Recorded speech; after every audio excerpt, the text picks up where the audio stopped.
Be delicate, gentle, precise. Calm down. Why are you trying so hard?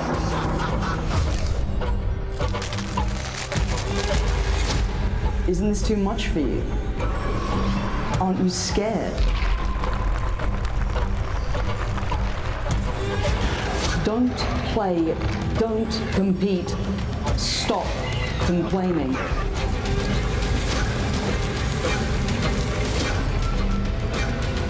Whatever you do, it'll never be enough.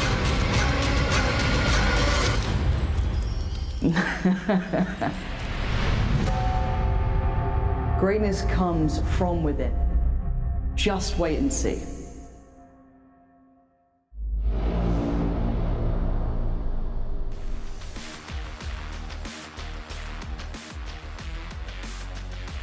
It's day 3 here at playoffs for Game Changers EMEA 2023, and today we're going to be taking a dip into that lower bracket. We have 2 best of 3s coming your way, and I'm Jeannie, your host. I guess you got used to me by now, but on the desk we have our lovely analyst back once again, Naira Mizuki, as well as Pilski from across multiple ponds, if that's all right. Sam, how are you feeling today? You know, feeling a little stretched. You're the opposite of white joy. yeah, thin joy, I guess. Also feeling a little sad. You know, there's a lot of teams here that I absolutely adore, a lot of players who I am really devastated to see are going to have to leave at the end of the day, but I'm looking forward to the matches and seeing how they perform. Yeah, Pilski, you're back again. How are you feeling? I'm feeling good. I'm feeling like I'm a little bit more prepared than last time. You know, I kind of dropped into the first day, hadn't been following Game Changers since the championship, I believe, so I had a lot to catch up on, but I at least feel like I've seen some of these teams play, and I'm keen to see some more games. Yeah, so as of yesterday, we've seen every single team take their shot at the competition. BBL Queens up against Carmine Corp. Game Changers was the first game of yesterday, Sam, and it felt during that game that Carmine Corp was not given the opportunity to be as explosive as they were on the first day against CBA. Yeah, it's a tough one because I still think that they did incredibly well coming up against BBL, who went flawless in their group stage. It was an overtime map 1, a 13-9, a 13-8. Like, KC really put up a massive fight, and I don't think that you can take anything away from that there. A lot of these players were showing up, some insane individual performances, amazing group play. Man, that kill is just illegal. No knife kill. Honestly. But at the end of the day, you know, BBL, they went flawless in their group for a reason. They've staked their claim, they've stamped their ground, and they're just going to keep on going. Second game that we've seen was GLD, G2 goes in up against Ascent Rising, and that felt like a bit of the opposite story, Pilsky, of what we've seen from the first game yesterday, because it was very one-sided, especially the first map. Yeah, 100%. I think like a bit of a different story in terms of the two series that we watched, obviously. I mean, I was surprised that KC was able to put up as much of a fight against BBL that looked like they were on fire. G2 have into the playoffs. You know, it feels like their experience is really showing. They're continuing to go from strength to strength, and it would be a very impressive upper bracket run if they were actually able to go through Ascend and obviously taking out GLD already, and then go on to play BBL Queens in the upper bracket, which we'll get to after these lower bracket games. But that would be essentially running the gauntlet through all the best teams in the competition, all the big names, just to make it through towards the grand final. So G2's looking in some fine form. As for Ascent Rising, I mean, that's a really tough team to be taking on in that upper bracket. So we'll reserve judgment because they have done super well in the groups. And I'd say that CBA is a little bit easier of a task for them down here in this lower bracket game. Yeah, just to add on to that, you know, I was really disappointed in a bit of Ascent's performance, but I think that a lot of that can be chalked up to the fact that they were playing against G2. It's their first time doing this well in the Game Changers tournament, or maybe they're like one step away from their best performance. They've generally done reasonably well, but this is definitely one of their better ones, and coming up into playoffs, coming up against G2 so early on, I feel like the nerves probably set in a little bit. Yeah, looking at the lower bracket, though, nerves are going to play a pretty big role as well because elimination is on the table. The first game we're going to be looking at is going to be CBA up against Ascent Rising, and the second game will be Carmine Corp against GLD. A little bit of a rematch, so interesting to see how that one is going to be going. But looking at CBA specifically at their lineup, one of the players that we highlighted was Claw in regards to her explosiveness and just her very big confidence on the race. But other players here, Pilsky, that we need to be keeping our eyes out on?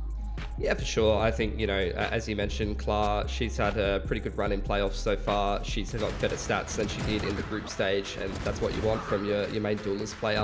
I think Slicey had a bit of a slower run in towards the playoffs. I think during the group stage, she was like 6th or 7th overall in terms of the statistics on that controller role on the CBA roster that really didn't do very well for themselves. I think 4 and 3 barely scraped it through in towards the playoffs from that group stage. So that tells me that, you know, a player that's playing on a team that isn't super successful, having statistics that are that high in the group stage compared to teams like G2 or Ascend Rising, or even the BBL Queens, who they've all kind of stomped their way through the group stage. That means to me she's playing super well, super consistently, and she's definitely going to be needed for her team to make this run through the lower bracket. Yeah, what concerns me is that there is that little bit of inconsistency, but you have to start to wonder how much of that is off the back of playing a less than ideal composition. Now, obviously, very often you can play an off-meta composition, you can make it work for you, but if enemy teams know that that's likely going to be your go-to because you are so heavily playing around your Raze, I mean, look at those stats, right? Claw on the Raze as a duelist is absolutely phenomenal, but she puts her team in a little bit of an unsteady, kind of shaky situation because she can't play things like Jet, right? We've seen her on other roles in the past, and it's never really worked out that well, which is why they've taken the step to rather just kind of play around her. And it, like I said, right, it makes things really uncomfortable. So that's really something that we need to keep an eye on. Yeah, so Ginny has crashed, I believe, so we'll pick up on the point about Slicey, who over there in towards the group stage did super well for herself. Like I mentioned before, in towards the playoffs, she's had a bit of a slower run, although you can't really judge too much, I would say, Sam, from from one bad series. So I would say, you know, we're looking for her to pick it up. Her team definitely needs her, and the rest of CBA as well. You know, a little bit of individual inconsistency, and I don't think that's something that's going to be afforded for them up against a team like Ascent, who's played so well so far this competition. Yeah, one of the things when it comes to Slicey, again, you got to kind of take it back to the constraints that the team has on their overall composition, unfortunately. Slicey as an individual is fantastic. I mean, you pointed out on day one quite a few moments where she basically gave her team a stay of execution, a ridiculous clutch 4K, 3K, right? Crazy plays coming through from her to make sure that she has cash to make sure, well, her whole team, to make sure that they can keep buying, that they can keep playing, that they can keep kind of extending their life in the game. She is a key piece for this roster, but unfortunately, you know, without being given the opportunity to perform at her best, it's like she's trying to do her best, but she's not really getting much support, and so she can't play at her best. Yeah, and this is something that we picked up on from the first day when we were talking about CBA as well, right? Most of their maps come through on Ascent or Haven. Maps that I really feel like, you know, suit a Raze much more would be getting a lot more reps on Split. They've played it a couple of times. Definitely some binds. Bind is their permaban. I'd love to see them bring out a bit of bind and bring the Raze in there. Lotus, obviously a great map for the Raze as well, although other teams do prefer other duelists as well. A lot of different diversity on that map. So I feel like they're trying to, how would I say it, put a square peg through a circle hole, or the other way around. Can't remember how that phrase does go at the end of the day, but there's not really much they could change now that they're in towards the playoffs, and I'm not sure that they would have made it this far with a different composition. They're just playing what their individuals are comfortable with, so you can't blame them for that. It's got to be the square in circle. No, circle in square, because we've seen that TikTok where there's like the square hole and every single piece fits in the square hole, and that chick's just like losing her mind. Yeah, so it has to be the other way around. But yeah, the map pool, aside from anything else, I mean, they're trying to develop a well-rounded deep map pool. They are playing a lot of different maps, but you can see based on their percentages that they're not really getting the success that they want. Obviously, Pearl so far has been their most successful place, and even then, it's not, you know, they've only played it 3 times, so it's a very, very skewed data pool, although it's skewed across the board. And they've got 100% on Lotus, but it's literally only 1 play, so it's very difficult to really get a feel for what that map pool looks like overall. But as you say, we really want to see them kind of lean into their Raze and the maps that she can start to shine on. 100%. So look, we talked a lot about CBA so far. Let's have a little bit of a chat with Ascend. We did have an interview with Amy from earlier on, so let's see what Ginny had to say to her. Okay, everyone, we're joined by Amy, and we're going to have a little chat about her journey, but also about the game from yesterday. So first of all, welcome. Lovely to have you. I want to go back to your history with Untapped, first of all, because you did play with them in Game Changers EMEA in 2022. That's when you placed 5th. This time, you're competing through the open qualifier with Ascent Rising. You then made it to groups. Unbeaten, by the way. So the main thing is here, have you noticed a difference in the level of competition? Has it gotten more difficult over time? Yeah, I think everyone got better, and so did we. And I think that's really nice because you can see that everyone got better. And also, I think our coaching has helped a lot. The coach we have, Aska, I think he has helped a lot with like us getting better and understanding the game better. And yeah. I think like the competition is a lot closer, as you can see. Like, for example, G2 got beaten by BBL, and they looked unstoppable before. Yeah, it's been pretty crazy in terms of teams coming on top. I think a lot of predictions have kind of just gone down the toilet, but that's okay. Yesterday, you guys competed against G2 Gozen, as you mentioned it yourself. They got beaten themselves by BBL Queens, but for you guys, this was your first loss in a very long time. So from a team's perspective, what was the biggest takeaway, the biggest lesson from that game specifically? I think, to be honest, we weren't just like playing our game that day, and we were not showing our full potential. And I think we can just reflect on that game. And I think we know that if we just play our game, we can win any team. And we just need to learn how to play like we do in Prex. What do you think was the main thing stopping you guys from showing your full potential? Because there were some really great individual pop-off moments, and we saw a lot of glimpses of what you guys are able to, but it wasn't something that we consistently saw throughout every round. I think it's probably because they're all like G2 are all amazing players, and I think we just didn't have full confidence, I guess, playing against them. But I know we will come back stronger, and we learn from this game. That's lovely to hear. Learning and improving is definitely the motto for this week. But you guys are going to be going up against CBA, bringing the learnings from yesterday into this game. How are you feeling about it? Yeah, I'm feeling really good. I think it's going to be a good matchup, and it's going to be a good game, I think. Well, thank you. I'm looking forward to it, and we'll see you later. Good luck with your game.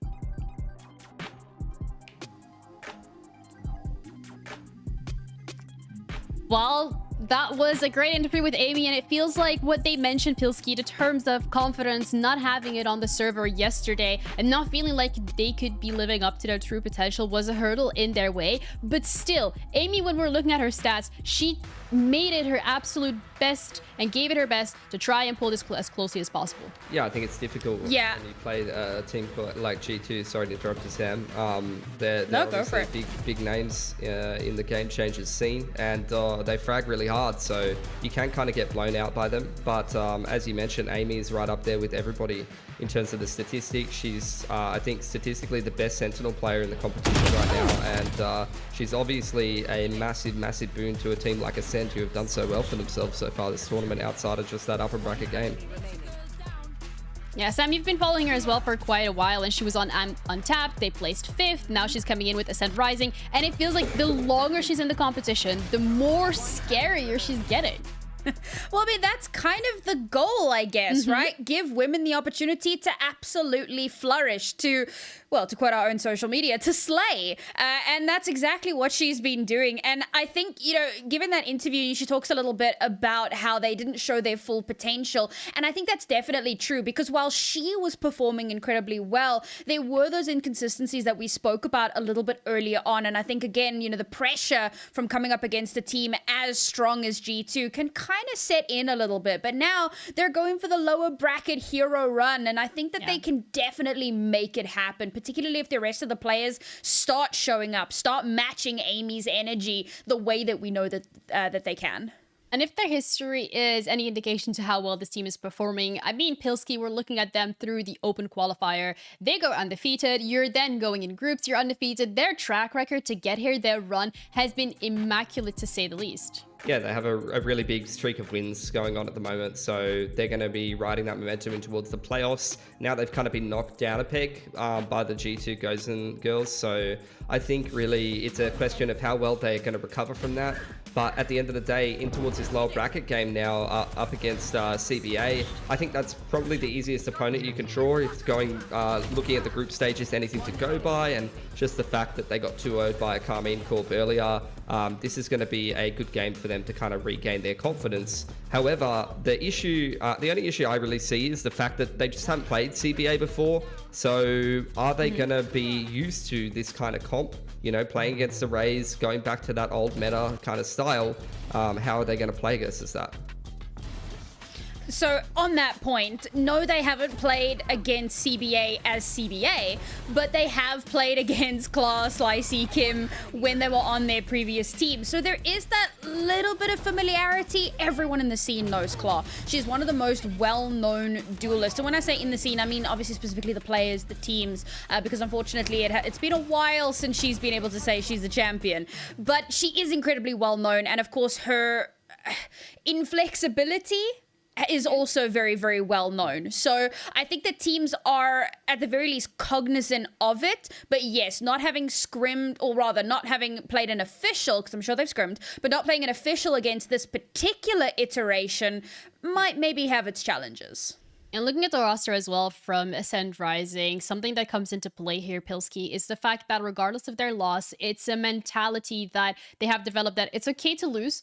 It's okay to kind of take a step back, look at the games that you lost, go over the VOD review, and just improve as much as possible. We even have a couple of Twitter quotes that we can have a look at from the players as well as Aska, the coach himself. So from a coach perspective, do you think indeed that these games that are so close, the games that you do end up losing, are potentially the ones that give you the biggest opportunity in terms of learning from your mistakes?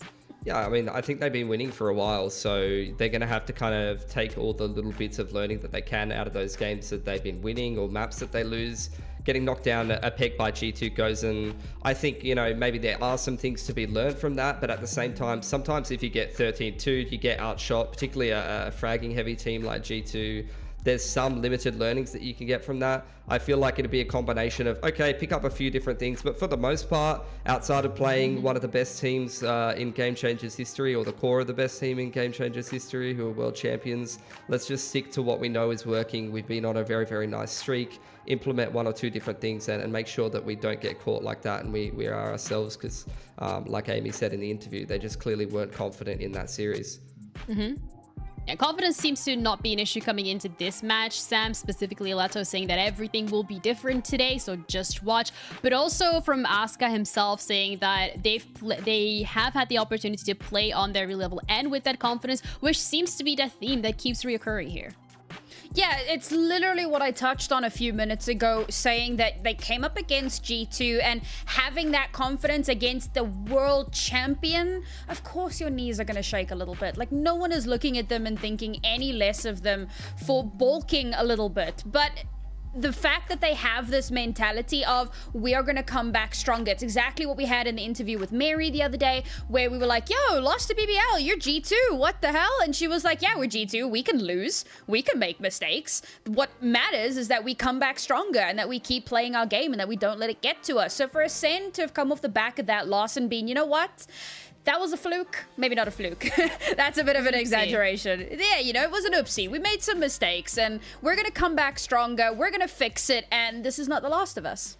Yeah, absolutely not. And if we know, we already said it, their history so far from Ascent Rising has been incredible. They are yet to lose a series, which unfortunately yesterday was the first time, which also impacted their rating in terms of some of these maps. But when we're looking at their match history, Pilski, the green carpet is just rolled out. Yeah, 100%. Like I said, that loss they took against G2 was the first one in a while. They had a great run in the group stage, so I think they're going to be back to winning ways. You know, they had a really, really good run in the group stage. They're playing a team that kind of struggled to make it through the group stage, so I think it's going to be kind of chalk and cheese in this matchup, but I'm eager to see, you know, I think Ascent is a pretty big favorite, but I'm eager to see what CBA can do in the server, because, you know, they have shown us some good stuff in the matchups on the first day.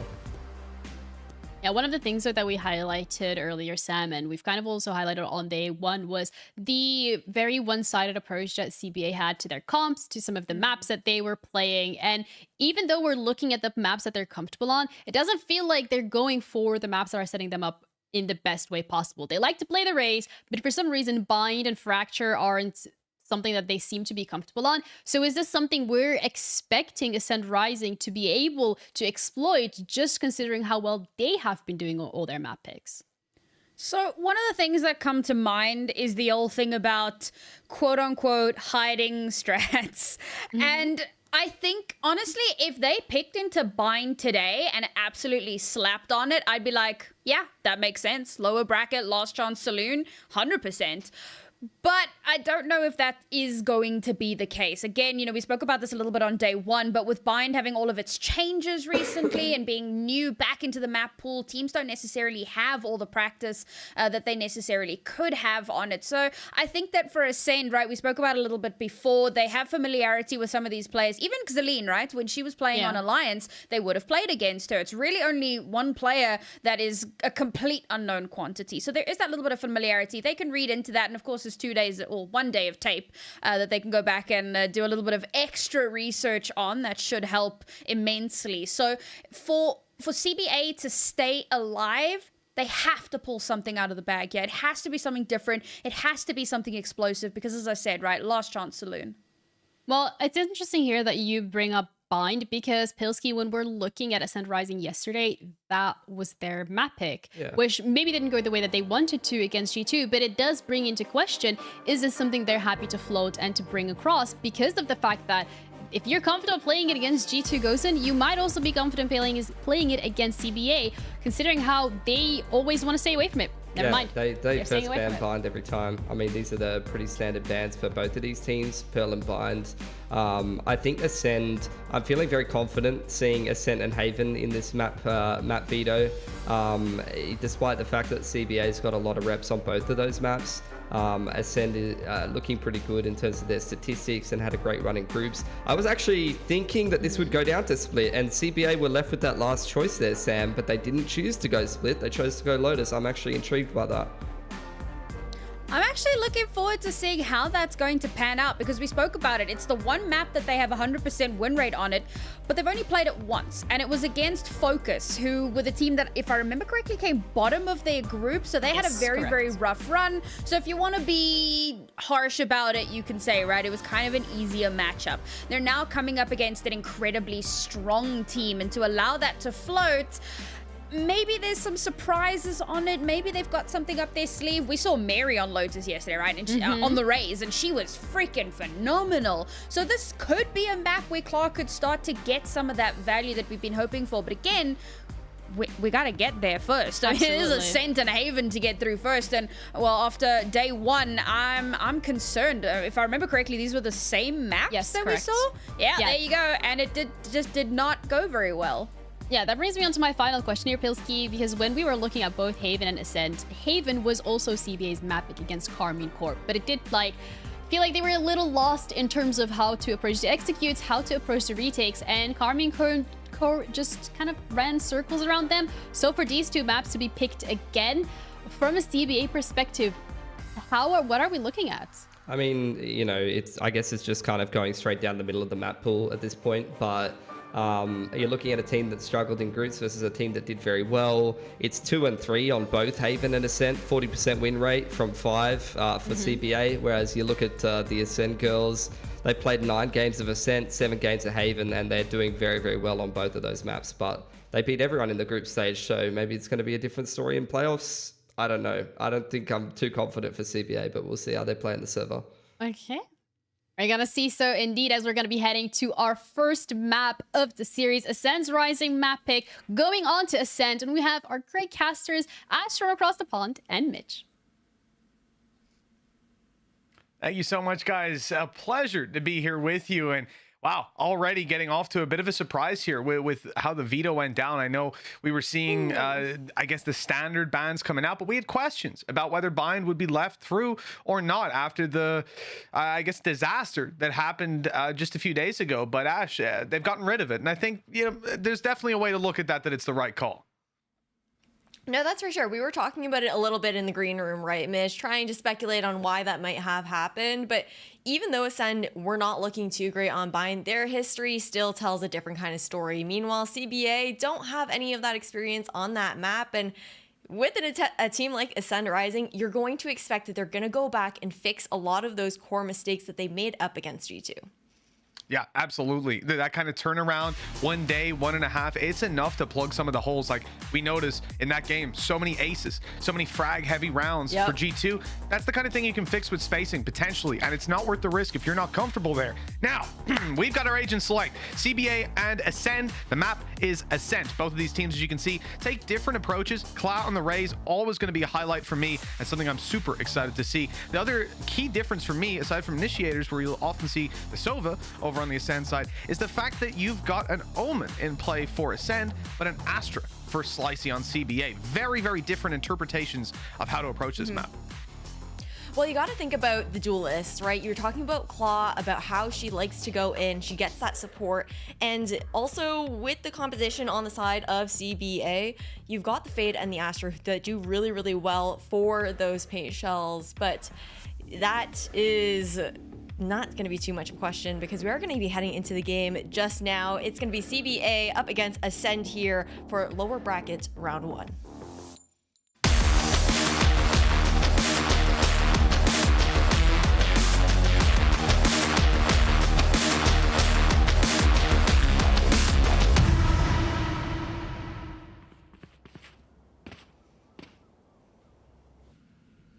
And there we go. We're ready to dive on into this game. 30 seconds until those barriers go up. And CBA are about to be tested on their defensive side. And well, let me ask you right away, Ash, I guess expectations coming into the attack side for Ascent. This is obviously a team that suffered a great loss 2 days ago, but that was G2. Are you expecting them to dominate in this series versus CBA, or is it a closer affair on our hands? I think it could be a closer affair on our hands. When it comes down to CBA, the worry is definitely the pigeonholing that the analyst desk talks about, right? To see if you're going to get caught up a little bit too much in those setups with Claw and those paint shells. But already to kick things off your CBA, really great wine control to come through. But regardless, Ascend do find that piece of information with that 0 point. They know that they have to clear. Yeah, that was a huge knife out from HTM, or hated the most. Might be hated after finding that info that all those players are close on main. It opens the avenue for Ascend to take it around the top and now isolate a fight. Slicey, low HP, holding on to life for the time being, while the rest of the fights down on main are going down. CBA not able to keep control of site. They need to win this fight instead, and it's so difficult for Rika with players absolutely everywhere. Whoa, wait, there's no way. Kill for Jade. What? I'm at a loss for what I just witnessed, and I'll get the round on the back of it.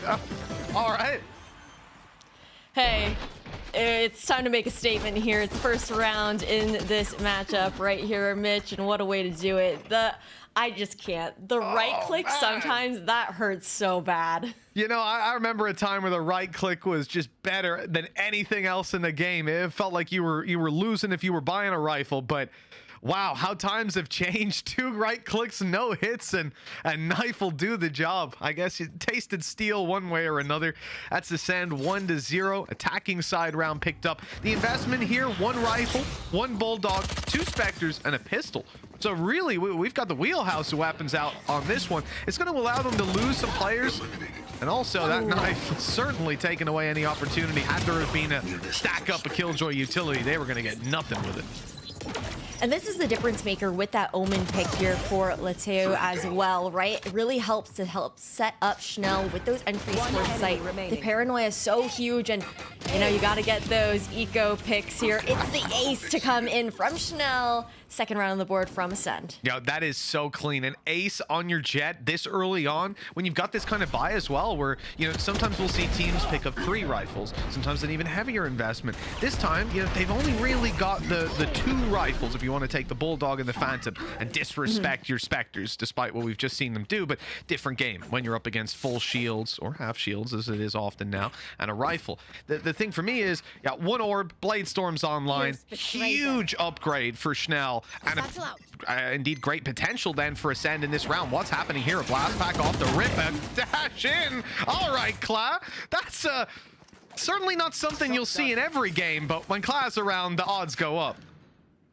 Definitely not. And interesting too, because normally you expect, okay, that C's goes down, the paint shells usually come through, but instead Claw's just full sending it in towards B main, really changing up that pacing. And now this default feeling a lot more split here for Ascend.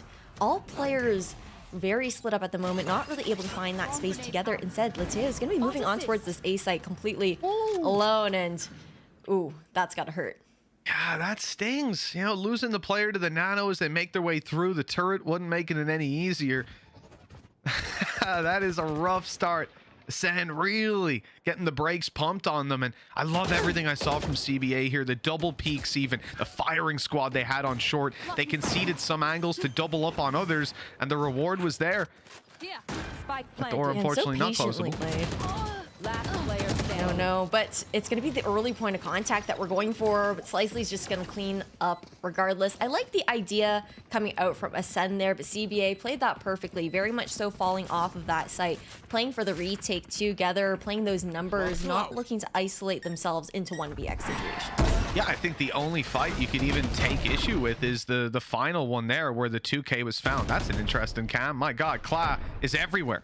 She can see everything, and, well, certainly looked like it there. Slicey, that first fight, so that's it with a player right behind her. Double peak, firing squad. It's gorgeous play. But then later on, the only fight you could maybe take issue with was that 1 versus 2 on the door where she takes both of them down anyways. So, you know, really any kind of danger that they were in is completely negated by players delivering in the moment, but the setup to close out that round was gorgeous.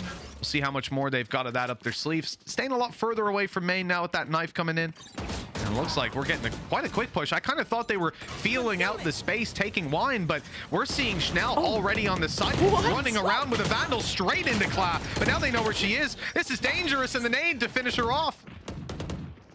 Absolutely insane chaos here towards that A side. Right now, Ascend, they still have Spike in hand at the very least. Could make a rotation come through. CBA, the quick rotation towards the A side leaves the left side of Ascent very open. But right now, Ascend, they're taking their sweet time. It's going to be the long rotation through spawn. And with the amount of time, Mitch, that it does take for them to run over, CBA should have the read. And at this point, they're mostly just sticking together to ensure they don't get picked off. Yeah, I think this is where the spidey senses start to tingle, right? Because it's been a while since Util hit down, but Jade firing out just singular pieces of utility, one after another, slowly. Yeah. They didn't get spooked by that. They stayed in position, waiting, thinking maybe it's a fake. Maybe they're going to double fake it back, whatever. Better to just coagulate and play the numbers for sure. This is where it gets tricky, though, because now you've got the setup to fight against.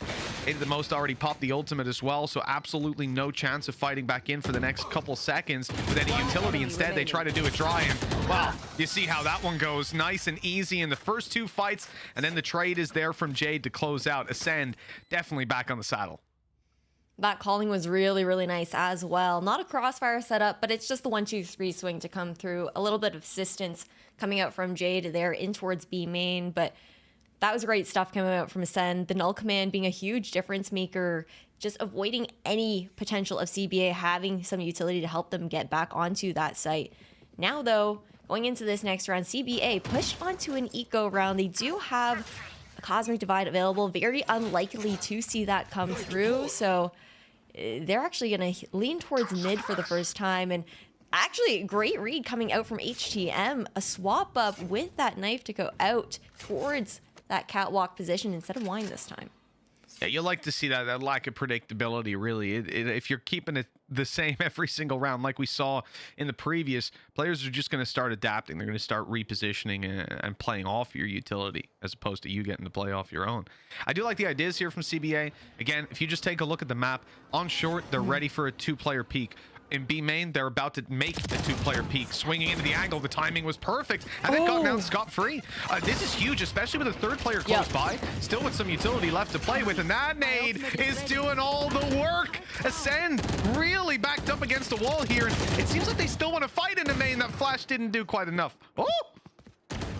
Maybe not quite enough, but there's two people to fight here in towards B main, and it's going to be a back-off situation here. But look at the positioning coming out from Slicey. Enough chaos to be caused to find those picks. Now, all of a sudden, this eco round turned into a 1v3. The Thrifty does come through here for CBA.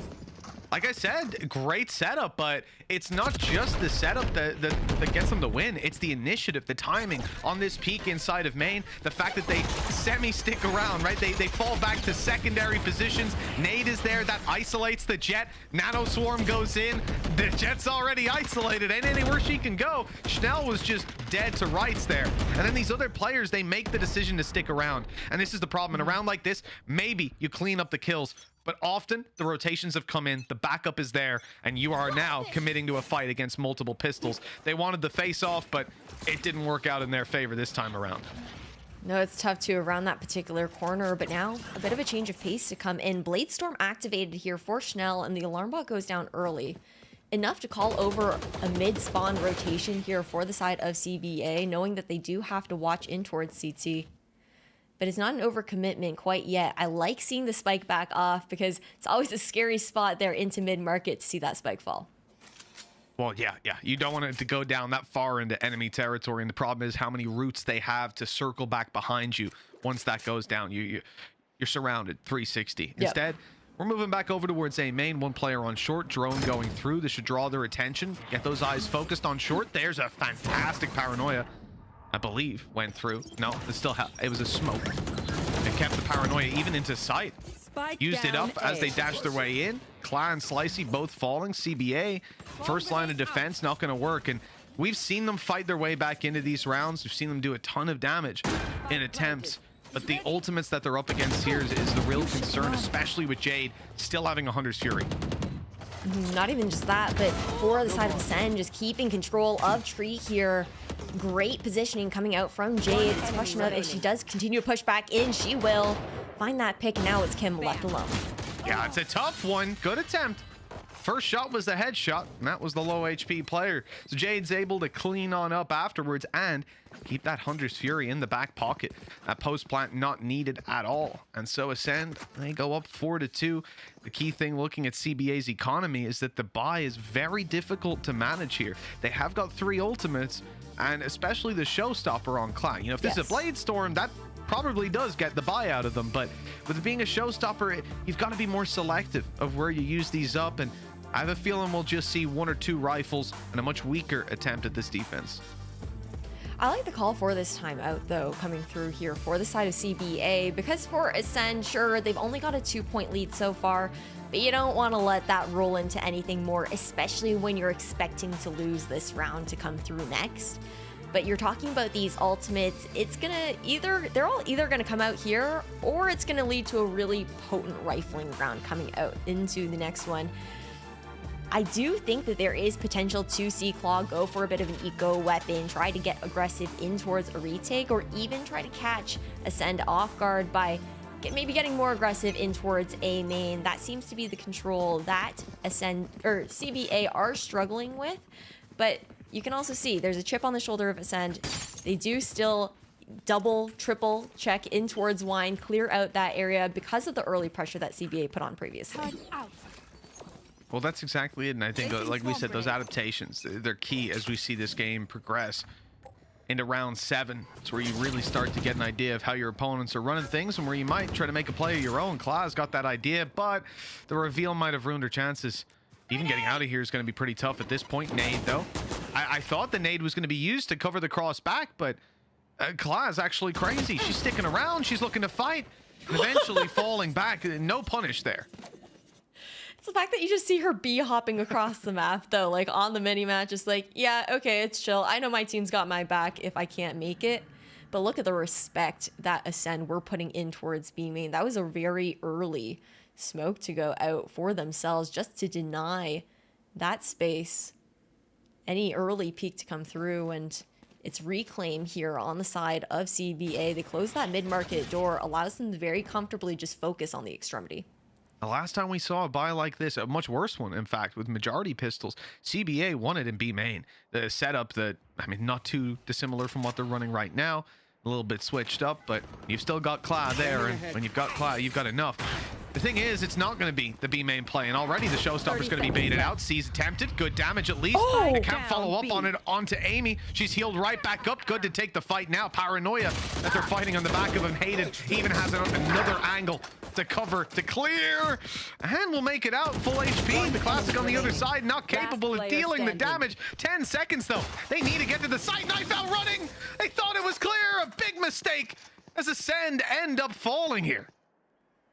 What a way to do it. It's eco rounds galore for the side of CBA. They're just crazy on the thrifties. Maybe don't even buy up to those rifles in the next round, Smith. But it's the control that they have here. The iron grip over towards that B main area. The fact that even in the micro play, Claw was able to find those picks despite being pinched from behind after that market door was broken.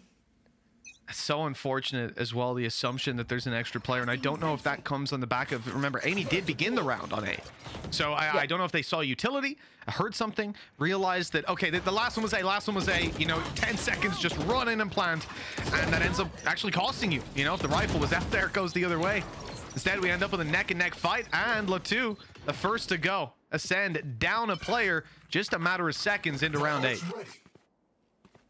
Ult back up online though here for the side of HTM. That's an ult command, a huge tool to take towards this A side, but you still got ultimates galore here for CBA. The only thing used in that last round was a showstopper.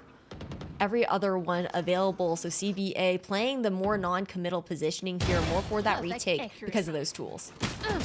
Well, there's Amy catching Claw. That late rotation from CBA as they tried to stack up the site, but they didn't need to stack it up. Evidently, The push is halted immediately, and Ascent are sent running back towards the other side of the map. Zelene has a great position, pushing down on short again. You know, in this moment where you've already held off a main, you don't expect that short push to come through. It's understood that that kind of space will be conceded to have a more passive play on the site, but right here, again, just breaking convention to catch their opponents off guard, and the read is perfect. CBA with 3 players, essentially 4, ready to stop this push. Hayden gets a good first, but look at the time.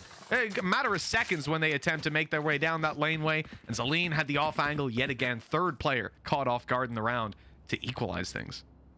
Just not enough that you can do here. I feel like what's interesting is both these teams, they show early mid presence, but otherwise don't focus too much on that part of the map. Very much so looking back over towards those extremities, the controls of those chokes, and now that we're all tied up, Ascent calling this timeout. I think it's a good time for it. They've had a couple of rounds that were just pinched out from under them. And I think when you're coming into this sort of situation, especially where your economy is now going to be low, this is where you can draw inspiration from what CBA have just done. They've managed to put up a phenomenal fight in essentially back-to-back low-buy rounds. This is where Ascent need to do some of the same. And they have the advantage of at least 3 ultimates coming into this one. Again, they're not your high-impact ultimates that you necessarily want, but maybe there's something there. Tough because Chanel had to use that Blade Storm earlier as well, right? Yeah. So especially not having that eco ulti online definitely hurts. I would actually be interested to see if there's a Marshall buy maybe coming out from the side of Ascent as an eco weapon. Seeing that come to light a lot more frequently with the 101 to body makes the pistol shots a lot more potent to help your teammates get those trades, but instead it's a half buy through and through. A kind of half buy that does make me a little bit worried that Ascent won't have quite enough for a proper full loadout if they can't find the picks. I don't mind the hero rifles. I mean, I guess it essentially takes the place of the Blade Storm minus the element of surprise from some of the positioning you'll look to play with that ulti. Difference is, Chanel still seems to be playing point on this. First play around the corner to play onto short. They've got to smoke up, nade in. Hunter's Fury going to be deployed. That's blind. I mean, off the back of the recon, sure, but the recon hadn't connected yet. You have to play them early to make that gamble. Good catch on the crosshair for Amy. That's 2. That's what you need from your hero rifle. Now the others could snowball this round. That's the same kind of positioning that Amy's been finding through and through towards mid. A huge 0 point does come through now. Information garnered for 2, and Kim now no longer has that Fade util for the push back in. They went into the crossfire as well.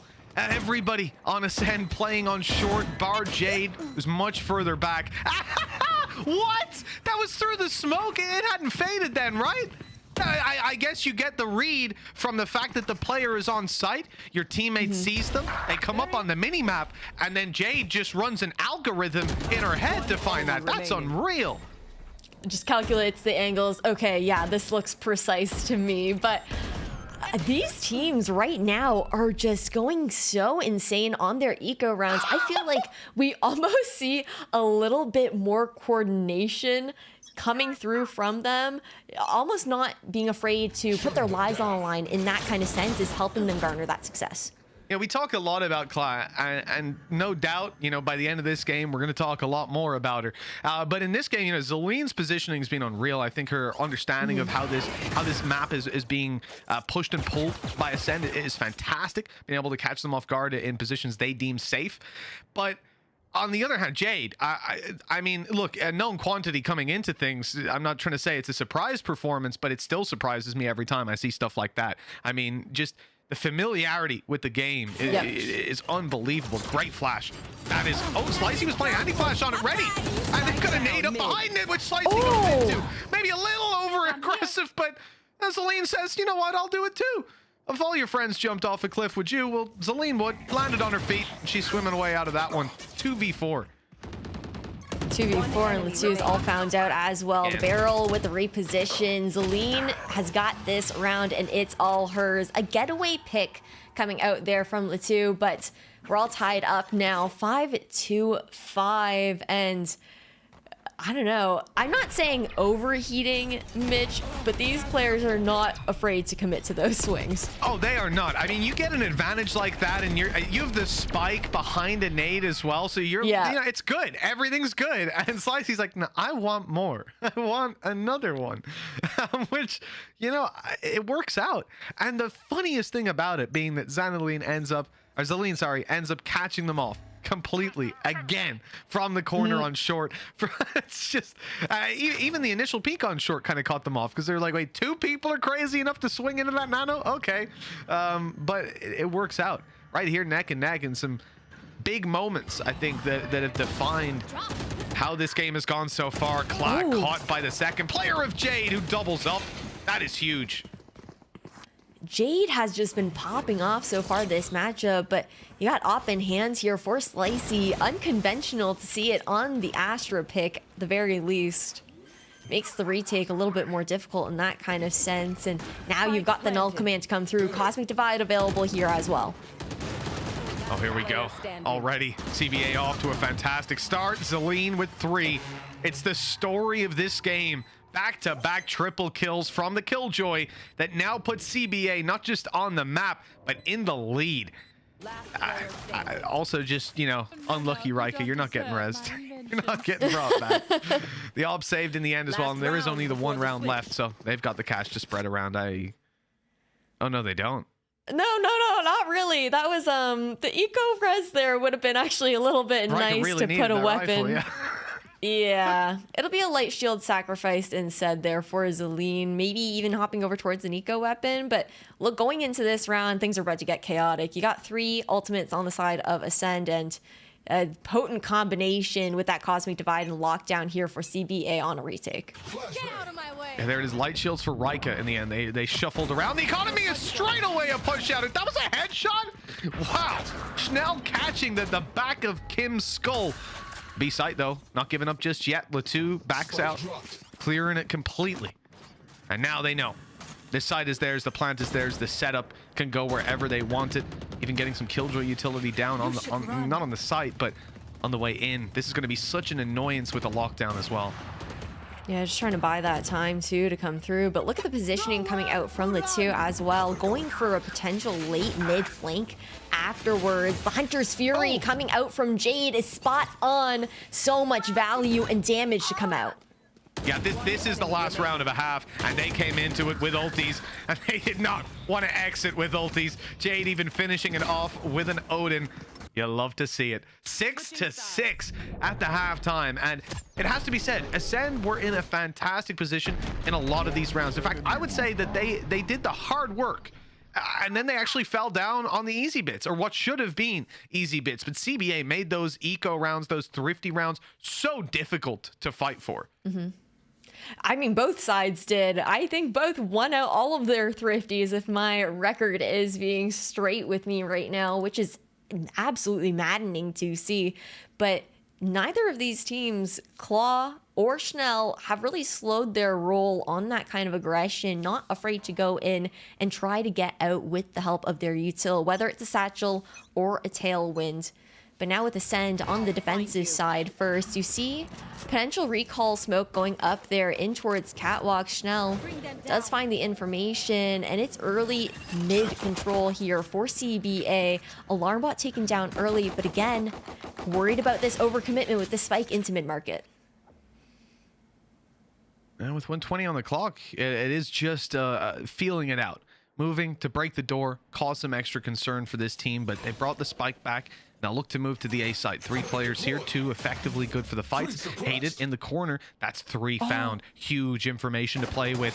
Do they check even? They don't check the close corner where the knife had landed initially. Hated got away with murder, but Clow returns it, doubles up in fact, and leaves Ascend with practically no chance. Fighting back in here, they need a pick before they can really feel confident. They're tripled up on that lower play as well. The firing squad, no matter where you go. Yeah, Recon Bolt not quite available yet for Jade either. Oh, And it's another nade to come through here on top. Divides up both players, 2 in hell. And now it's a double swing to boot.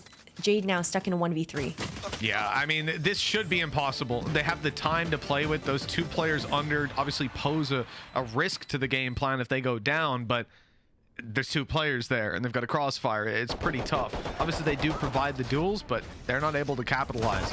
I do love that Hated put that knife down. Obviously it's one of those things that if they were to pause right now and sit down and think about it, they'd feel pretty silly, you know? Where did the knife come from? Did anybody see it fly across the doorway? Did anybody hear it? No.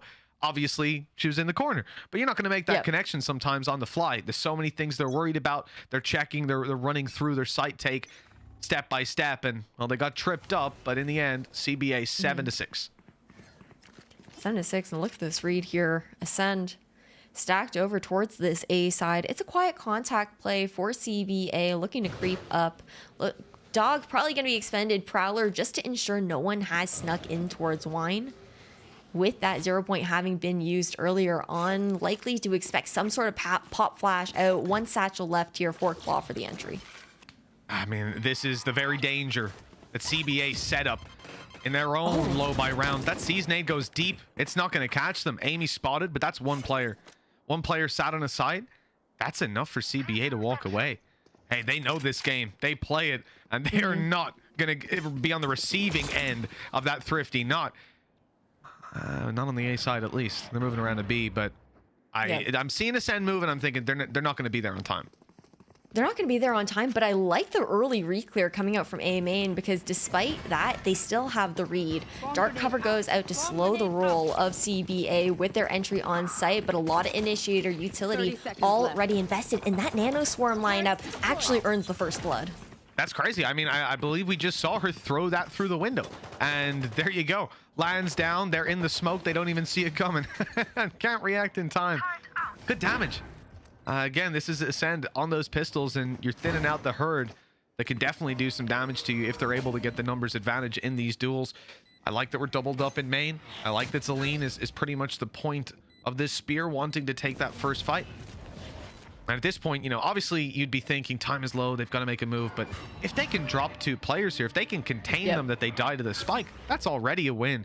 So there's really no pressure on Ascend to do anything or to make any kind of a move. CBA now start to realize, wait, they're not coming to us, they're waiting for us to come to them. There's the first kill already. A reward for every rifle dropped here, and there you go. Good damage. They're not able to follow it up with a win, but they at least make it costly. That's a big thing, right? Only one of those Vandals now gets carried back over. Kim unable to pick up the other. It's just the Bulldog to go through here. So the bonus now coming out from CBA looking a little weaker. And as I say that, with those rounds under their belt, looking to actually force up in full, which not necessarily a bad idea. The match is really close, but this could also put a wrench in your long-term economy if it doesn't pan out. Yeah, look, I'm not against taking those kind of risks, that's for sure. But yeah, you have to be conscious of it. You have to be careful. This isn't a round where you make those crazy plays then. Yeah. If you do roll those dice. I like the Odin on Jade. I always have. And I always will. There we go. Oh. Amy off to a good start. Claude decapitated. Now the Odin setup. Recon about to make its way up and over. This is dangerous. This is very dangerous. They're highlighted. The spray is coming in, but the pressure on site as players make their way down the stairs. Schnell trying to relieve some of that, but Jade's fallen. And with that, the site left completely open. The plant should be found. And there's not too much of a positive spin to put on this. Still a paranoia for Latu. That's about it. Yeah, paranoia, but nothing else to work with here. Just maybe waiting to see the recharge on that 0 point, but 20 seconds is not going to be enough. Instead, just trying to spam through the smoke right now. Not looking to creep in. Slicey is keeping a hold on it. Now Latu trying to work her way around the site at the moment. Isolate those 1v1, sees one, but the reload, unfortunate there. And it's a massive round win here for CBA. The investment very much so paying off. Oh, definitely. And I think, you know, looking at this situation, obviously Slicey coming out with 4 kills is phenomenal. This is a player that, you know, it can be quiet at times, but Yep. This round right there really took charge. This is a crucial win for them because Ascent are left on the back foot. Logitech G power-up round, well, Ascent are not going to be too powered up this time around. This very much feels like CBA are the ones with all the fuel because they're going to be steaming into the... Oh, hello, Ascent. Never mind. The fuel's on their side. They've got the turbo activated straight down to B main. There's no one here. Nobody there, but it's the push and pull that come through right now. Jade has to make that call, try and fall off on the safe side, do a little bit of damage, but not looking to get sprayed down and taken out right off the bat. It's going to be a 5v5 looking in towards this retake, but for Ascend, it's a question of how are we going to force these closer quartered angles with the weapons we have on hand, and Zelene with the late flank back over towards this mid side could be huge. Yeah, they've got to smoke down in A main. This could help Ascend at least, but if they lose the short hold that they've got, that could be everything. Schnell with a Spectre. She's been on point, but she's just turned her back. That timing read by Celine again. It's like reading a book for her. I don't know how she understands what the enemy's doing every time. Gets to rewarded in the end for what was a bit of a disastrous beginning. And Celine, of course, cleans up those final 2 kills. You know what? The flawless round does come in, but that showstopper, my jaw genuinely dropped there. Finds nothing, and she still somehow gets it all. But that micro coming out from Zelene, we keep talking about it, but it's undeniable. Her timing, her sense of the game is just so good, and coming through in this current matchup, very much so often catching Ascend off guard. Who, again, focusing a bit more on this mid control. CBA, it's quiet contact up towards A side. And you've got that Prowler to come through. That's the green light for rotation early here from Ascend. I can't believe we just saw Jade mid-peak with an Odin. I'm smiling ear to ear like a child. I just love it. This is going to be an interesting one because they are pushing up behind that Cosmic Divide. They've got a place to plant the spike. It's red. The attempt is going to be here for the knife, but it didn't land. It didn't hit this time for Jade, and instead, hated the most goes down. The spray is good from Kim as well. Sure, she'll lose her life, but that was worthwhile. I really love that Nano Swarm coming out as well, just knowing that someone is probably pushed up towards double box, but that's the lockdown to come out, trying to half it. Doesn't work out here for Ascend. CBA take out the lockdown still. Now Crossfire's aboard. It's all on Schnell, 1v3.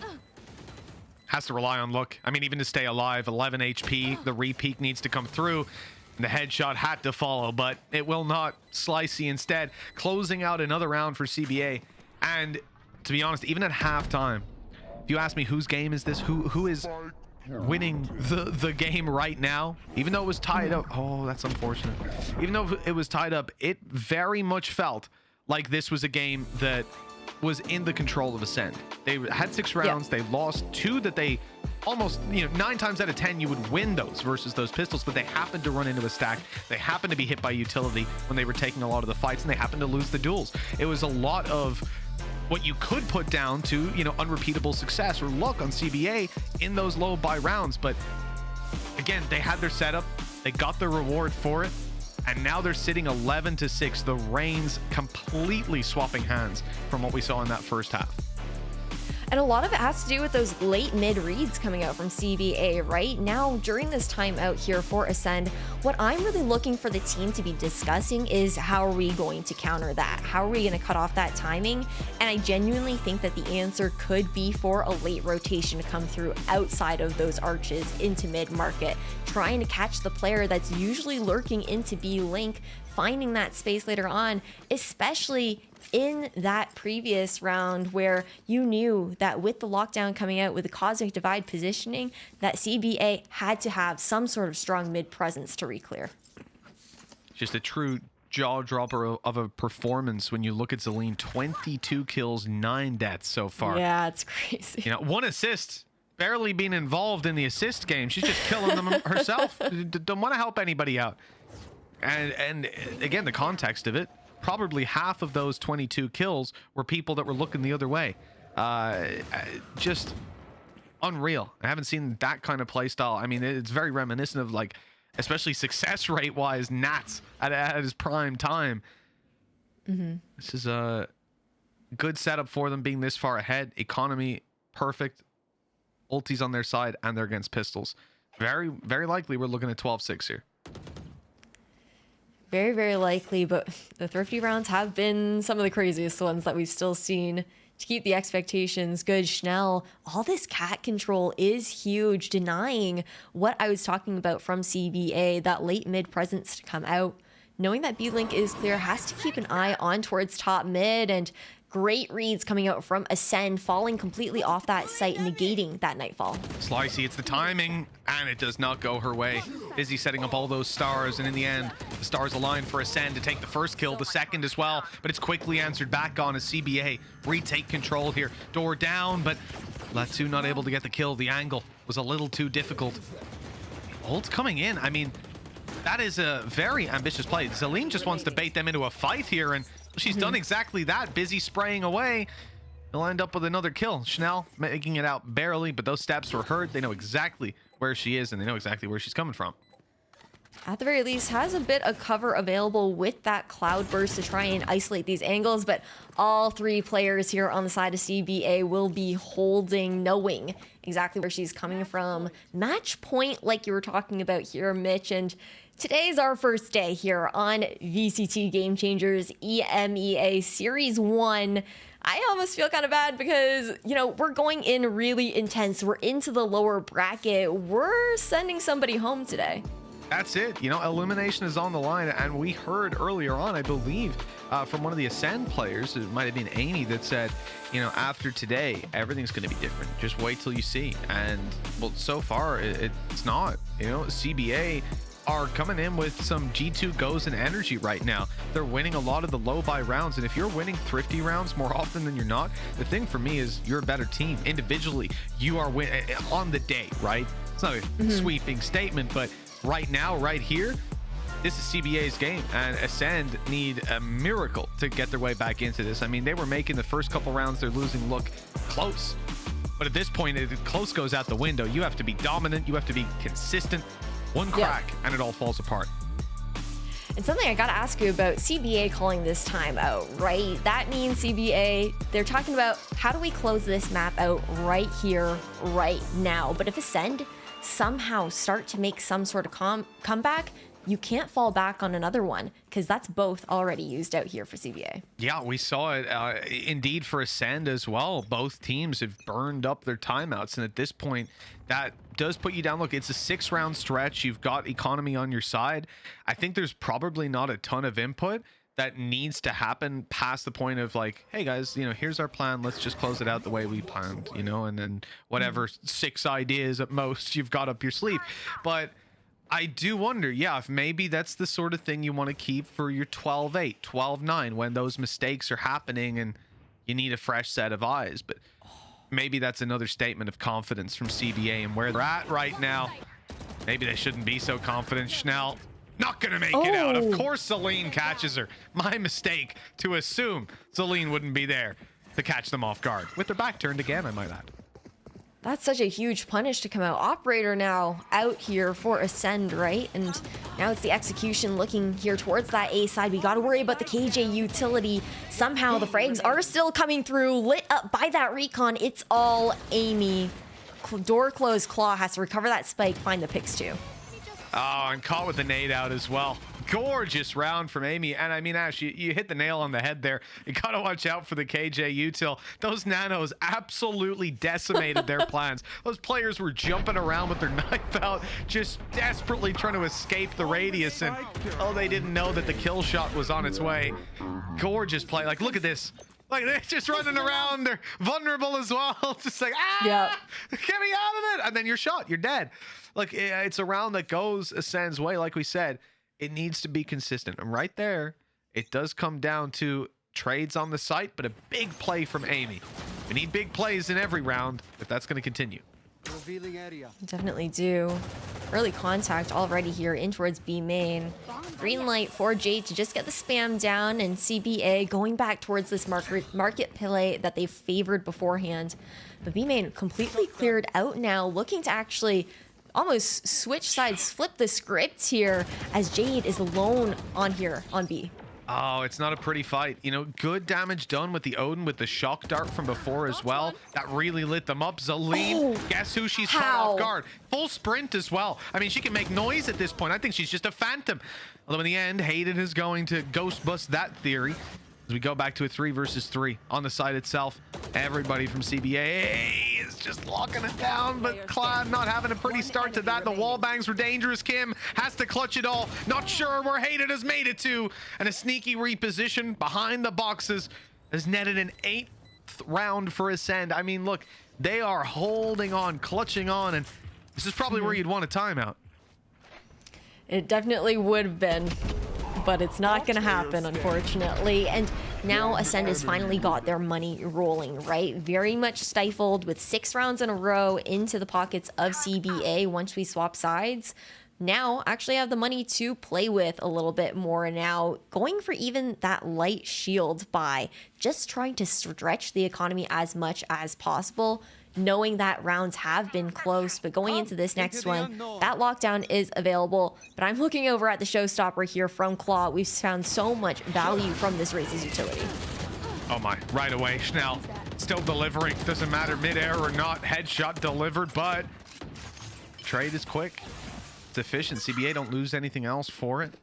Control isn't taken elsewhere on the map. Ascend were heavily stacked up early on A. They haven't got the extra pair of legs to go walkabouts and take B main or take middle. So in actual fact, that trade early on probably favors this favors CBA, excuse me, favors the attackers, just because of, I mean, my favorite thing was Maniac used to always say, like, the map is the same size, but now you have less players to defend it. It just becomes so difficult. Now, they got some information with the KO knife, but a bit of information going back the other way now. This is going to be a problem, and already you're losing your player on site, leaving Hated trapped in a corner. Never getting out of there. Definitely not now. Cosmic Divide to come through, but Letsu's just waiting in the smoke, earns a second. Somehow, it's Amy alone, but we've seen the clutch factor coming out from Amy. She's 24 right now. Number 3 player on the scoreboard as far as everything goes in the overall event here for VCT Game Changers EMEA. But with the cut noise and re-hit now here for CBA, it's just got Amy looking around, trying to figure out where these 2 players have gone. This double up in hell could be all over here for map number 1. Yeah, and you know what sucks about this is these players are probably starting to put Amy in a box in their head of where she's going to come from. And in the end, they don't even need to. They just sit tucked down on lower. And this is going to be a hell of a time for Ascend to try and stay alive. And this one, no chance, as Rika delivers the final blow, 13-8, with the attackers, CBA taking the first map. And if I'm not mistaken, that was also Ascend's map pick. Yeah, that was Ascend's map pick. That has got to hurt here. Ascend, they were the giants in the group stage, right? Going 7-0 in their group, very much so dominating now.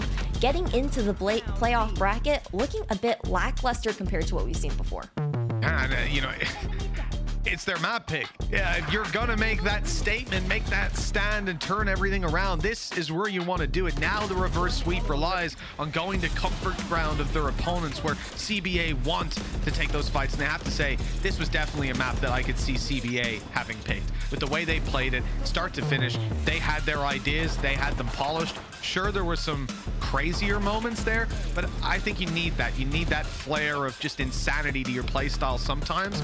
At a baseline, though, this was clean from them, and I think nothing showed it better than that first half where they weren't winning their buy rounds. There were mistakes there. There's definitely things to learn, but they had the fundamentals down in a lot of these crossfires and a lot of the thrifty rounds that they played where every single fight was a 2v1 in taking those duels. It was just beautiful to watch in those first couple rounds at least. Even on top of that, though, you've got the fact that, you know, Zaleen just showing up here for the side of CBA, the micro and macro put together with her timings to find those flanks showed so much value both on the attacking and defensive sides. But we do have to throw to a quick break here, Mitch, before you get into game number 2 and see what the analyst desk has to say right after a short break. Red Bull gives you wings. Thank you.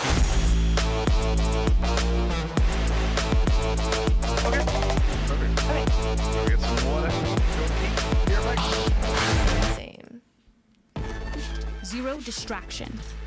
Zero doubt. Zero opposition.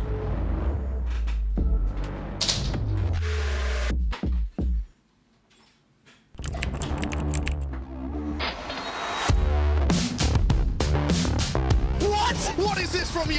He is currently unstoppable. True. He is just a consistent demon. El Diablo. Hey guys, it's EA. Welcome to my course on optimal VALORANT training. I'm going to be demonstrating now some angle clearing. I'll slowly come around the corner as well, making sure no one's on these off angles.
DBA secure Ascent. Wish Sam also happens to be Ascent's map pick.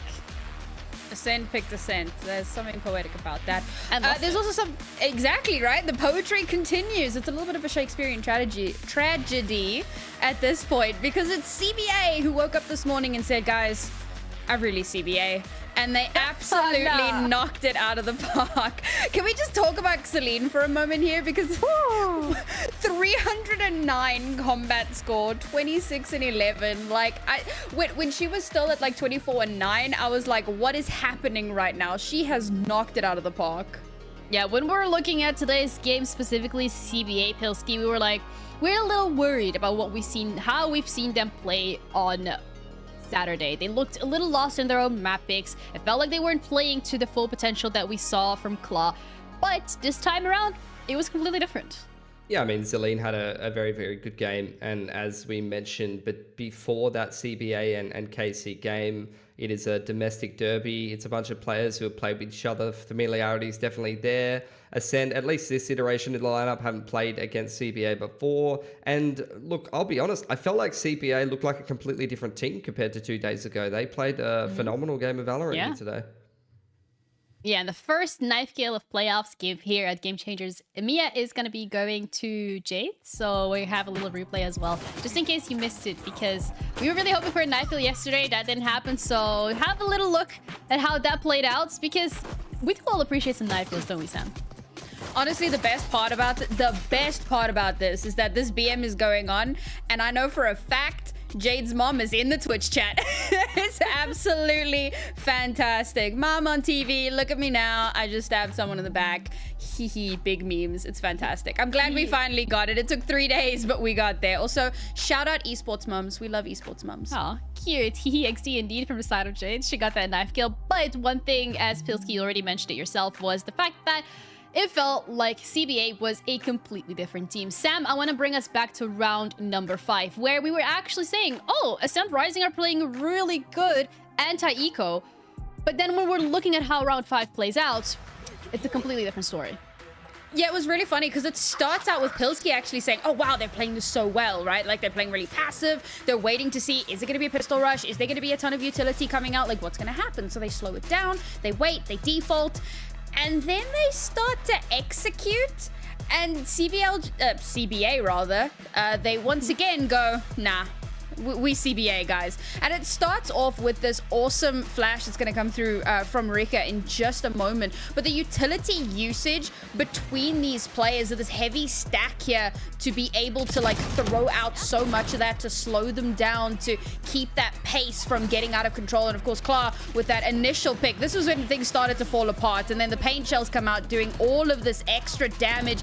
Instantly, you've got the nano swarm as well. So they wait to throw out that utility until they actually have the information. And honestly, anti-ecos were a little bit of a problem in this series, Pilski. Yeah, for sure. I mean, you had the flash on the rotate through from Rika as well. And look, I think Ascend, they played the macro well. They played a good anti-eco setup, but a big mistake walking to B main, a little bit dry there, not kind of clearing the corners well enough. And then, like you said, the reactive utility. It was actually 2 ecos like that one from CBA. And it was a similar story on Monday. They won a lot of heart buys. They won a lot of eco rounds, which put them in a better position than they should have been. And you can see right in the first half there, the economy kind of all over the place, up and down for both teams. You can see the peaks and troughs are the result of you getting into an eco round or an anti-eco round, and then one team is losing and the other team picks up a win, and you just get this massive economy spike. So I felt like for CBA, that's what kind of was the tipping point for them to keep the first half close. But then after that, the second half, you got to give them full credit. They played very, very well on the attacking side, and that's what really convinced me today. Yeah, they just kept it going, but also one of the players that made it very possible, Sam, for CBA to keep going this closely head-to-head, toe-to-toe with Ascent was the fact that Celine was just... I don't even know how to say this. Like, she popping off is like an understatement at this point. She was just better, okay? Like, the thing is, so we spoke about Amy at the start of the desk and how she was like one of the best sentinels in the game right now, in the tournament. And like, she's kind of carrying her team and she's doing so well and she's lifting everyone up and being that kind of boon, anchor, positive force that kind of helps the rest of the team. And on this game, she struggled. It's like CBA looked at that and went, no, We cannot allow that to happen. And Celine, who really struggled on day one, I remember pointing out like her rotations were suffering, her attempts at flank, she was constantly getting caught out while trying to flank, while trying to rotate. She was in a really, really bad spot. But today, she showed up in an absolutely unbelievable way. And again, it kind of comes back to that ability to bounce back. CBA had a rough day one. They got to have a little bit of a break yesterday, and they've come back incredibly strong today.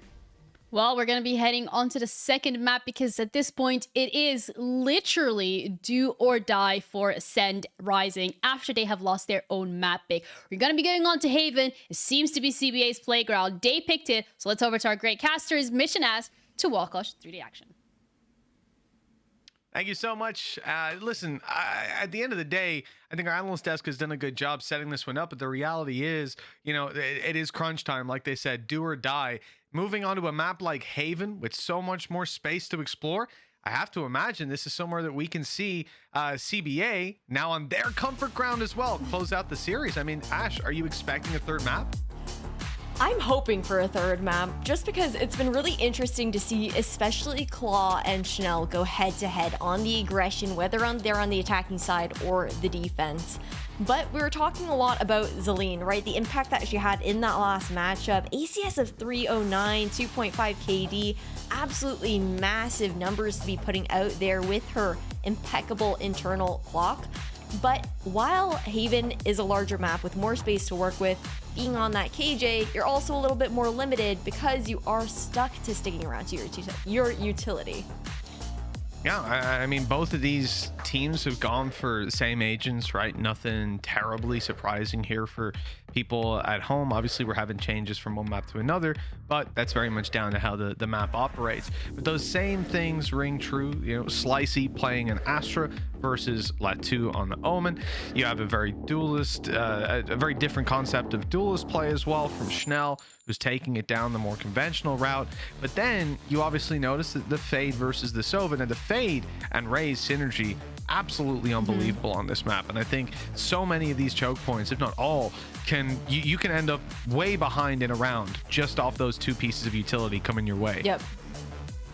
It's not just the Fade though either. With Slicey, with Rika's agent picks as well, it's just so many opportunities for Claw to flex around essentially wherever she wants, play that ebb and flow, because no matter what, she's gonna have a teammate there with util to be able to back her up and set up for those paint shells, for those blast packs on towards site. But we also saw a similar iteration with Chanel, right? More so the paranoia being that factor. But Jade switching onto this breach, being the flash initiator, kind of swapping roles back and forth with HTM, will be really interesting to see here on Haven as well. I just had word from the admins, just a quick pause. It shouldn't be too much longer, while we just get Kim restarted. Now the thing is, for CBA, obviously when we look at the previous map, Celine, unbelievable. We highlighted it a million times, the amount of times she was able to get behind players. And look, I think the difficulty here can definitely be found on a map like Haven versus Ascent, where in order to get behind them on mid, it's a very quick rotation, it's a very small gap. But Haven, those rotations through your attacker spawn are going to take a lot more time, or through defender spawn. So those flanks don't come into play quite as often. Even still, it's going to be in the back of your mind all game long that around any corner, no matter how clear you think it is, Zelene's probably there. She's probably lurking, waiting, watching, commiserating. But I'm talking about the stats here for the side of CBA as well, specifically on Haven. CBA's map pick, but you know, really high potential to take it to that third map, considering Ascend are sitting at that 71% win rate here on Haven. Meanwhile, for CBA, a bit of a different story. Only 40%, less than half of those maps won here on this map in particular. But the early Prowler, that does come out here from Kim, finds the early information. Ascend, instead of pulling back, they do still continue to slow contact in, but you've got a double up in short to worry about. Now these players now have even further support, but there's going to be no one to fight unless they push on up, where Amy is sat waiting. Nade's about to make its way towards her. That could be a problem. And indeed, it proved to be, pushing her out of position, but she catches the kill along the way. Now leaving an isolated Rika. No fault line to work with. And it's going to take quite a while before her teammates are really going to be able to reunite with her, holding that angle on long all by herself. Watching the right way as they come around the corner. A little bit of damage, but not enough. And now, oh, they have the opportunity to isolate a fight of their own, but no way to know it. And it comes down to one-to-one trade. So this is a bit of a disaster here. Zelene getting this defuse should be next to impossible. Despite the damage done, though. Look at that. Jade just barely clings to life on 10 HP. That could have gone either way with the RNG that does come out here in Valorant. Precise gunplay in this game, but really nicely played. You know, normally you would tell, okay, stick together in this 1v2 situation, but the angle in which that Ascent were able to work with together with the side of Jade and Schnell in that post was really well played just to set Schnell up for the peak to come through. Now, anti-eco in hand here for Ascent, going with the hero rifle into the hands of Amy, which I feel like, you know, a lot of the times you might think, surely that goes into the duelist possession, but Amy has consistently shown up, been able to find her ones and twos with her lurky positioning, despite the fact that Ascent are sticking together in this round. And they'll be hard to repeat when they get those rifles out, but right now, pistols in play, it should be nice and easy. A site stack up from CBA. Nobody moving towards A on Ascend. They're avoiding it like the plague, so absolutely everything lining up for us right now. And you know, you mentioned that Ascend have looked good on Haven. Their win rate is fantastic. I mean, even just thinking back to the last game we saw them play this map up against Kase, 13-1. I mean, it was absolutely unbelievable. Their attack side display, and that's the key thing. So you know, maybe it would have been a closer game if it started on the other side, but their attack is undeniably, in recent memory, one of the best in the league on this map. So now we get something to track, I guess, over the coming rounds, or how this is going to work for them, because they're sat 2-0 more than likely. Still have to deal with these pistols to get there. They definitely do, but for the side of CBA, it's the defender's side that's strongest for them. 63% round win rate here on defense. Retake 2 come through though. Schnell, very up close and personal at the moment. CBA just looking to do a bit of damage, sticking together. Two in a bit of trouble, but managing to clean them up nicely, actually. Just a sliver of health left on Zelene, and that's how you do it. Ascend walking out with that round win, 2-0 now. Again, they have lost 3 players, and there's some affiliated losses there, some reinvestment as well. But all in all, I think that's best of a bad scenario for them. Yeah, just try to get as much value as possible into that eco round, especially with the buys that do tend to come through, right? But now we're looking into round number 3. For the side of CBA, we'll finally have those rifles in hand for the most part, and what I am looking at though is Slicey only has 1 star, I believe, in her arsenal going into this round. That's gonna be troublesome having low util on your controller. Oh, through the smoke, a shift walk push from Kla. That is a play that's punished immediately, whether they thought the space was clear or that they'd win the fights. A risky round to make that play in here with the rifles up against the bonus, and another push. I mean, Ascend defaulted this round, seemingly expecting this level of aggression out of the defensive side, and the reward is there. A ghost, well, it's overcommitted on that angle. There could have been a chance for Jade to get so much more, but it didn't work out this time around. And again, they kind of regain control here on CBA, but the amount of dead space that they've got to work with, it's a good thing that they've got Zelene online, because she's holding C long, garage, and B main. Yeah, so much ground covered just by 1 player, and the slow contact up, sure, there's opportunity with it, but Latu right now is looking to be that player to be baited in. Super low health, right? Only 5 HP. Try to find that contact play. Zelene could easily find 2 in this situation. Ducks from the recon as well, but the dark cover just enough, and that swing through really risky for the side of CBA, landing themselves in a 2v3. Definitely not gone the way they wanted to so far, and it's not getting much better. Kim tagged up and dealt with right after. And Rika, well, that paranoia returned onto all of her utility she just put out, stalling any hope of a push. Indeed, leaving it down to a save. That's going to be a 3rd round for Ascend, and the attack rounds continue to mount up in their favor. For CBA, the economy is also extremely low, so I think Ascent are about to steam into the lead. They definitely will. This just sets you up so nicely for that long term into the mid portion of the first half, right? Just having that cushion under your belt in that economy situation that we're talking about. So it's really the hero rifle that we're going to be looking towards here for the side of CBA going into the next round. I do want to take a peek at maybe what ultimates could come close to fruition for CBA's side to try and bolster their loadout going into round number 4. Oh, we've seen some investments out of CBA. I think they're playing with the economy right now. I don't imagine that we're going to see them, you know, throw all their credits at the board, but affording a rifle on Claw could be a big game changer for them. They've got a Marshall out as well. We talked about that in the previous map and the damage that can do, how easy it can be to follow up, you know, effectively making Zelene and Rika hold hand cannons, but they're going to have to take this fight on their own. First, Claw, good to take the trade. I like the idea there as well. Your player with the Sheriff is first around the corner, and the rifle is the one looking to trade. Really, really cool stuff coming out here for the side. CBA Ascend, though, looking to execute towards that A side. The read is really good coming out from CBA. What's tough is that the only cover you have to work with will be those cloud bursts already expended both here from Schnell. Otherwise, now Ascend pushed into safer positions into their post plan. HDM hated finding the first. Cloud with a return. Cloud's everywhere. But up top, trying to find this kill, and well, now going to be the last one alive. Amy has just shown up, double tapping those defenders and leaving CBA with absolutely no hope.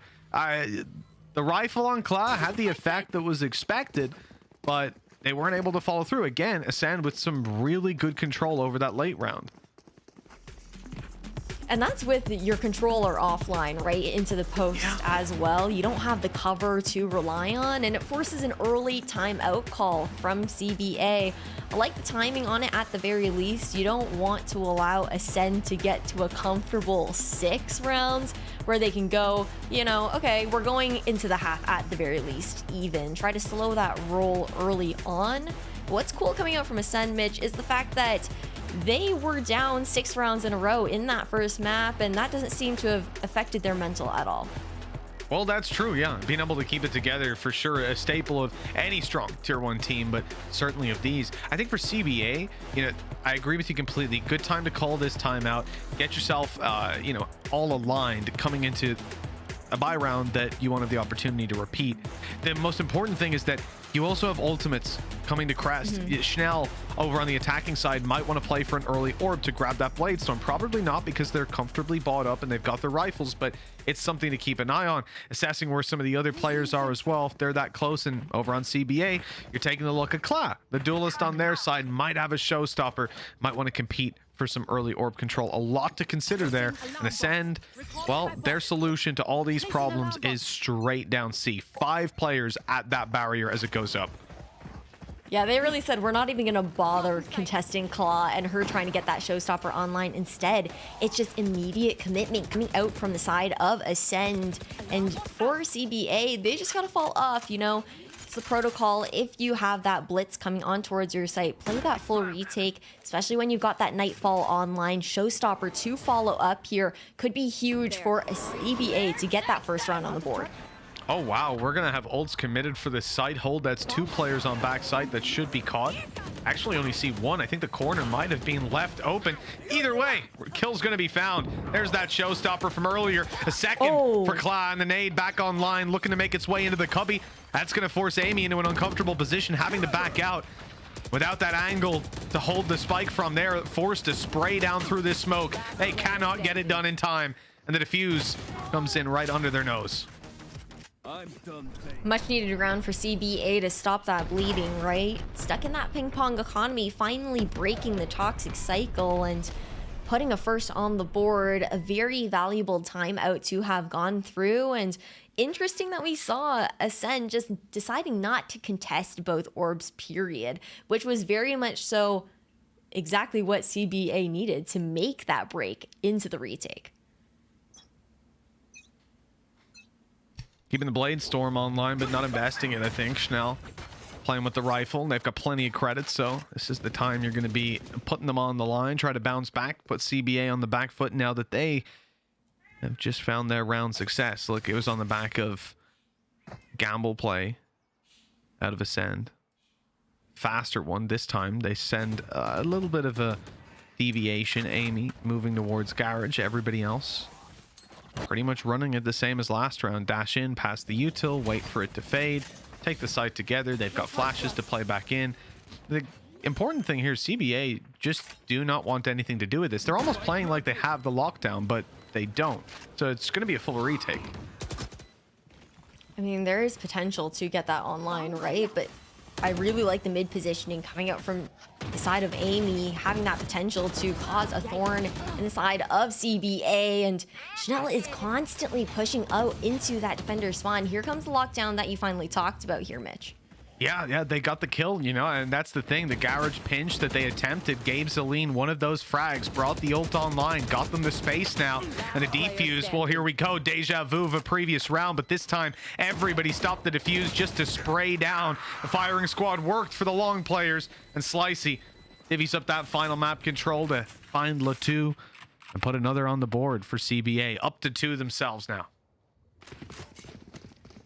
Ascent haven't been able to break through CBA, or I guess hold on to their post plan. Less so breakthrough. They can get onto site pretty easily, but it's where things are going awry after that spike gets planted there. And I want to see Ascent maybe pull back, be a little bit more conservative in their posts. Chanel is constantly looking for those early picks after that spike does get initiated, often punished for it, leaving Ascent in unfavorable positions when they would either be head-to-head in numbers or even at an advantage. Yeah, the fact that they're playing those retakes so successfully, I think a lot of it comes down to understanding Ascent in those moments. They know their opponents are playing those over-aggressive stances, right? These players are consistently getting up in their faces. I do love the Rolling Thunder. It's off Rika's contact.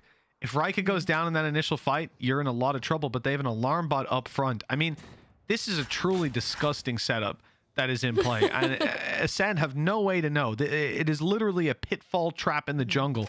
You're gonna find out by stepping on it, and it looks like they're stepping towards it, getting real close to those fake leaves right now. And it's such a gamble too, because CBA, their mid side's so weak, right? Of course, very much so relying on the extremity control towards the C side here.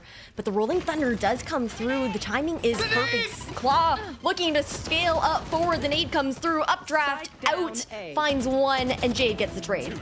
Oh, the damage is huge, but those players, yeah, I mean, one of the players trapped is going to be your Jet, but they come back out into the fights. They go down. Information attempted, but the TP, the ulti, online just in time. Lotus is out of there. They're planting on the C site now. Going to be spotted over there, leaving a trail and disengaging it with the teleport. Okay, 2 smokes to work with.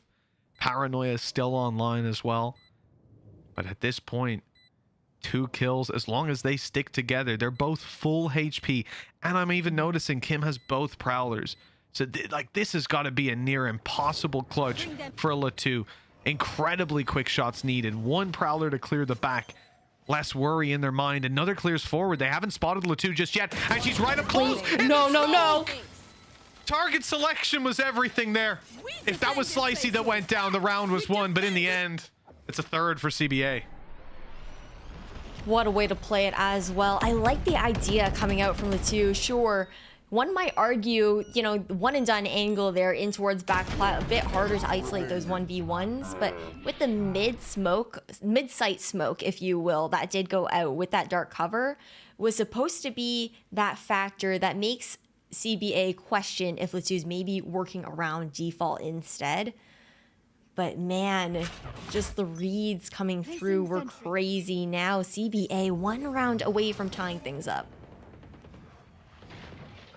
Again, you know, you got to have respect for how they're winning out these rounds. Very reminiscent of the first half of Ascent, where they had to work hard for the rounds that they got. They played against the probability, but it worked out time and time again. 3 in a row. Lotus has 3 targets swinging around that corner. They are used to her tricks by this point.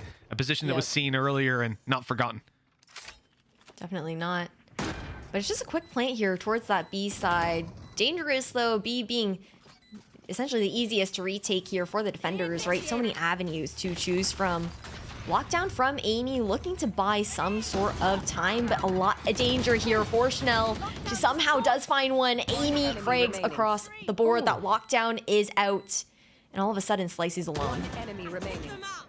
Okay, a good attempt, at least with the first. But that second kill, taking down Hated. Here's the problem. It's an anime jump. A connection that wins out the round. Gorgeous stuff from Hated the most. And that is what we highlighted on the previous map. You know, one of those rounds where the Hunter's Fury was online. They had the post plant. It was always going to be a danger. And that's exactly why. Such far back positioning too, ensuring that there's no opportunity to get pushed out in towards window. That would be too much commitment from the defenders, right? To re-clear, take that time. That would be then taking down. And now Ascent switching things up. Hopefully, I think they're hoping to almost catch CBA off guard with this more aggressive C-long push, considering the space that CBA has taken. But the read is good. The information they're looking to gather this time out towards grass, out towards mid. It's all up to Amy to try and hear that positioning to make the call for Ascent. It's so nasty to be checked as well. Celine, perfect read. Amy down. Going to take a while for that rotation to come into play, but they've got time. Clearing out these players. A different story. Nade's still online for Cloud. That's a huge bounty to take down. A second for Hated the most. Both wall bangs as well, clipping the edge of the wood. And this looks impossible. Not with Hated fragging like that. Ascend just walk away with the close to that. And it all comes down to a peek out of Hated. You know, they had some good crossfire attempts to try and take the fights when the kills came down, but they had no opportunity over on that CBA side to deploy any of their utility. That is so tough there. CBA, the idea was there. You even had Celine clearing out that flank, but it's just difficult now being pushed into an eco situation. Lockdown available, unlikely to come through because of the buy that we're seeing coming out here from CBA. But again, they're still going for that same kind of aggression. Claw looking to extend even further, but the respect for the smoke actually forces her to back off. But that's an early paranoia to come out. No longer now available for Latu for any sort of execution to help Schnell find that space. You know, big commitment last round. Just talking about those ultis, your Rolling Thunder from Jade was used, with the last 5-10 seconds of the round, locking down the players that were coming from spawn, allowing Hated to continue fragging towards Garage without being pinched, and really just staggering their push. I like the idea. It is an ult, though, that didn't need to be committed in that moment, as we saw, you know, the glory of X-Ray. No way that they can know that in the run-up. Something they would definitely value having right now. They hadn't had any issues in getting onto sites, we said earlier. A lot of that was retake setups from CBA where they were conceding, and I teed that up because I saw them move towards A and towards short, where a scrappy fight was inevitable. But instead, they've actually shifted things up to B, where they might have another easy time getting in. Easy time getting in, but I feel like when the other team is on eco weapons, B can be one of the scrappiest rounds to deal with. But this A link control is huge coming out. Amy's already ready for that flank as well.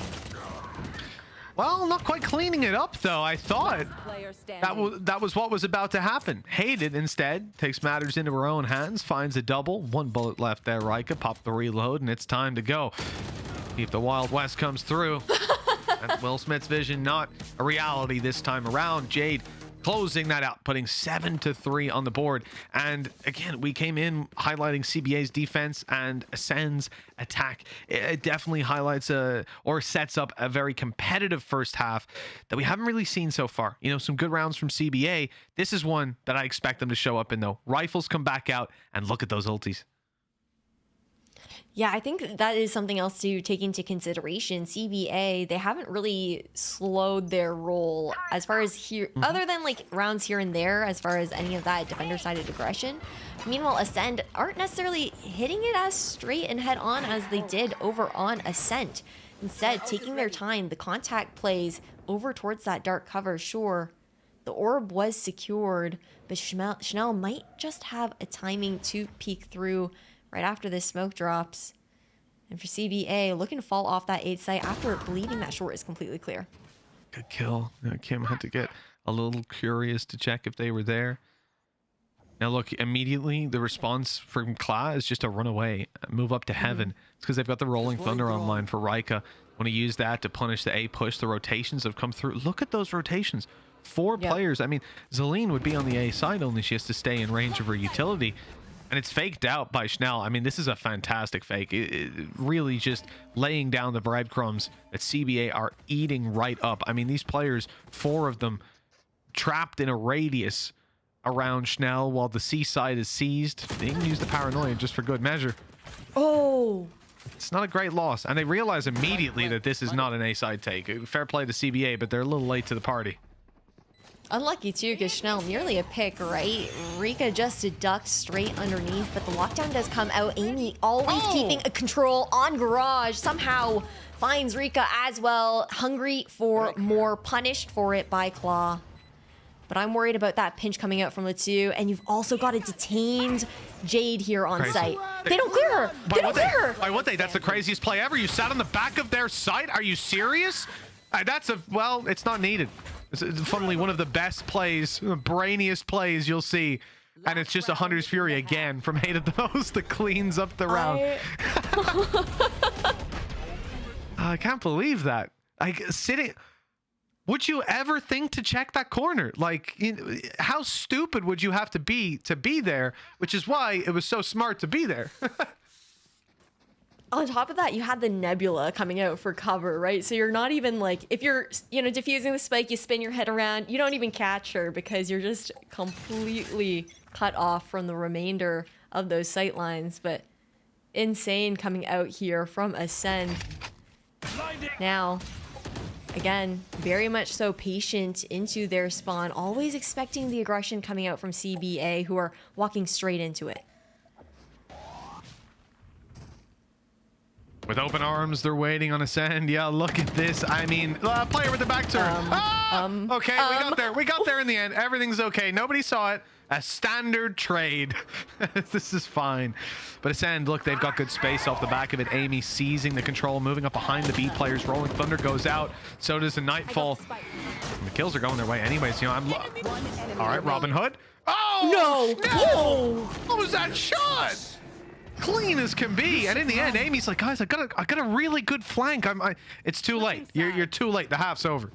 We're swapping sides already. 9-3 here for Ascend. Map number 2 as well, and that, man, I actually can't. That was like the one time that they actually like pushed out from 2 different areas, and very much so paying off after the conditioning that had been done previously. But now we have to see if Ascent can find that success here on the defender side, considering that on Ascent, once we swap sides, CBA, they found the attack there, and it was just all CBA on the scoreboard from there on out.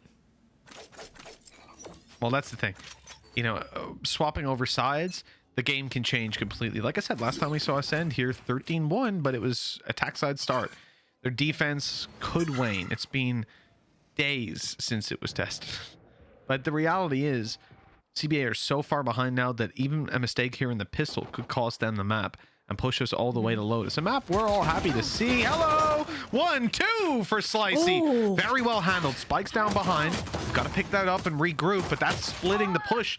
Means there's only 2 players in Garage. Luckily, Clap picks up that kill, but then there's only 2 players behind, and that leads to the spike dropped yet again. They won't be able to cross easily out of the window. The nade will help. They've got to be quick. The wrap is already coming around from the stairs, and a few shots are landed by Hated the Most.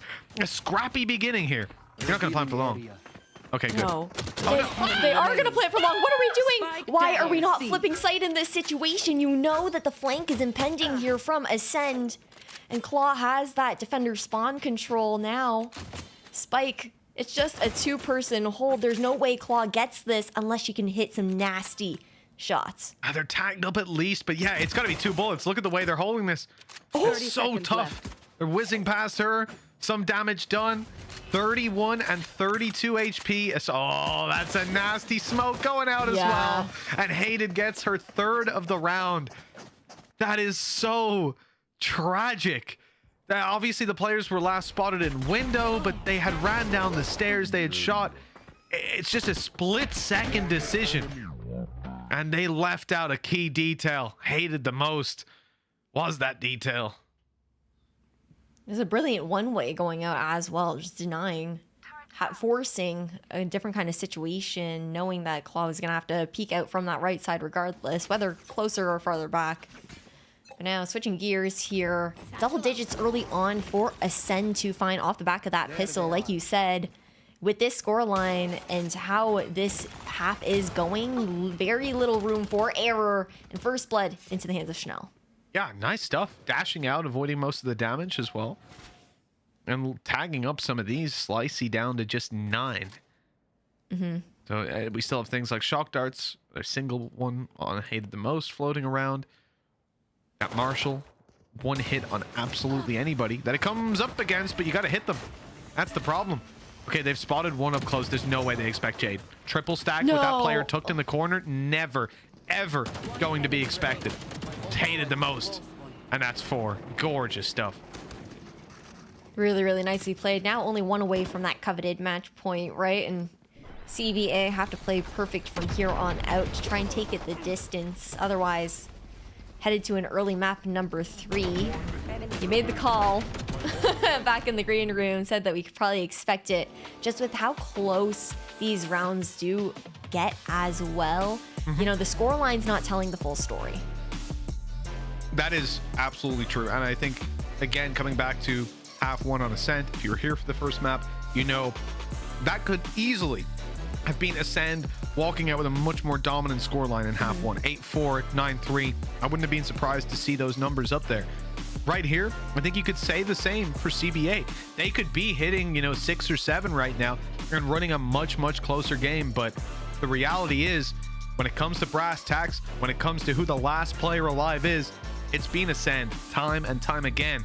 11-3.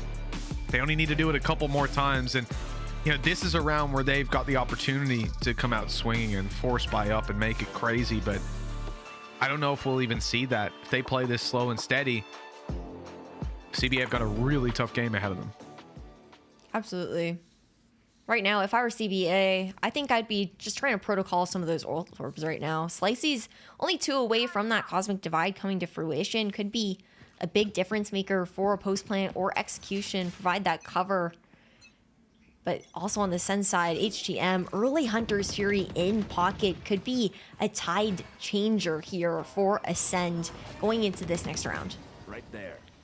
Well, Class certainly upping the pace. Already on top of the site, maneuvering around. Hunter's Fury going to be activated here from Hated the Most. It's not landing. It's keeping them back, at least stopping the plant. But now that they found a pick on C, they might look elsewhere. Flash pushes Rika back. Caught in the corner. That's wall bangable as well, so she's lucky not to lose more HP. Sat there. That nade is gorgeous.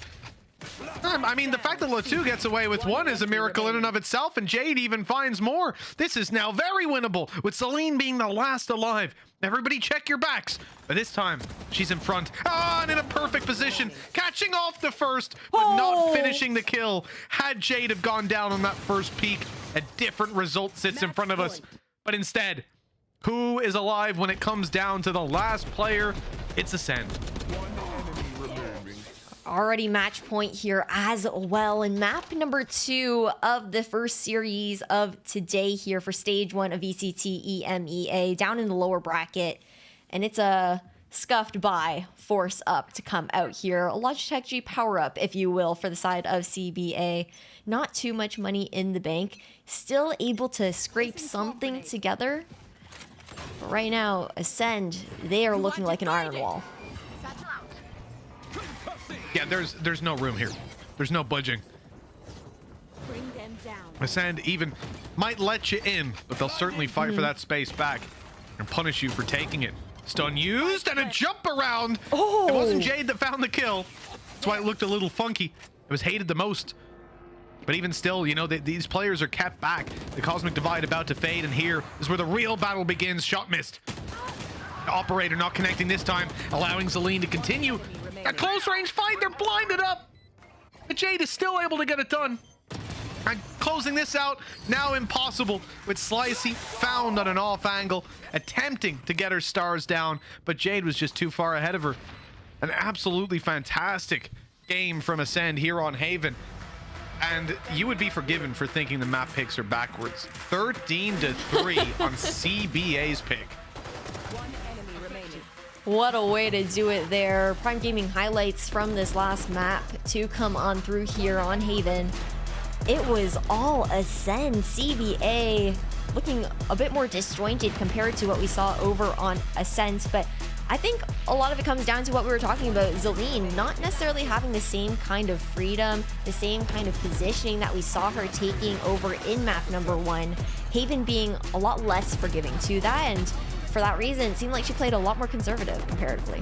Yeah, I think this was, like we said, starting out this game, it's expected, right? You can still see her put up numbers. There's no doubt about that, or any Killjoy, but it won't be in the same way. And I think that's why Ascent, like I said, was so reminiscent of Nats. That was also the map where he did it the most. It's just perfect for catching teams off guard. If they leave a gap, you can be on them in an instant. Here, it's a lot more open space, a lot more long-range rotations. Has to be said, hated the most. What an incredible series, but this map here especially, it was like the Hunter's Furies were insta kills. I don't know how she was pulling that off. And then some of those positioning based plays, like we complimented Zelene for before, where you'd see her tucked in the corner as the third player. They kill the guy on long, they kill the person on site. Now you're thinking site's clear, no problem, walk on, get shot in the side and 4K'd out. Gorgeous play all in all. Ascend bouncing back, and they have now locked in Lotus. We've got our third map where one of these teams is going home. We'll throw it off to a break and back with the analyst desk very soon. Red Bull gives you wings.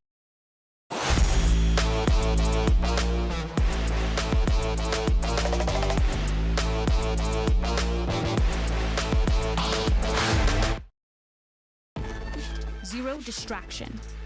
Zero doubt. Zero opposition.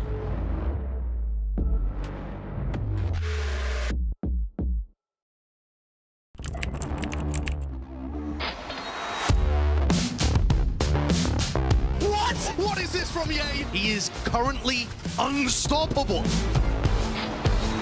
True. He is just a consistent demon. El Diablo. Hey guys, it's EA. Welcome to my course on optimal VALORANT training. I'm going to be demonstrating now some angle clearing. I'll slowly come around the corner as well, making sure no one's on these off angles.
And the trend of winning your opponent's map, it continues here at Game Changers EMEA, because both of these teams won the opponent's map pick. So therefore, we're going to be going to Lotus. But before we do so, Sam, let's break this one down, because it genuinely felt like Ascent found their footing. And on the flip side, CBA struggled and seemed to show the same mistakes that we might have seen from them on day one against Karmine Corp. Yeah, there was definitely a little bit of a backslide there. You know, one of the things that I was really praising them for on the first map was that it felt like they weren't putting as much into enabling Claw.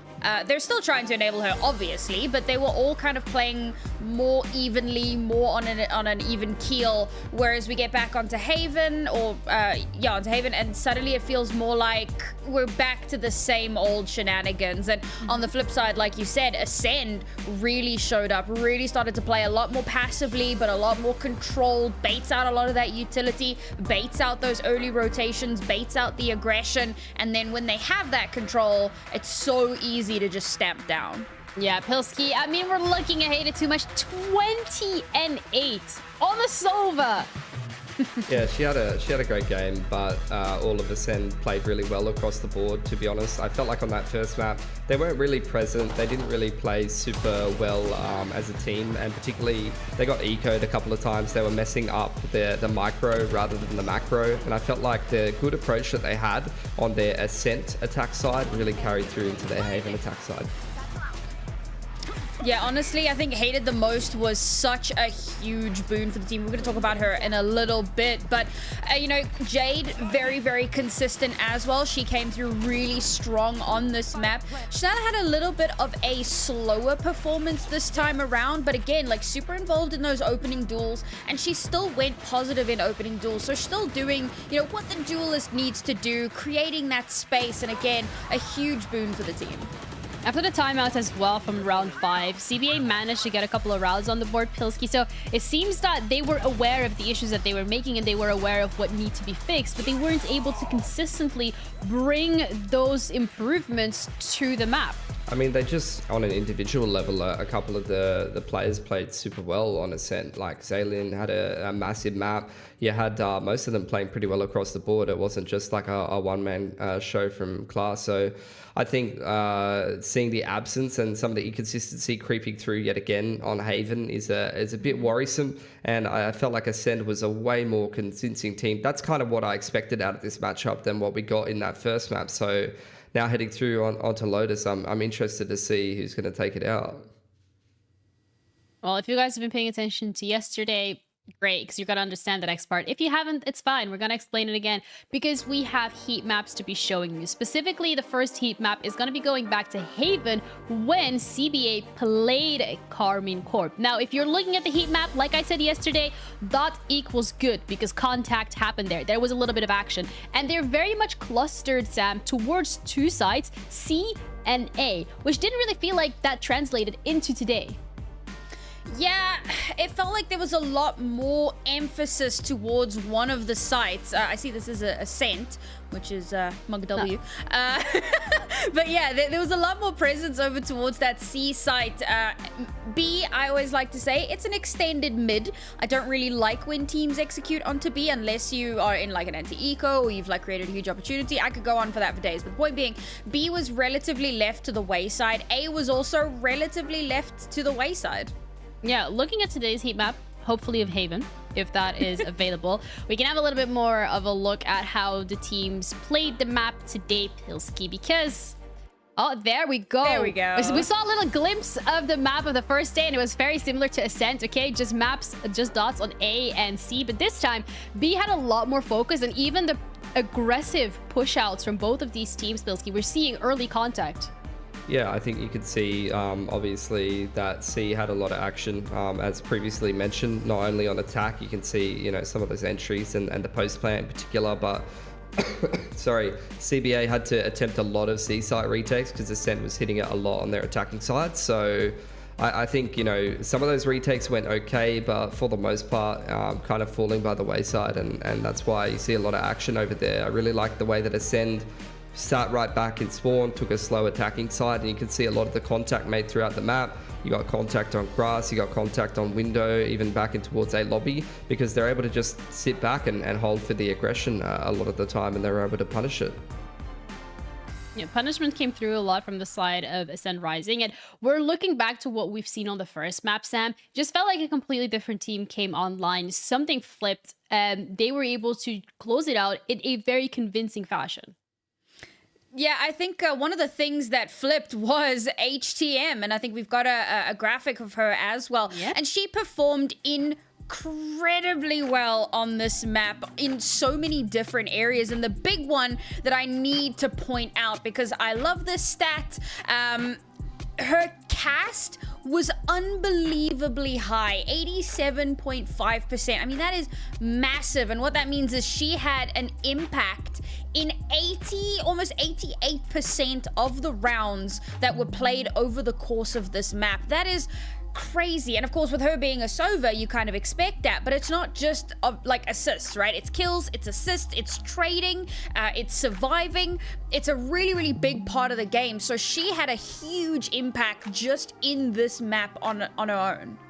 Yeah, we said it as well, Pilsky, from the game that we've seen yesterday from Ascent. It felt like more of individual players stepping up to the plate and making some of these rounds a little closer. But today, especially the second map, Haven, looking at it, it was more a story of everyone stepping up to the plate. And that's kind of what we were looking forward to seeing today. Yeah, I mean, you're never going to be sad when your Sova drops 300 ACS. I think you'll take that every day of the week. Yeah. But really, it was the whole structure of the team playing really well together.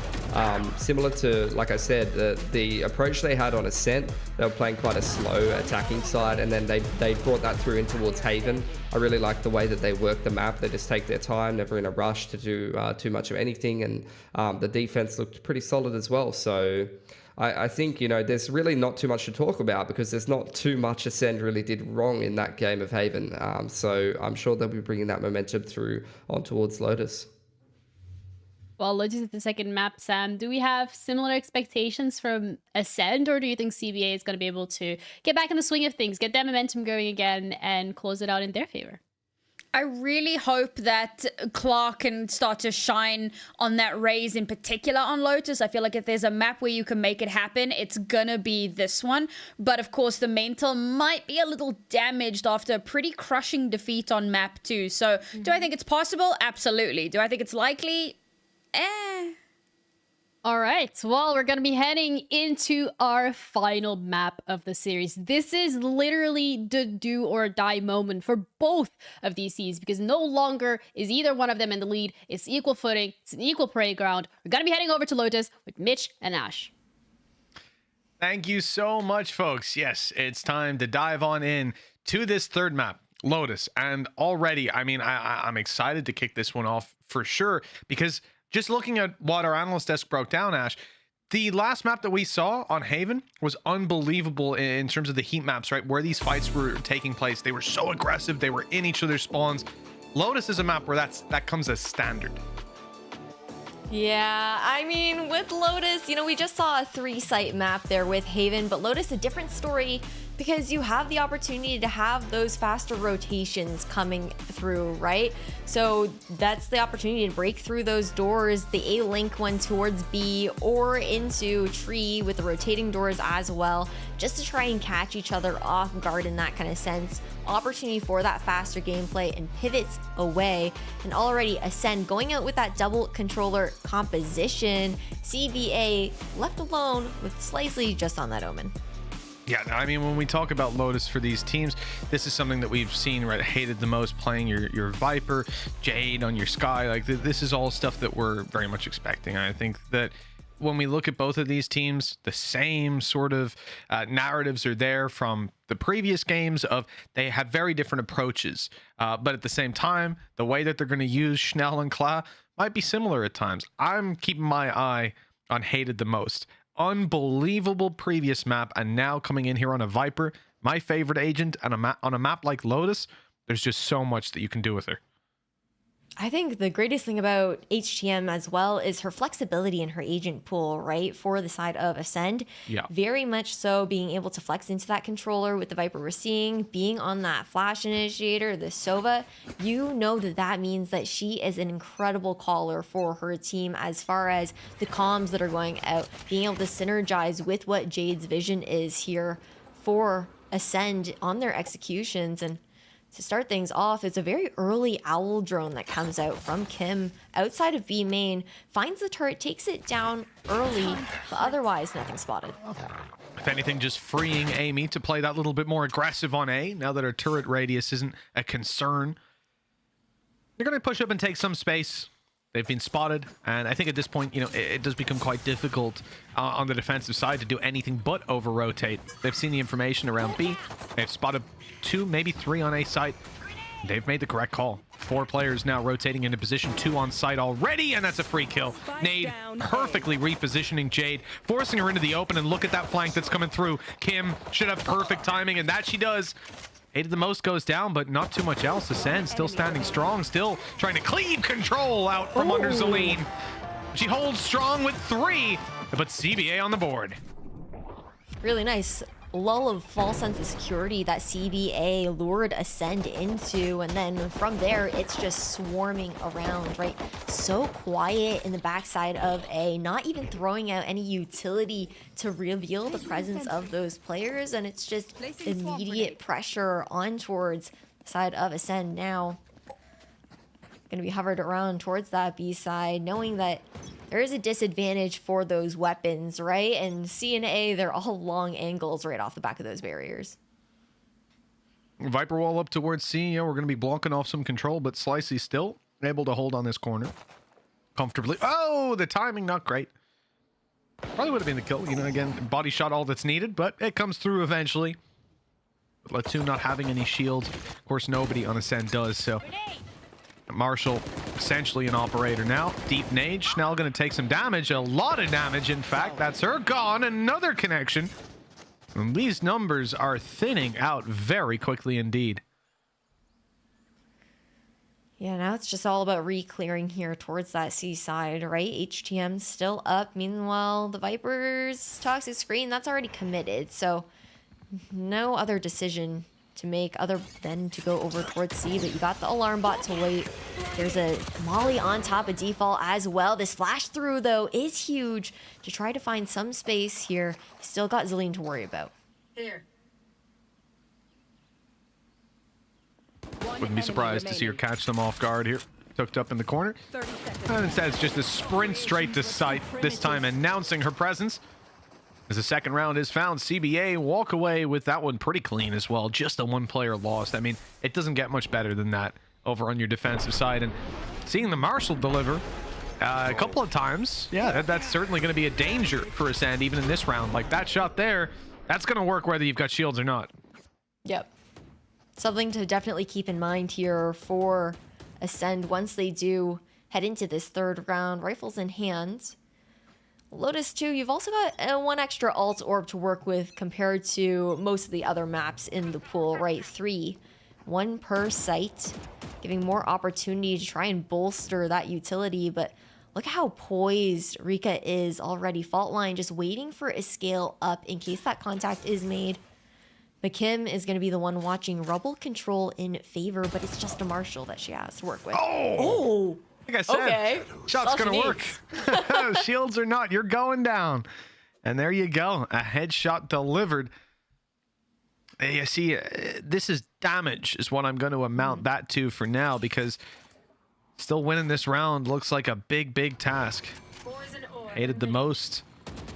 As a difficult choice, that poison orb going to obscure a lot of her vision. She does decide to push out from the angle and actually to fight for tree and to use a paranoia as well. They're committing a lot, thinking this was an A hit, thinking they were about to catch players inside of tree. And again, instead they found out that they'd been duped. This could be big though, but HTM, chip on her shoulder, has the feeling. Celine not able to find that value from her flanks as we had seen previously. Early Seekers just for a little bit of pushback on that retake, finding the early information, but interesting routing that they actually chose to path on. Straight into Jade. Double up, and here comes the triple. No, it's Slicey. Okay, returning that 1. But how much more can you really get away with here? I mean, just look at where the spike is. It's out in the open. All these players have angles and a side angle from yours truly. Hated the most. Delivering again and again. As we said, that previous map, HTM was on fire. It looks like it might just be carrying through to this one here. And a good sign from Jade as well. Even caught off a little by the first kill. She still delivers more.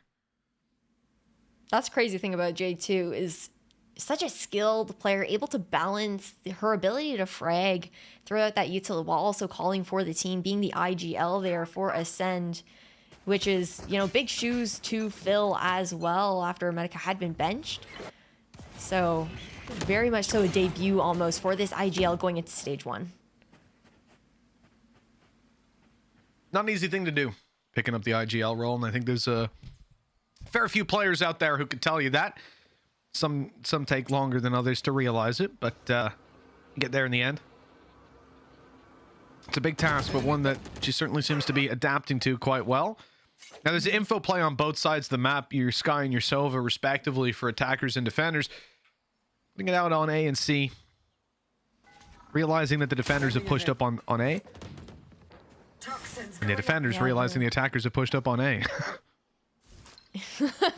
I mean, the read is really good, right? Just patience. CBA also not overextending too far beyond, knowing that there's probably some piece of util still waiting. Just going to look to see if they can find the long angle. But the Petish continues to go through, and this is looking scary for Ascent. There's only 40 seconds left, sure. Trying to draw attention here, Jade, over towards that B side, but the swarm is incoming.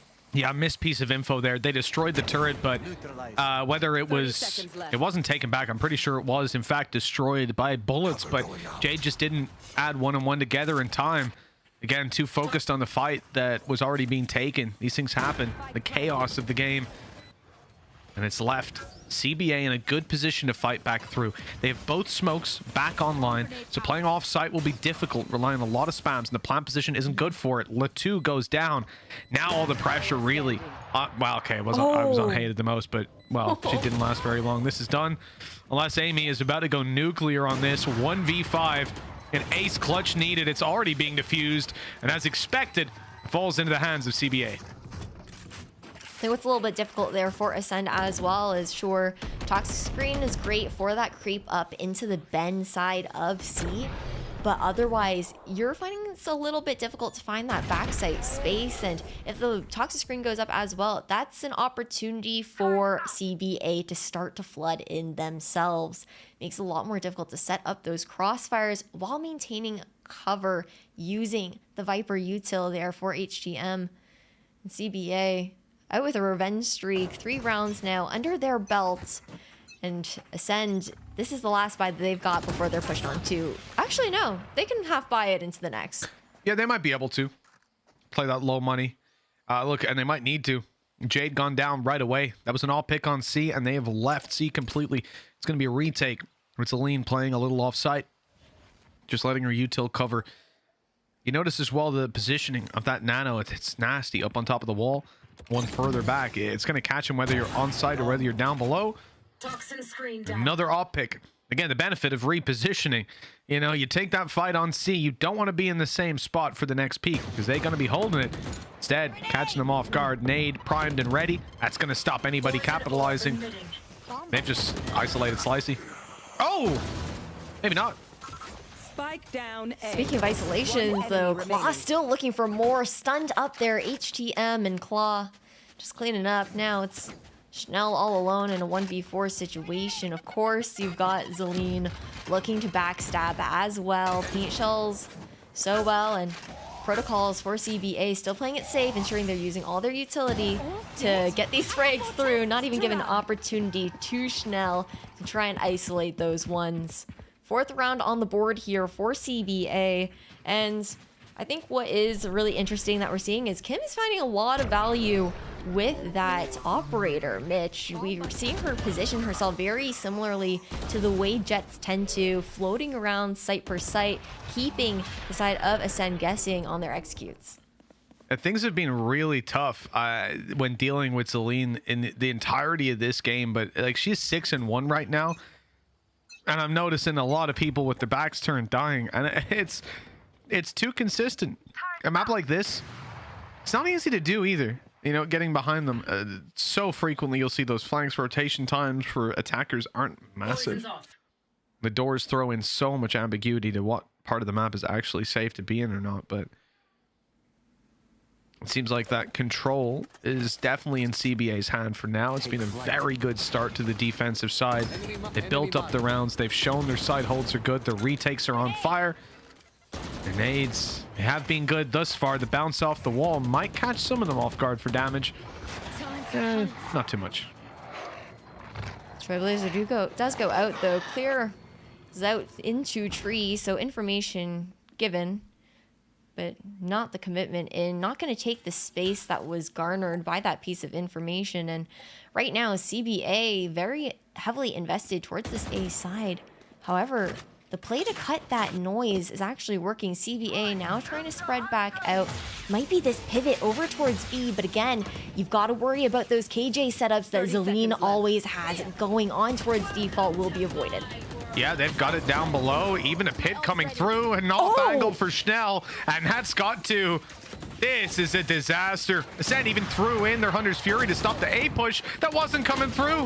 A flash out, and they just dash on out of position. No overcommitments, and no ball dropped here. That is gorgeous play from Ascent, start to finish.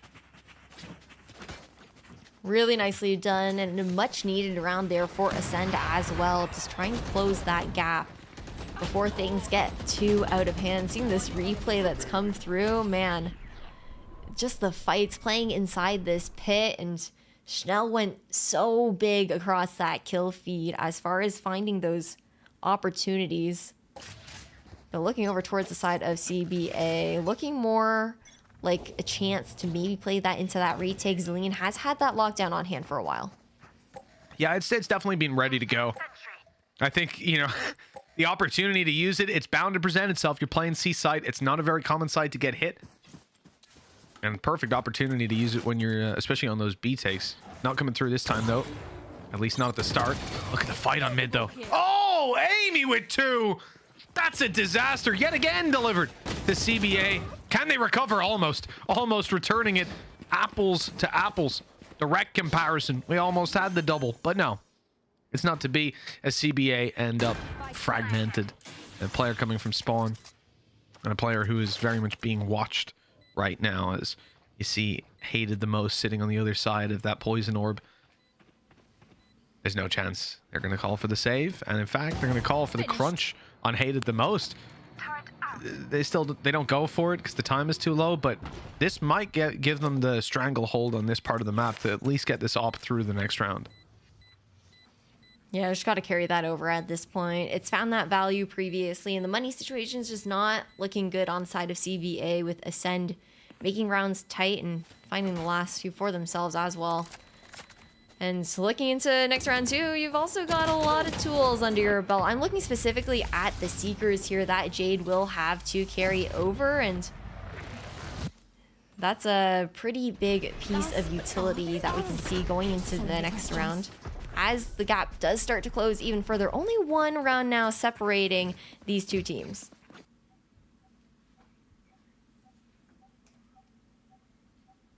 You know, something that at this stage, especially as the game goes on and gets to this close margin,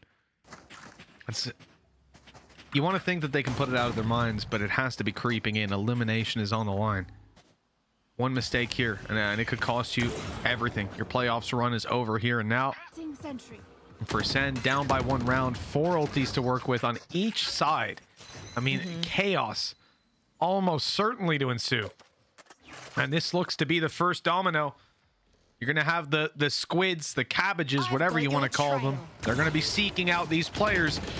And we imagine some ultimate response will be there. This is where they've got Zelene with the lockdown. Wouldn't be surprised if they just play the retake, and there it is. Yeah, even early pressure, right? Just try to pressure out that lockdown so it can't be used later into the post for Ascend, and Spike gets initiated. But this is a great nano, forces Schnell to use that updraft early on, still taking this defender spawn positioning. But this is something that we've touted Schnell for overheating on a little bit too much in those first 2 maps that we saw. Really wise play, especially when your opponents have these ultimates to work with. The only problem is the Rolling Thunder.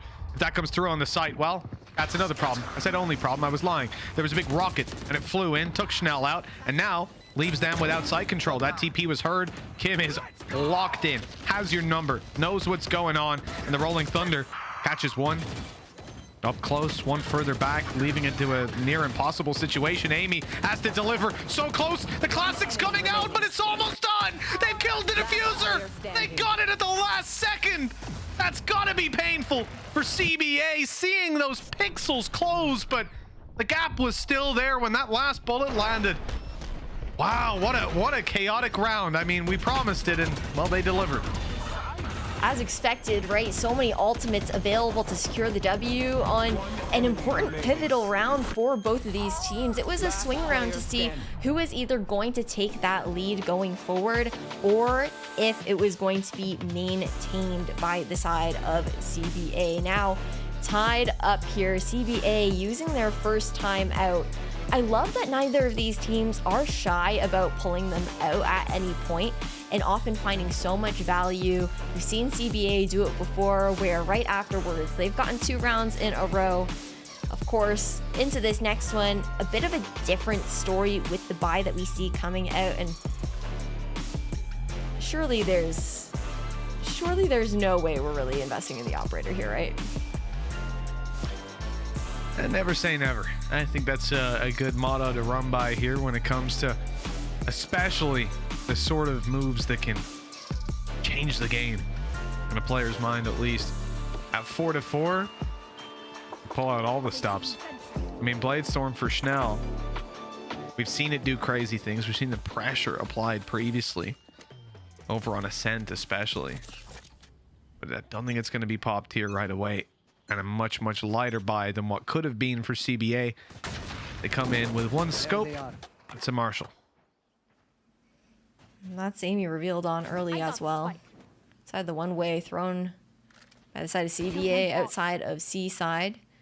Maintains that mound control. CBA not going to continue to fight for it, though. They're happy to apply that pressure for some extra utility to be committed to re-clear from Ascend and otherwise just fall off from there. But it's a quiet scale up from Ascend going over towards this A side. Sure, dark cover gives a bit of information. The first blood goes down on towards Slicey as well. Makes it a lot more difficult for CBA to have any sort of hold now.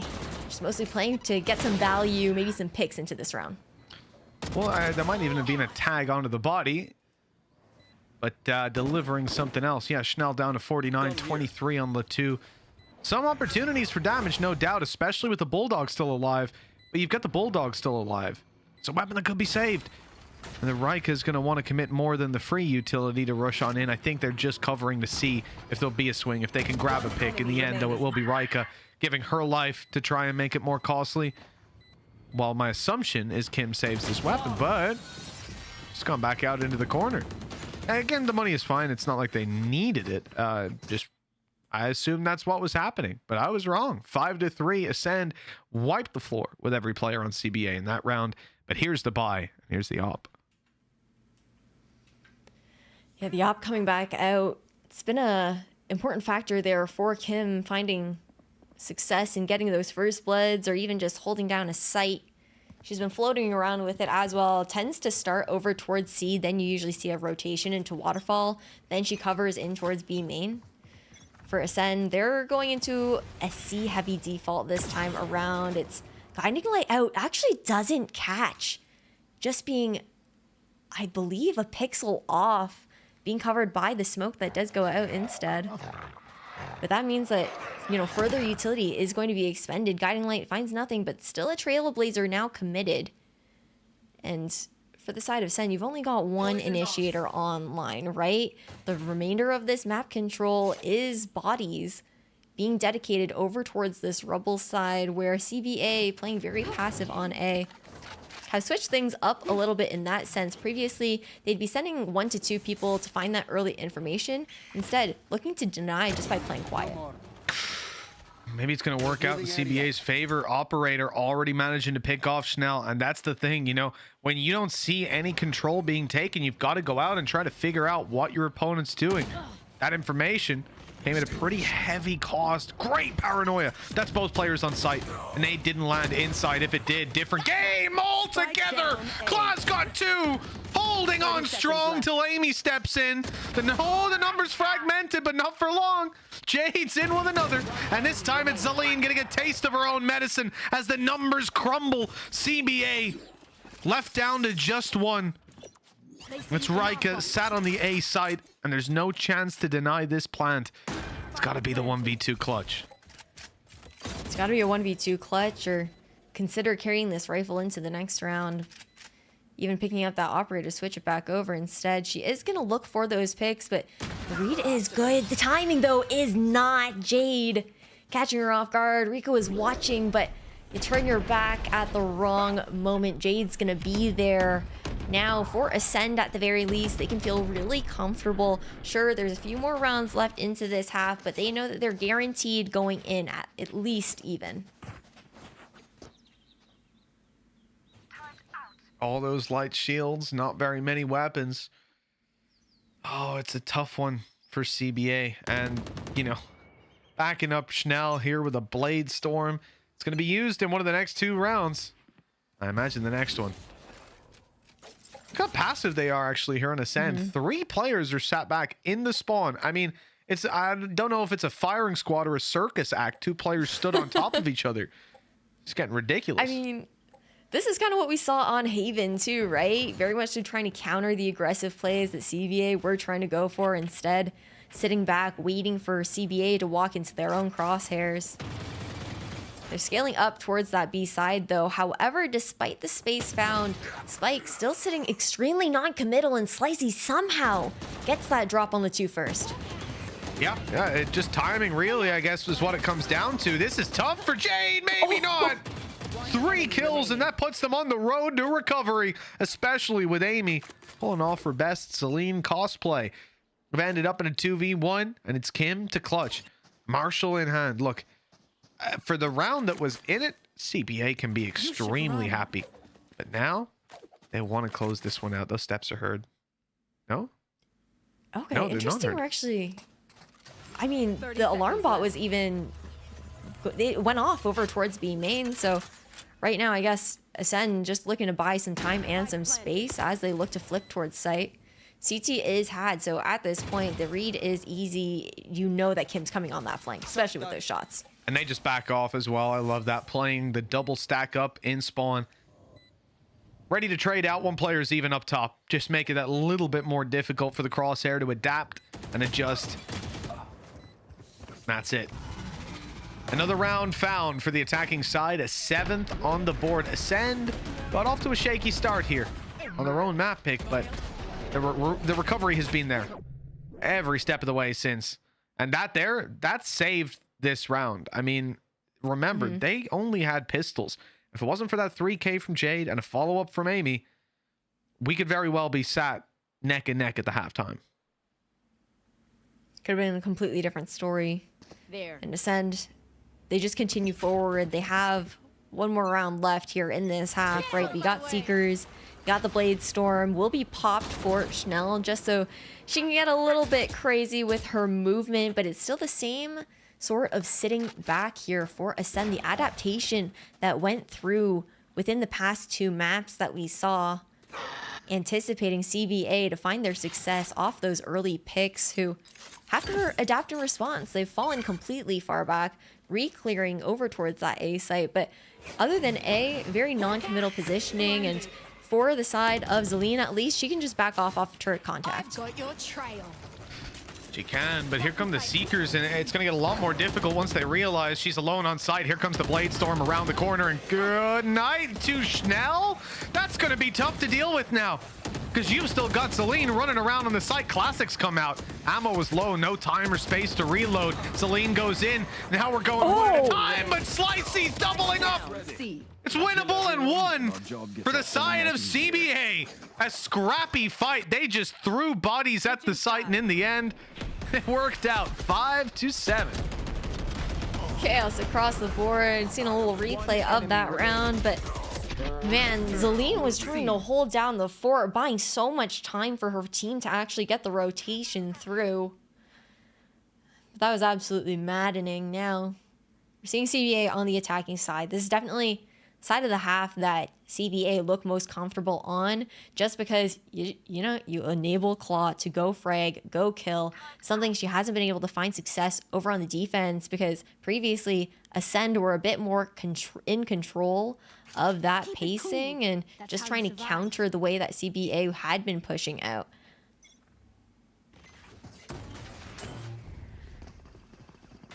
Oh, a bit of a blitz play to the B side.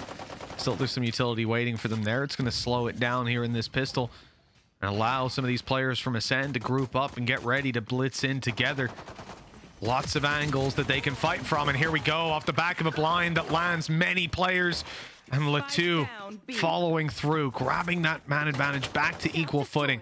The 2 players on site from each team, and a bit of a on the wings battle happening over on the A site. That's faded. As all 3 group up and presumably look for this plant, but not on B. They're shifting it up. They're moving to the A site. Viper's wall is already behind them at this point, bypassing a lot of the dangerous utility there. And I mean, what is that going to do? Really, a little bit of damage to Claw. Make it more dangerous if there was a player there to follow up, but there wasn't.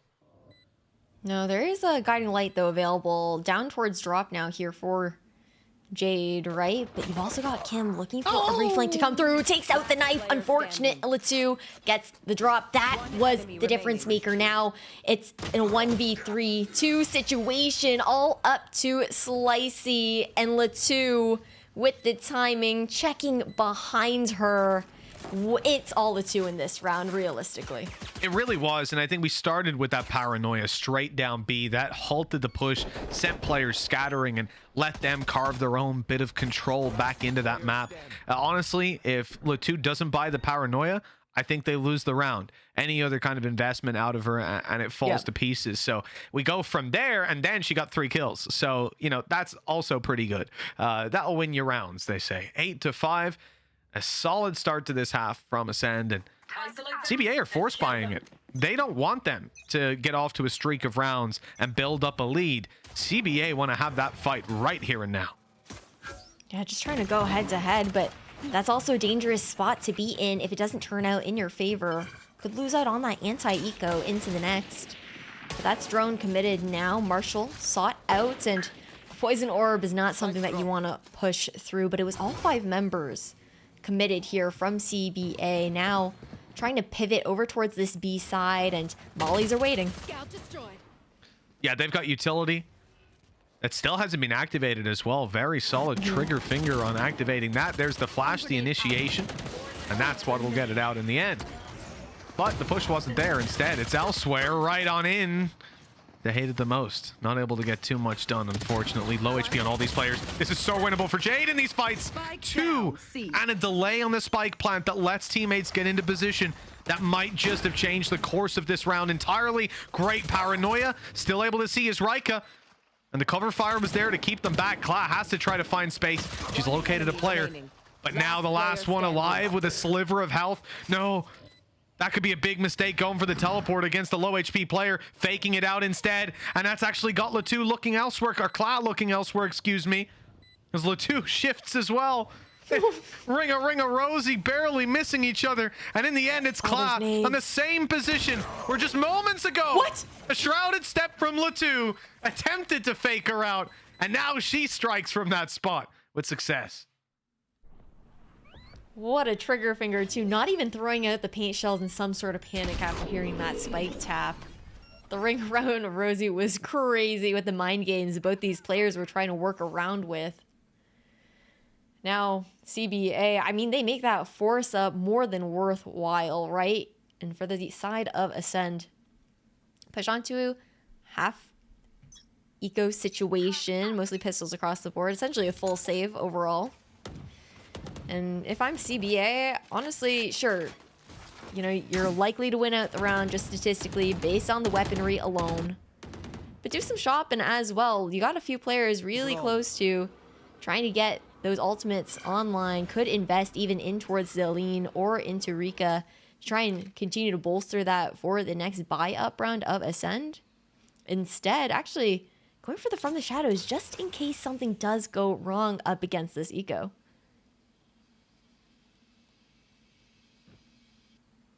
Unusual to see a player this close to the door as well. Over on Amy, it's not a commonly held spot. They open that up. Trouble could be a brewing. 3 players close in smoke. Now getting right up close and personal. There could be a flash from Jade any moment now. And there it is, actually blinding quite a few. Still, they're able to deal the damage back. And there's not too much of a panic in the end. Even spotting exactly where Amy is. Not dealing with her yet, though. Not dealing with her yet.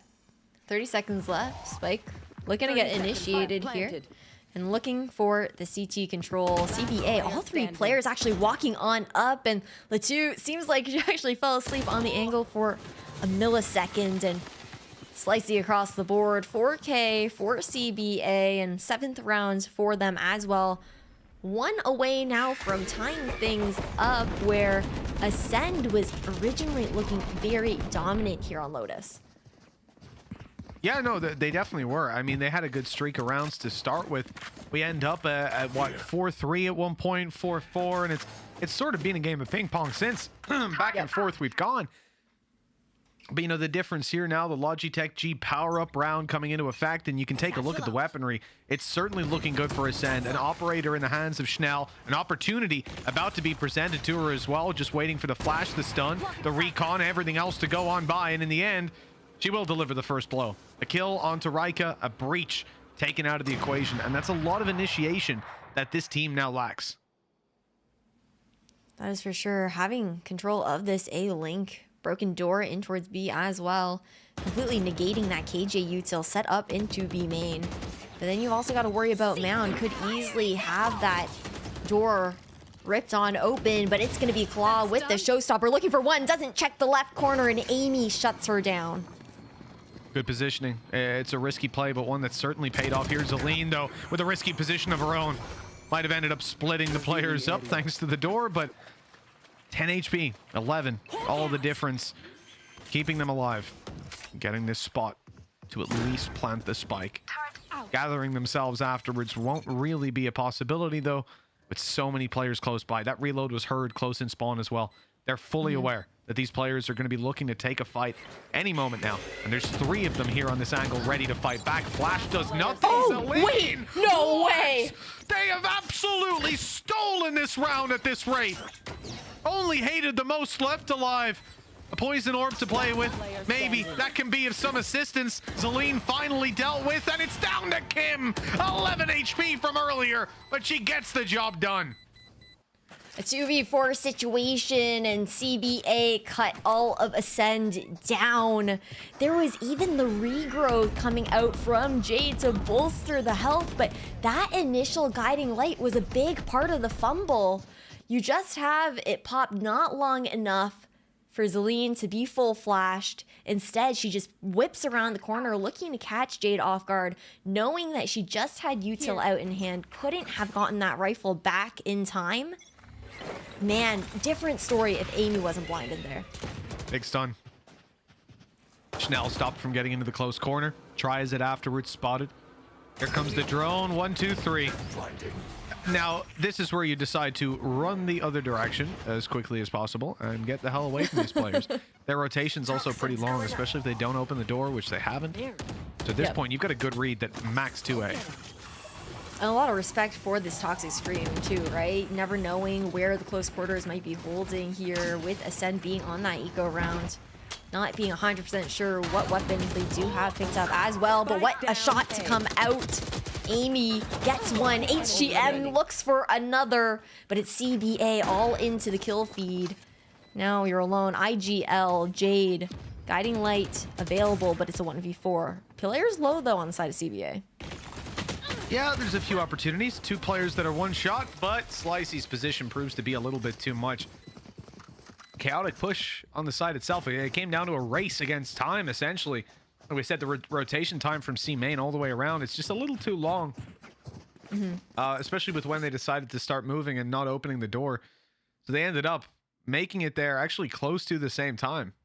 But I think the weaponry difference really shone through. This time around, Ascend have a lot to work with. A Viper's Pit and a Lockdown. A Lockdown on the other side for Zaleen, though, could be a problem. You put down that Viper's Pit, you can be forced out of it pretty quickly. All things to keep in mind. Pit does come out early on alongside that alarm bot just to give a piece of information over to HTM in case CBA are looking to disrespect the ultimate in that kind of regard. Just tucks from that Roomba going through as well. It's really nice to see, but the lockdown to push the Pit out of commission is also mentioned, and it's just ultimates across the board to deny the space CBA were looking to take. Oh, we actually, yeah, we had that Hunter's Fury popped off to destroy the lockdown. In fact, and 3 players are going to be caught up. I am not sure what just happened. If they thought it was to be destroyed, if they thought it wasn't there, either way, they've been detained, but they're back online, and they pay no price. No punishment to be found. What a disaster. The spike was in the open, but it's to be recovered. Nade has done a ton of damage as well onto Jade. Ascent are fumbling around that look to be theirs. Nice wide open plant though, does go down from Rika. Look at that CT control coming out from CBA. Already knew that the Ascend players were coming here from Mound side on that flank, but it just guarantees that they didn't run back in towards B to reposition in that kind of sense, and it's completely off site here in the post plant for CBA, just relying on those mollies on the util to come through. Oh, Jade's just tripled it in this round. That'll certainly do it. The flash out didn't even catch the first player. Still a chance though. Celine up close. The turret's watching it for her for now. Buying her all the time she needs, as that defuse needs to be put halfway, I'm pretty sure. Celine trying to pull them off the defuse, but Latu! It was a brave play and it's worked! It has worked out! Sticking it halfway! She was being shot at, but refused to pull off the defuse, because if she did, it was done. 0.44 seconds left in it. There is nothing else she could have done other than that to win the round. Gorgeous. What a precise play coming in, just, oh my god. An iron will as well to just be able to commit to that. Like you said, the timing just a little bit off for Celine as well, and somehow 9-9, back and forth like you had mentioned previously. Ascend have some tools for a retake situation with those Seekers. The Bladestorm comes out early and Flaw looking to funnel straight into the crosshair of Chanel. But util across the board, you can't even see. It's just a shot through smoke for the first. Yeah, I think a reactionary Bladestorm, right? Once they make all that noise. And now look, the Seekers have gone out. CBA are pushed back. Pushed way back, in fact, on B. Try to make up for it with aggression on A with some sort of space taking. That's denied. Now the only place left to go really is here.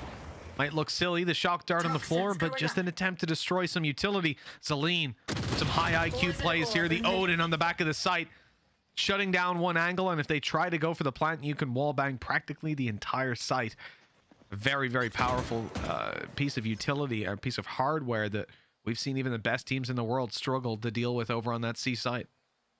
Yeah, and with 45 seconds left, the positioning coming out from Amy is really nice. I mean, you got that A main control, and yeah, it forces out that save, right? There's just no space that CBA have. They have no information and no money in the bank realistically. These two weapons carried over will be a difference maker to find a full loadout for this team going into the next round, because Kim and Slicey don't have enough in the bank. 45, 50 seconds, I'd say 50 seconds left when they would have called to save those weapons. That's not something you'll see often. A lot of teams lack the discipline to even notice when they're this deep into a series that, no, you should not go and dry swing A main like Rambo to try and recover this round. You should play for the next. You've already lost this round. They make that call. It's an unexpected one, to be honest. I almost expect them to throw themselves at it, but this is perfect. The money will line up. They'll get a buy and a chance to stop Ascend from just storming into the lead at this point. 10-9. It's a slight lead, but this can get out of hand really quickly. And I think that's a really good shout. The fact that it being such a tight series is also when you don't tend to see those very conservative saves being called, right? Usually it's when a team's down like 4 or 5 rounds compared to their opponent. But it's the foresight coming in for CBA to be able to read into, okay, we need to be able to extend our economy in the long term for the remainder of this half. And with the timeout being called right now, I think that something CBA do find a little bit of a struggle with is Lotus has definitely moved into more of a double controller meta, I would say, overall, especially with that Harbor coming out, being very pivotal in finding those safe plants, and neither team running that controller. But CBA also not running a Viper alongside of it. Ascent, when they were on their attacking side, although HTM didn't go for many lurks, she did put a lot of pressure on CBA alone with that toxic screen over towards the C side. And for CBA, they don't have that kind of fake potential, that pressure potential in that kind of sense either. So right now, I feel like Ascent, they've mostly just been sitting back, and wherever CBA is showing their face is usually where they are headed or are heavily stacked up.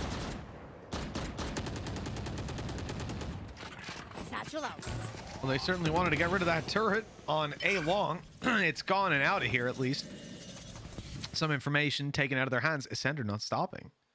I mean, they got close. I thought maybe they were going to continue moving forward, but that's exactly what CBA are going back to check for. Now that they've lost their turret 15, 20 seconds ago, certainly need to be cautious about those sort of flanks, and you can see they are. The C-site push, very, very weak defense here. I mean, you literally have one player, but like we said, the main thing is to play retake and have that Odin chip away as they get in. Such a huge factor coming in. Poison Orb as well on towards default just allows you to potentially melt the players flooding on towards site. I do like that try to step over for Slicey to create this crossfire, and the flash goes out. The only reason HTM falls. Yeah, and I mean, also wise to have that player come up the laneway, the actual waterway, find the position that you have a little bit of an off angle. It just makes it more difficult to consistently punish those players on the side itself. Corners checked. Oh, wow, double swung as well. They are definitely covering all their bases on that. Good flash, but a second player behind the wall, anti-flashing it, ready for that exact play. Oh, what? How No. did he win that? That should never have happened. His stun's gone through. Reich is good for one, and Kla good for two. All is well. Everything went according to plan. I can't believe it. I'm pretty sure Amy's toes were like peeking out right at the bottom of that dark cover too, but man, you can really see that CBA are tightening up on their synergy as far as making those calls, ensuring that they're pushing together at this point with the series getting so close. Not that they weren't doing so before, but feels like they've really reeled in those reins. Oh yeah, definitely. And I wonder how much that threat of elimination really wakes you up. Because just looking 2 rounds ago at the save that we saw called by CBA, like those are the kind of decisions even further that I wouldn't expect from a team when they're backed into a corner. Their back is against the wall. That's where players' egos tend to take over, where someone sits back and says, yeah, we're in a bad spot, but I can save us, and then gets headshot and you've lost your weapon. Can't buy next round. You lose the game. But instead, they are playing this one. They're running a tight ship, and that's what I like to see. Ascent calling a timeout. Still have one left in the bank. Just take a look at their money. I mean, the operator's certainly a possibility to buy that up here, and we saw a lot of impact from it earlier on in this game, but it feels like it's been a little quieter when it comes to the scoped gameplay. Schnell, we're gonna hope to make a change in that. It does come through. Last time we saw Schnell on the op was over on Ascent, where she was really favoring that mid control, right? Oh, yeah. Pushing in towards stairs, just trying to get aggressive. It's going to be a similar story, except much more aggressive angle over towards the A side, and a lot of bodies committed over here as well in case they were going to be met head to head with some sort of early point of contact and blitz. But now that Schnell's all posted up, Ascend, they are able to make the call for the rotations over towards the left side of the map and into B, and drawing so much attention towards that B side. CBA scaling back now, looking to find something here over towards Mound, but I mean, look how strong the left side of the map is right now. Sure, at least for the operator, that's got all your bases covered here on Rubble, but with it being so quiet on the A site up until this point, Ascent have been comfortably posted up, a lot more geared towards that pressure over at C. And something they might have read there, just they look at the wall, they put out or a boom bot rather, they put the nade through, just to make sure that there's nobody pushed up on A. And maybe reading that lack of information on the defender side as, you know, if they were stacked C, for example, maybe they would push up A often or something like that. We're going to see the response here be to run away from the lockdown, run away from the big rocket launcher. These are all good calls. And in the end, it's not even going to be fired. Kim ends up losing her life trying to regress through to B. Good flash results in a double kill, and now the round has fallen completely apart. Ascend win every single duel, and that very much looked like dominoes. Once the first one went, they were all falling. I mean, for CBA, so far it's been a lot of early util, particularly towards that B side, trying to draw that attention. But the issue with drawing attention from the defenders, that being Ascend in this case, towards B, is that whether you're pivoting towards C, whether you're pivoting towards A, it's still a really short rotation to be called through. You can find that early pressure and just play those numbers, especially when CBA is getting aggressive and looking to flip site, finding that spawn control there on the defenders, which is something that CBA are doing constantly. Every single time that they do take into C, they're either trying to go through waterfall into spawn, trying to go through the main point, and now this time shifting back over, looking towards that A side, and they still don't know that the operator's necessarily online. Well, there's info of players outside of A, locked in. Go get him. And I mean, you take a look at how Ascend are defending up that C site. They're going to have no problem in rotating an extra body around to this side of the map. Operator is locking it down completely. And I'm seeing some CBA players move back. The spike also starting to gravitate back towards the attacker's spawn. Players now crossing the threshold into the C main. This is looking like we're going to have an op pick coming through. Kim, she's been holding that angle for a minute and a half, and finally a player comes around it. Reactions just as quick as when the barriers went up. This position in the corner is absolutely filthy, and I do not blame Slicey in the slightest for not checking it. No, it's a 50-50 at the same time, too. It was Crossfire being held regardless, and really tight 1-2 clear. But 30 seconds left. The paranoia goes so big to earn those picks and just cuts down the attack and execution of CBA. A flawless round. Ascend take it to match point. Yeah, no, that was a trap well laid by Ascend. I think from the very beginning, you know, they are bolstered down, ready to hold on the A or B side if the fights come through. They're very much hoping that this team stalls out and does exactly what they ended up doing, not just on the C site, but when they move back in the other direction to avoid the op, and there is another trap waiting for them to fall on into. Just gorgeous play across the board, and now take a look at CBA. They're left down to a pistol, a Spectre, 2 Bulldogs, and a Judge. Fast play towards the C site. Look who's out wide with an operator, and of course the shot is hit. Chanel never overstays her welcome either. Always got that tailwind online to get back out, and now looking to re-peek after the poison orb has dropped to stall. And for the side of CBA, the flashpoint does go out. Chanel looking for something. She's able to find another. The shorty comes out looking to find more. And things are not looking good here for CBA. Now, that is it done and dusted. Ascend have most definitely put the final nail in the coffin here as CBA are eliminated. Ascend furthering their playoffs run.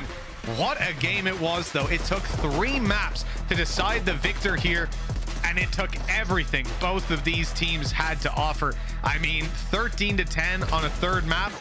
You know that's a good series. It was an absolute banger of a matchup here between CBA and Ascend Rising, but Ascend, it's tightened up. HTM looking a lot more confident compared to map number 1, where she was a little bit more quiet. And that's heartbreaking. CBA, you know, they're out. That was a lower bracket run. Ascend get to continue to move on, try to make that lower bracket work out here. But I gotta say, Jade debuting on her IGL with the numbers she's putting out as well is looking really phenomenal here for the Ascent team. Oh, definitely. Yeah, you can see that there's some adjustments, there's some teething issues at times, but for the most part, this has been a pure joy to witness the majority of these rounds. Some of the innovation, some of the initiative that was taken in these clutch moments, and when these players were backed into a corner. I mean, it was a fantastic game that delivered exactly as we expected. And, you know, we might be in the playoff stage, but that doesn't mean that we have to forget about the groups, because we're basically having a group stage game up next, right? Guild X versus Carmine Corps. These two teams have already played, and I think now coming into this, there's going to be a little bit of revenge sought after by the Guild X gals. Oh, there definitely is. But Ascend, the monsters of that group stage, the 7-0 earlier on here for stage number 1, they managed to make their way through. But I want to know what the analyst desk has to say about everything. Let's toss it back over to Jeannie. Thanks, guys. Great cast to both of you. Love that. But it's a 3-mapper. And as Mitchell already said, the next one is going to be revenge. But with this one, Ascend Rising secure themselves in the lower bracket. We're not saying goodbye to them today, but unfortunately, CBA is out, Sam. Coming into today, I think one thing that we really want to highlight here for CBA specifically is the fact that they don't have an org and they have managed to make it this far. That is absolutely phenomenal. Yeah, I think that when we consider that they're like the only team in playoffs that doesn't have an org, yes, okay, they come from an orged background where they've been to a few boot camps, Celine as well. Obviously, Rika not so much because she is very, very, very new to the scene in general. But the rest of the players have had that backing in the past. They come into this without it, and they have to try and make do with what they have. And they have done a phenomenal job to get this far. Not one of our invited teams fought their way up through the open qualifiers, and yes, for me personally, it is very, very sad to be saying goodbye to them here today, but I feel like they can definitely be proud of how much they've accomplished in this stage. Absolutely, especially Pilsky, when we're looking at the performance that we've seen today from CBA in comparison to what we've seen on Saturday. It feels like night and day. A lot of improvements made over such a short period of time. Yeah, for sure. I think, you know, maybe what do you put that down to? Whether it's, you know, the fact that they're very familiar with each other, them and Carmine Corps. But at the end of the day, a much better game here against Ascend. In particular, one of those maps looked very, very convincing for CBA. I think this one could have gone their way as well, but unfortunately just falling at the last hurdle, ran out of steam on their attacking side. And in those last couple of rounds, some really, really good util usage from Ascend. Like the last 3 rounds on defense, I was getting worried for them once that game got close, because their defense is really what let them down against G2, where they had like a 7-5 attacking half. But they definitely put the pieces together right when it was needed. And unfortunately, that's going to be it for CBA. I've enjoyed, you know, watching their team. They got their own kind of little unique style. So I'd imagine before the next stage rolls around, you know, a few things to kind of touch up and iron out, and I'm sure we'll see them here again. What kind of made me quite sad, and this goes for both teams, particularly on this map, right? Because the first map was reasonably close, the second map was pretty one-sided, and then the third map down to the wire. And what upset me with this map was that, you know, map 1, we talk about how CBA doing really well and Ascend looking a little lost. Map 2, complete flip side.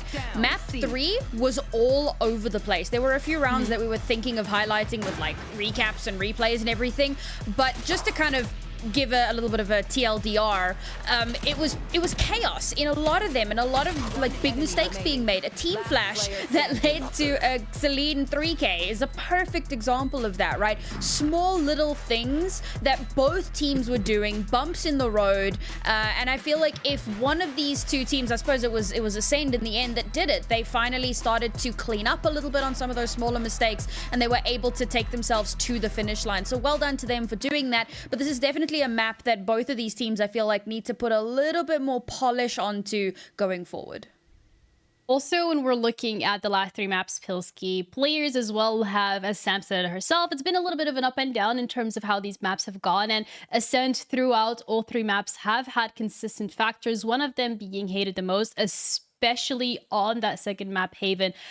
She just completely showed up, and one of probably the most contributing factors to them closing it out so quickly. So having a look at the stats over the last 3 maps specifically from Hated the Most, what can we make out of it? She just had a very good series overall. I mean, obviously a 300 ACS game on the Sova is nothing to sneeze at. But she's playing a lot of different roles for the team. You know, the KO in the first map into the Sova, which she played so well on. But even the Viper, you know, despite the fact that she's not having some kind of insane ACS performance or high fragging or anything like that, just the way that she was able to control the map control and control the tempo on the attacking side, using that progression orb over towards A main on the Viper, and just applying passive pressure with the wall and with the lurk is exactly what you want to be seeing from your Viper on attack. You can play those 1-4s, you can just deny information over towards the defensive side, and that's going to allow you to get through a lot more on the other side of the map. Yeah, Sam as well, looking at the players today from the side of CBA. Formidable performances there as well. But before we dig a little deeper into that, we actually have the interview ready with Jade. So let's bring her in, have a talk with Jade and see how she's feeling after that very great game. Hello. Hello, how's it going? What's up, guys? Hi, you're good. Thank you. Welcome and congratulations on the win. I'm gonna have to unfortunately bring up that first map. I'm really sorry, but it's in good faith. I promise. I'm not gonna do you dirty. I won't throw you under the bus. But there was a clear comeback between map 1, then into map 2, and into final map of Lotus. So what goes on behind the scenes that allows you guys to reset in such a fashion? Because after map 1, I'll be completely honest, I was a little worried. Well, if you're worried, how are we, right? Basically, what we've learned now from yesterday, and like of course yesterday we played bad, right? I think Amy talked about that in the interview. And today the first map wasn't the best too. It went for pick, you know. You saw on the group stage we were winning every Ascent, but on that Haven we found the real energy. Okay, so it's hard for us when we're not at the boot camp, but in this Haven we were screaming like, oh, you don't understand. Like when I did on the second last round where I killed like 3 with Ghost, bro, I was like tearing it up. And of course after the last round too, we won the map. And then when we go into Lotus, like, to be honest, the attack still wasn't the best. Like only 7 rounds on attack. I feel like it's not a strong half for how I know I can IGL it, right? But even on that defense, we had it in us, you know. And we just, to be honest, like we practice a lot. Okay, I think Amy talked about it too. We have a good coach in Asuka, so I think we have a good understanding of the game, but we were lacking some energy in moments, right? Or like the correct amount of hype to really push our performance to the max level. And I think now we found it. So I'm really excited to continue on the playoffs, and I think we can do more damage, you know? Well, I would like to throw someone under the bus. It'll never be a player, so I guess it's going to have to be Pilski. He did not know what the Scottish flag looked like before today. Just going to throw that out there before getting to my question. Had to do it, huh? Had to do it, man. You can't let that stuff slide, honestly. And this is kind of in a similar vein to what Jenny asked. And obviously she was talking a little bit more specifically about the maps today. But for me, obviously, you guys made a roster change right before Game Changers started. Medica no longer on the team. You brought in Chanel. So how was that kind of integration? How did that go? Was that like easy to get to grips with? And what was the main motivation for that change? Well, I mean, overall, we decided on the change a long time ago. Actually, we decided to remove Medica and Samsey in probably November or so last year, and we had like some trialing process, and then also the announcement got delayed. So maybe it looks like we had less time to practice than we did. But overall, it was like we just wanted to. We felt like on the last roster, it was like hard to continue to level up, you know. So now. We changed my role mainly. We changed me to IGL as well, changed my agents, and like this, I feel like we found a roster with more individual power, and also a roster where we can show better team play too, because we are working with a better, stronger coach now. And yeah, I don't know. Awesome. I just wanted to ask, you know, you've already touched on the fact that you're doing the RGL duties, and I've been enjoying watching you guys kind of play this like slow style, particularly in the anti-ecos, and enjoyed watching how you guys play your attack side. I think some of the Aussie teams could probably do a little bit better anti-eco, but what's your inspiration for how you want to play your style? Is that just your philosophy as an RGL, or is that your coach's influence, or a bit of both? I mean, I want to say a bit of both, I guess. I think the thing is we want to try and play, I mean, I don't know if it's a philosophy or something, but I try and aim for like the best play possible, you know, right? Like that's why we take Viper, for example, because it can deny information. Whereas if you take Breach and Sova, it's like kind of more just execute based, and it's like if your executes are good, it's good, and then you have no fallback plan, right? So we try and create a system in where like everyone has individual opportunities, but at the same time we have a lot of options within our macro. So like by the time it gets to the mid to late round, we can make a good decision together and execute on it well. Love it. Yep. Well, I have one last question, and before I just want to say thank you for being such an amazing interview. It's been great. So we spoke about this on the desk very briefly a little bit earlier on, but your mum's in chat, clearly an esports mum, and I know a lot of people, a lot of players don't have that same kind of support. So just, you know, what does it mean to you to know that your mom is out there constantly cheering you on and even getting into the thick of Twitch chat? I mean, it's really cool, you know. She's been watching like every game I've ever played for, I mean, forever, I think, when there's been on like the main VALORANT streamer or whatever. And yeah, just yesterday, now you're only knowing about it because just yesterday I helped her change the name of her Twitch account. So that's why. So you see her there. She was telling me between the maps, apparently, like she was noticed or something like that, or people were messaging her. It's like, I don't know. It's cool, of course. Like I know she supports me anyway from the fact we interact with each other in real life. But yeah, I don't know. It's cool. Yeah, it's just another.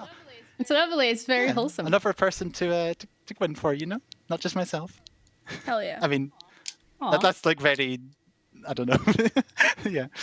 I don't know. It's nice. It's very great. We do love the support. But I'm going to close it down on the fact that you're now in the lower bracket. So that also means that there is actually no room for error whatsoever. So in that regards, has it changed the way you approach games coming into them? I mean, no. The thing is, we can't let it do that. Because at the G2 game, I said we didn't have the right energy. It's also, we were scared, right? We cannot then go to the lower bracket and be like, oh, we get eliminated if we lose. That's just not something on our minds at all. Our focus, it's not about the win, not about the loss, not about anything, okay?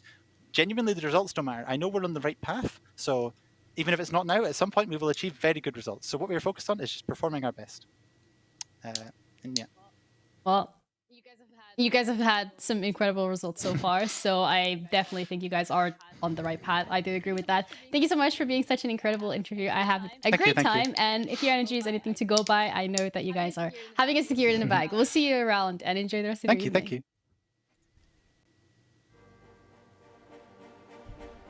Aw, that was very wholesome. I was like, it's such a great interview. I too, but that's absolutely amazing. But I think as well, it does highlight the fact that although you have won so many games in a row, and that's something we touched upon earlier, Pilsky, they've won everything in the open bracket. Then they come open qualifier. You come into the group stage, you win. You come into the playoffs. Unfortunately, it doesn't really go your way. But the positivity, the vibes, the mentality is such a great place from the players of Ascent. So I'm not worried about them. But you know what I'm worried about? I'm worried about the next game, because we have Karmine Corp up against GLD, and it's the revenge arc because they've already played each other first. Karmine Corp won, which allowed them to qualify for playoffs, and GLD, they need to step it up if they want to stay in the competition. We'll be right back after the break. Red Bull gives you wings.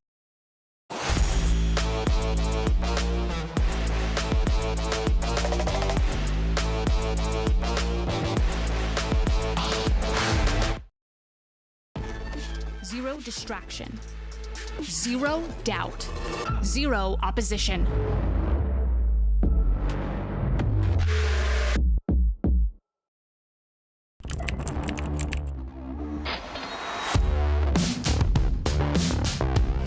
What is this from EA? He is currently unstoppable.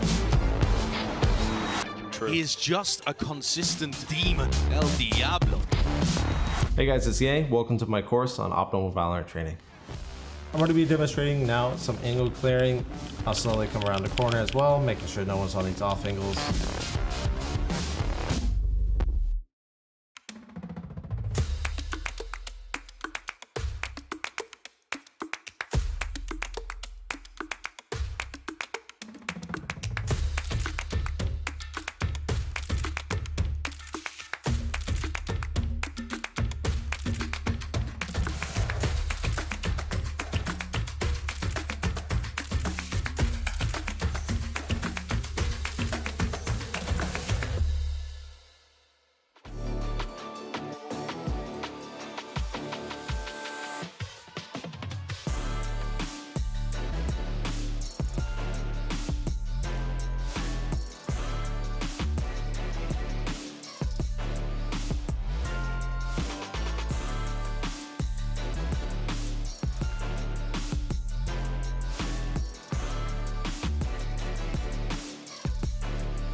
GLD up against Carmine Corps. This is the story of revenge for both of these teams. I mean, last time around, KC Sam, they got the better end of the deal because it allowed them to qualify for playoffs. But this time, with elimination on the line for both of these teams, they both need to step it up.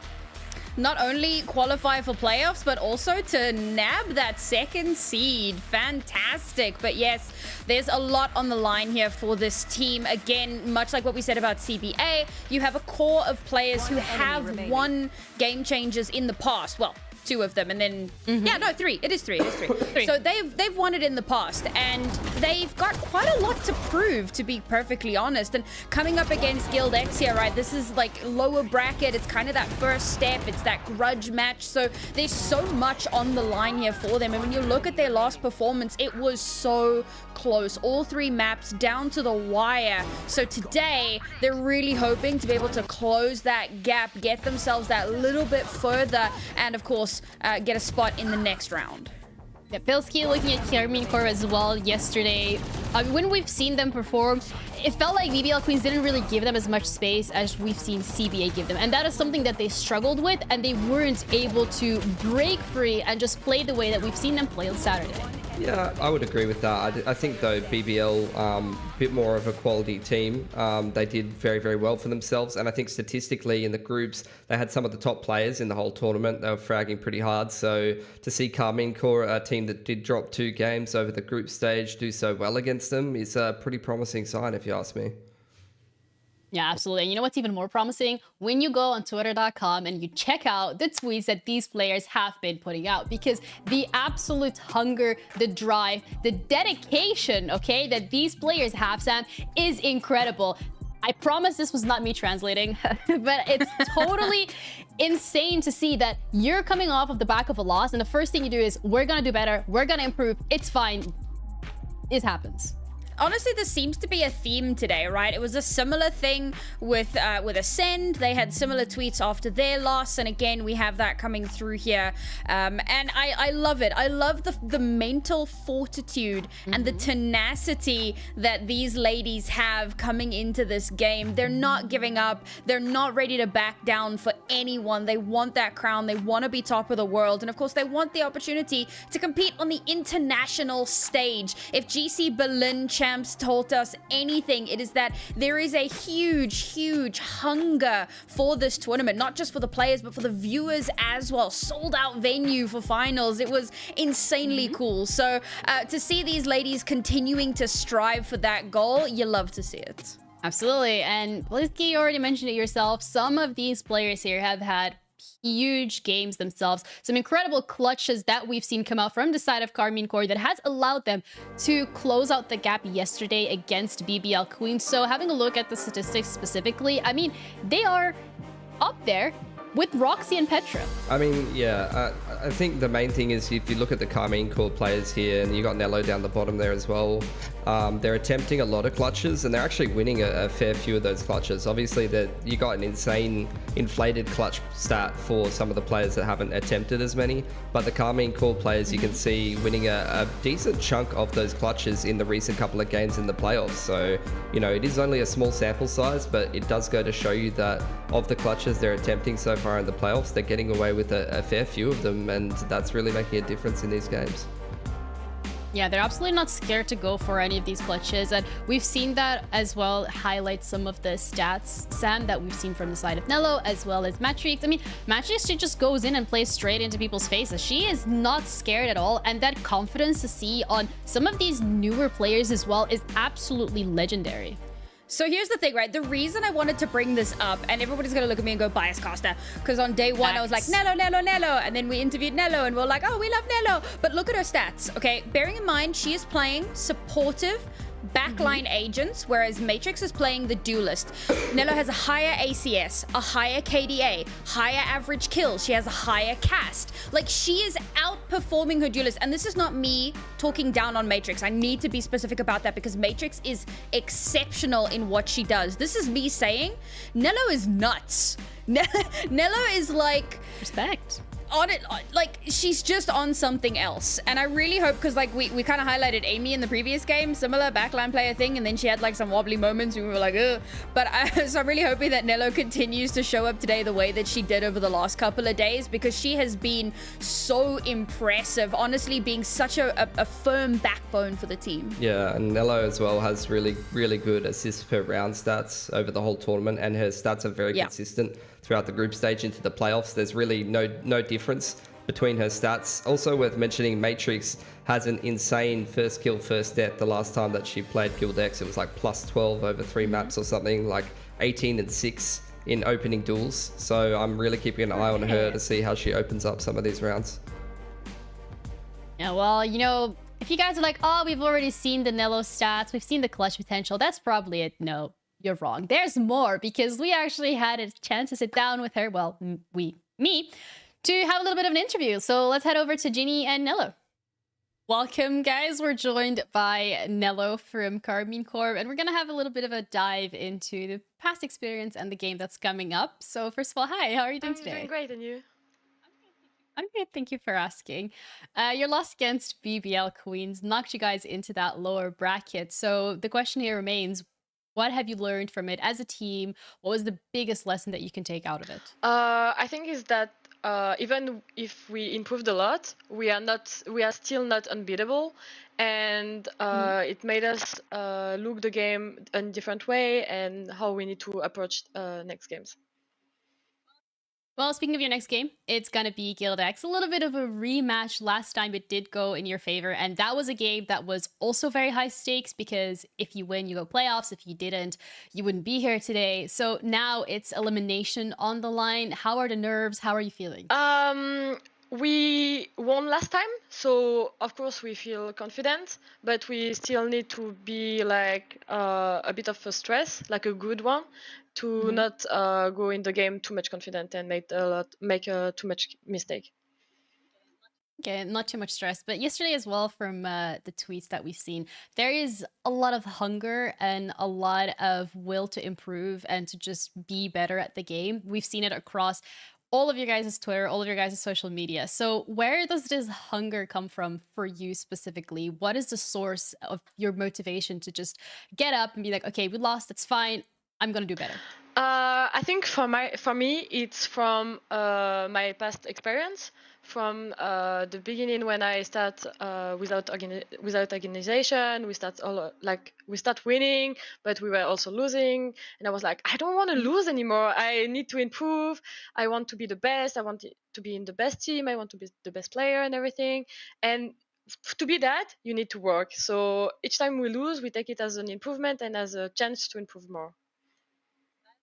That is such an inspiration. Thank you so much for your lovely words and also for taking the time to do the interview. Good luck in your game today, and we'll see you later. Thank you. Bye.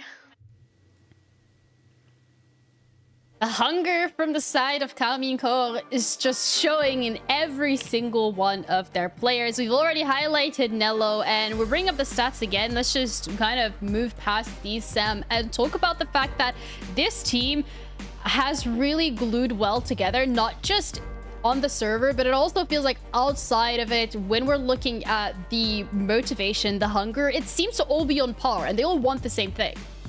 I feel like Jenny telling me to move past Nello is like my ex telling me to get over it, right? It's just it's just not a thing I can do. I'm sorry.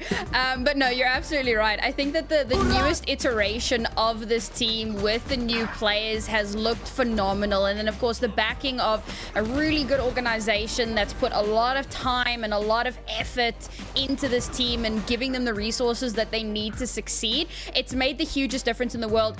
And to give you a really good example, this is the best performance that these three ex-GC winners have had since they last won GC. Like, it is insane the improvement that has happened with just changing a couple of players and bringing in some solid resources. Well, Karmine Corp is going to have to be going up against a formidable opponent because we have Guild X on the other side of things, Pilsky. And this roster, I mean, we've seen what they're capable of. Unfortunately, they did drop to the lower bracket. That's why they're here. But there is so much talent on this roster specifically that it's still a force to be reckoned with. Yeah, for sure. I think, look, obviously they have the name brand of a team that does well in a tournament like this. So to see them in the lower bracket, a little worrisome, especially against a team that they dropped to in the group stage. However, like I said, there wasn't as much on the line for them as there was for Karmine Corp in that group stage game. Obviously, it was make or break for them going into playoffs. Unfortunately, them losing that game put them head-to-head right up against G2, and we all saw how that went. So this is going to be a situation where the motivation is high to win a game like this. I don't think they even really are playing the most kind of efficient setup of their team. You know, obviously playing the duelist on the IGL, and some of the individuals still not quite comfy yet, or playing to their top level. But despite all of that, despite the fact that they might even only be playing their, you know, C or B game, they're still more than good enough to make a run through this bracket and win this series. There's actually somebody that I want to point out from Guild, and not for the reasons people might expect when they first hear her name, and that is Karina. And when I look at her performance in groups, her kills were lackluster, right? Like over the course of the entire series against, who was it? I can't remember who it was, but like Smurfette gets 50 kills, Karina gets 23. But you look like two numbers across, she had 24 assists, all right? Then you come a little bit closer, right? You come into playoffs, and suddenly her performance has improved drastically. We're seeing a lot more evenness across the board. She's playing that Sova role to perfection, but there's still a slight kind of deficit in those kills. What is good is that she's getting a lot fewer first deaths, right? So we're starting to see correction, and hopefully, I mean, today it's right, do or die. Yeah, Smurfette, however, when we're looking at that, when we're looking at her, Pilsky, and her stats specifically, she has been quite the building block for GLDX. A lot of the opening kills were as a result of Smurfette just going in, and that's something that we're looking to see her translate into the game today, because we know how explosive Karmine Corp can be. Yeah, I think looking at the stats from groups, like the standouts, it seems like Guild gets it done by committee, but the standouts for me were like Anja and Ness, I believe it was. Smurfette was kind of average during groups, but then into the playoffs, she plays G2 in a game that they don't win, and she actually played very well. So I think she's starting to turn around in playoffs. I think she had actually a pretty even or even negative first death versus first kill during groups, and then she did a lot better against G2 in those opening duels. So I've kind of got my eye on her to kind of turn around the form in playoffs, and if she can frag and IGL, then that's about as valuable as it gets as a player. All right, so let's have a look as well at the map specifically, Sam, in terms of what they have been the most comfortable with. Yeah, I'm pretty curious to see what is actually going to be our kind of go-to for our first map, right?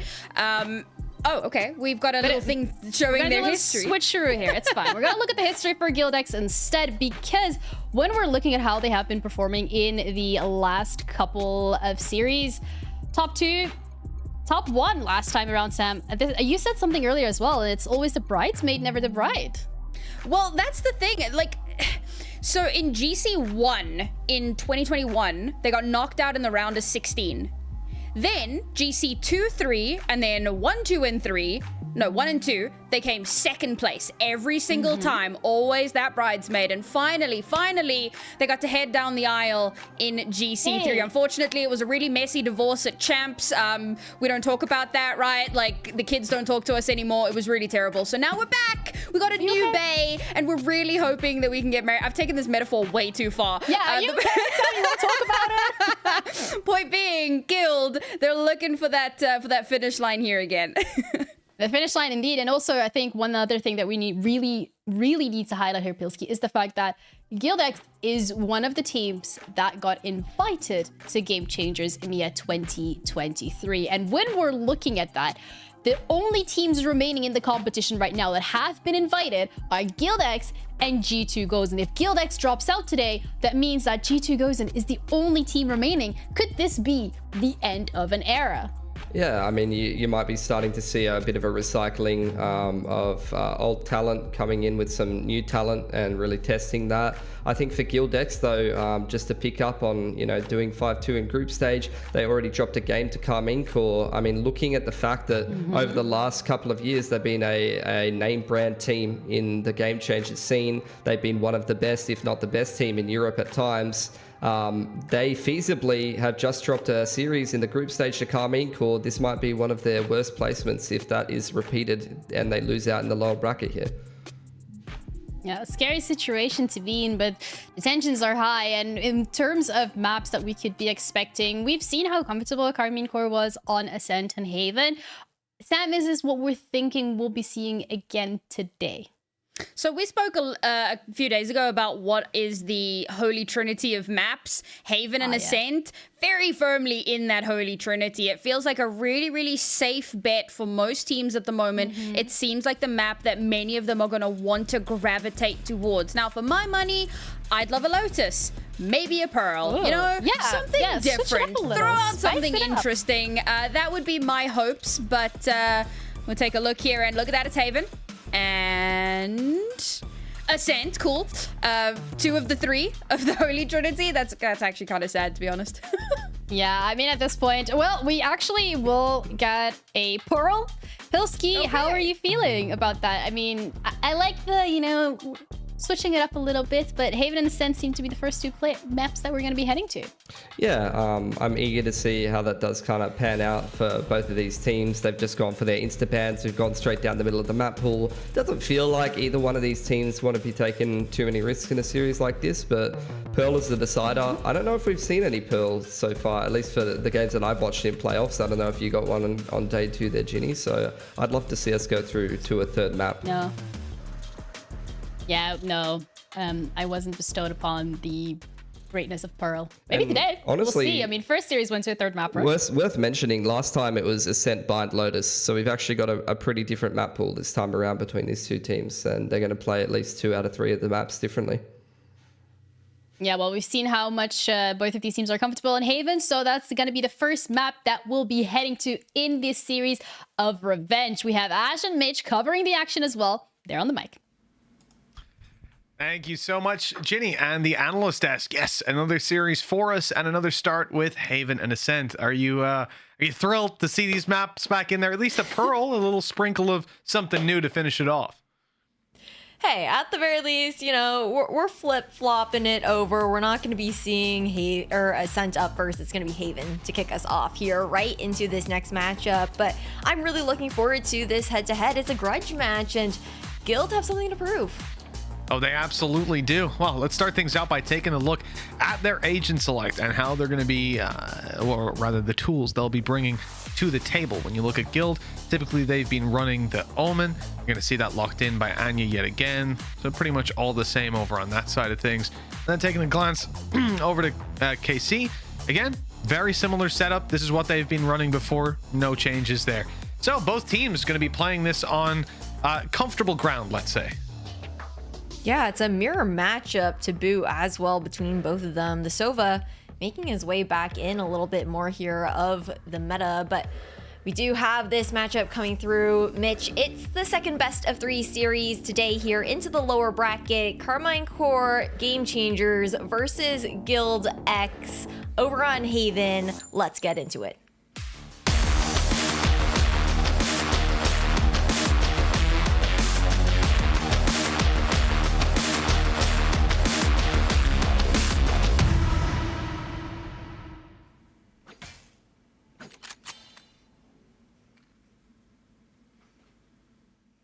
Well, not long now until we see those barriers go up. You can see the timer ticking down at the top of your screen, 10 seconds left. And Guild will be mounting the attack here on Haven. Again, it is Guild's map pick over on Haven. Then we move to KC's home ground of Ascent, and Pearl is where we'll finish things off. Barriers already up, and it's a universal control from Guild. They've got players all across the map. They've got some utility covering off middle. And for now, at least playing for the C long orb, but very much waiting for KC to make a move. Yeah, both of these teams prioritizing that early ult orb control, even for KC, you know, finding that for Spadovka right off the bat. But Guild X right now, very much so just chilling out in spawn on this pistol round, seem to be expecting defensive pressure to come out early. And you know that Guild has something to prove. They're being very careful with the early drone to clear out into short. We saw Nino grab the orb here already, so if Guild's intention was to move slowly up a long and grab another orb for themselves, they will be a little disappointed when they emerge. Now that flash didn't find any players up close. The stun won't nab them either. They managed to sneak their way onto short and force this 2v1 fight. Very well handled to begin, and now they've got an extra angle to hold from to harass these players on Guild as they look to plant the spike. But look, right into the spawn they go, instead taking the fight to KC, but they've been pinched. A stun came through. Lorilia's got the angle, and these players are in a lot of trouble. The attack side of Guild thought that they were about to catch their opponents off guard, but they were anything but unprepared. That was an awkward fight, but this should be all that she wrote. Halfway diffused already. Smurfette not on it though. That's known. Where one hit left. Oh, it's going to be found eventually. An awkward fight that nearly cost Matrix her life, but in the end gets Galminko the round.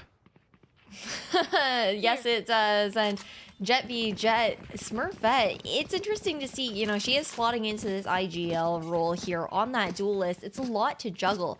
I did like the pivot in towards Defender spawn coming out from Guild, knowing that there was an impending swarm coming in. Carmine Core looking to sandwich these players with that A lobby control, and like you said, took the fight right to them. But that fault line was a really big difference maker coming out from Nilo that just earned those last few picks there over into defense. But now Guild, they're split up once again. Typical default that we saw there from the pistol. Always looking for the C-Long orb, and the investment from Smurfette into that Marshall to do what I talked about earlier in the first best of 3 that we saw today. Try to get those 101 body shots, let the pistols clean up. Oh, we nearly saw it just there. The 101 for sure. Very nearly the follow-up. 25 HP left on Mel. All right, well, you're not going to be having too good of a time. And again, we see this. We saw it in the previous game, and I love these setups when you have these weaker weapons where, yes, these players are on C-Long. They're giving presence away. At least 2, I believe 3 would have been spotted. But that's not what they're doing. They're literally also having 2 players waiting on A-Long to catch the push that comes out when KC think, oh, hey, there's a load of them C-Long. Let's push up. Let's take that control. Obviously, they're wise not to do it in this round where they're up against an eco, but I love the fact that Guild will still allow them to make a mistake. It's very true. Just have that little break in things, but again, it's going to be Matrix all alone here, right? That tailwind is already up. Not really needing the dash so far, though. Just trying to do a little bit of chip damage with the 30 seconds on the clock. Guild trying to find that spike plant. The recon, I feel, goes out really early in towards that CT side there coming out from Guild. But he knew, just looking to prepare, have the retake recon up and available. Yeah, and that's going to be fired in any moment now. They've already started making their way through. Matrix doing well in this round 2 already, but it's the decision making. The fact that she did not stick around on the site, didn't overstay her welcome in any duel. Because look, if you go down there, that's a rifle picked up. They're going to smoke you off. They're going to block you out from coming back through spawn, retrieve a rifle. And now that's a really tough retake. Instead, they come out of this one flawlessly, which is so important with the kind of investment they made. I mean, they bought so many rifles. If you lose even like 2 players, you're going to feel that. Absolutely. I mean, the micro decisions coming out from Matrix, right, to play a bit more conservative in that sense, even when the tailwind was up and available for that get out of jail free card. But side of Guild X, the Logitech G power up does come through. It's the anti-eco round that they're looking for here in round number 3. And already hot and heavy, a push out here from Matrix earns that first. The fault line doing so much to deny tradability to Guild. Matrix certainly stealing the show with some of these early fights, and in such an important round as well. I mean, KC are set up perfectly again with that flawless round. Their economy sky high. They're Bulldogs ×4, but it's the Phantom leading the charge, grabbing that opening, and leaving Guild in a position now where they've got to try to scrap for this control with 3 players. 2 of which are going to be busy throwing their utility, getting their smokes down, popping their flashes, their stuns. I mean, Speedalka has to deliver. The smoke goes up and makes it a much more awkward fight than it needed to be. And KC are happy to play retake. Retake situation abound, and Shock Dart's doing a lot of damage there. Anya taking a bit of chip, but Guild still maintaining this garage control. That's 3 players invested in towards garage. Only 1 alone on site. Anya all alone. Shrouded steps over, and now Guild, they're sardines in a can. Yeah, good control by Lorilia, at least able to catch that flank, stop any surprises from feeling the damage. Good return by Speedalfka, but again, it's just too much to ask, and the chances in the end fade to 0. It was diffused right under their nose, putting KC 3-0. And the reward for their aggressive buy round 2, for their successful round 2 on the back of it, is just glaring. They've got an operator on Matrix who has a Blade Storm. I mean, it just feels unnecessary at this point, this early on.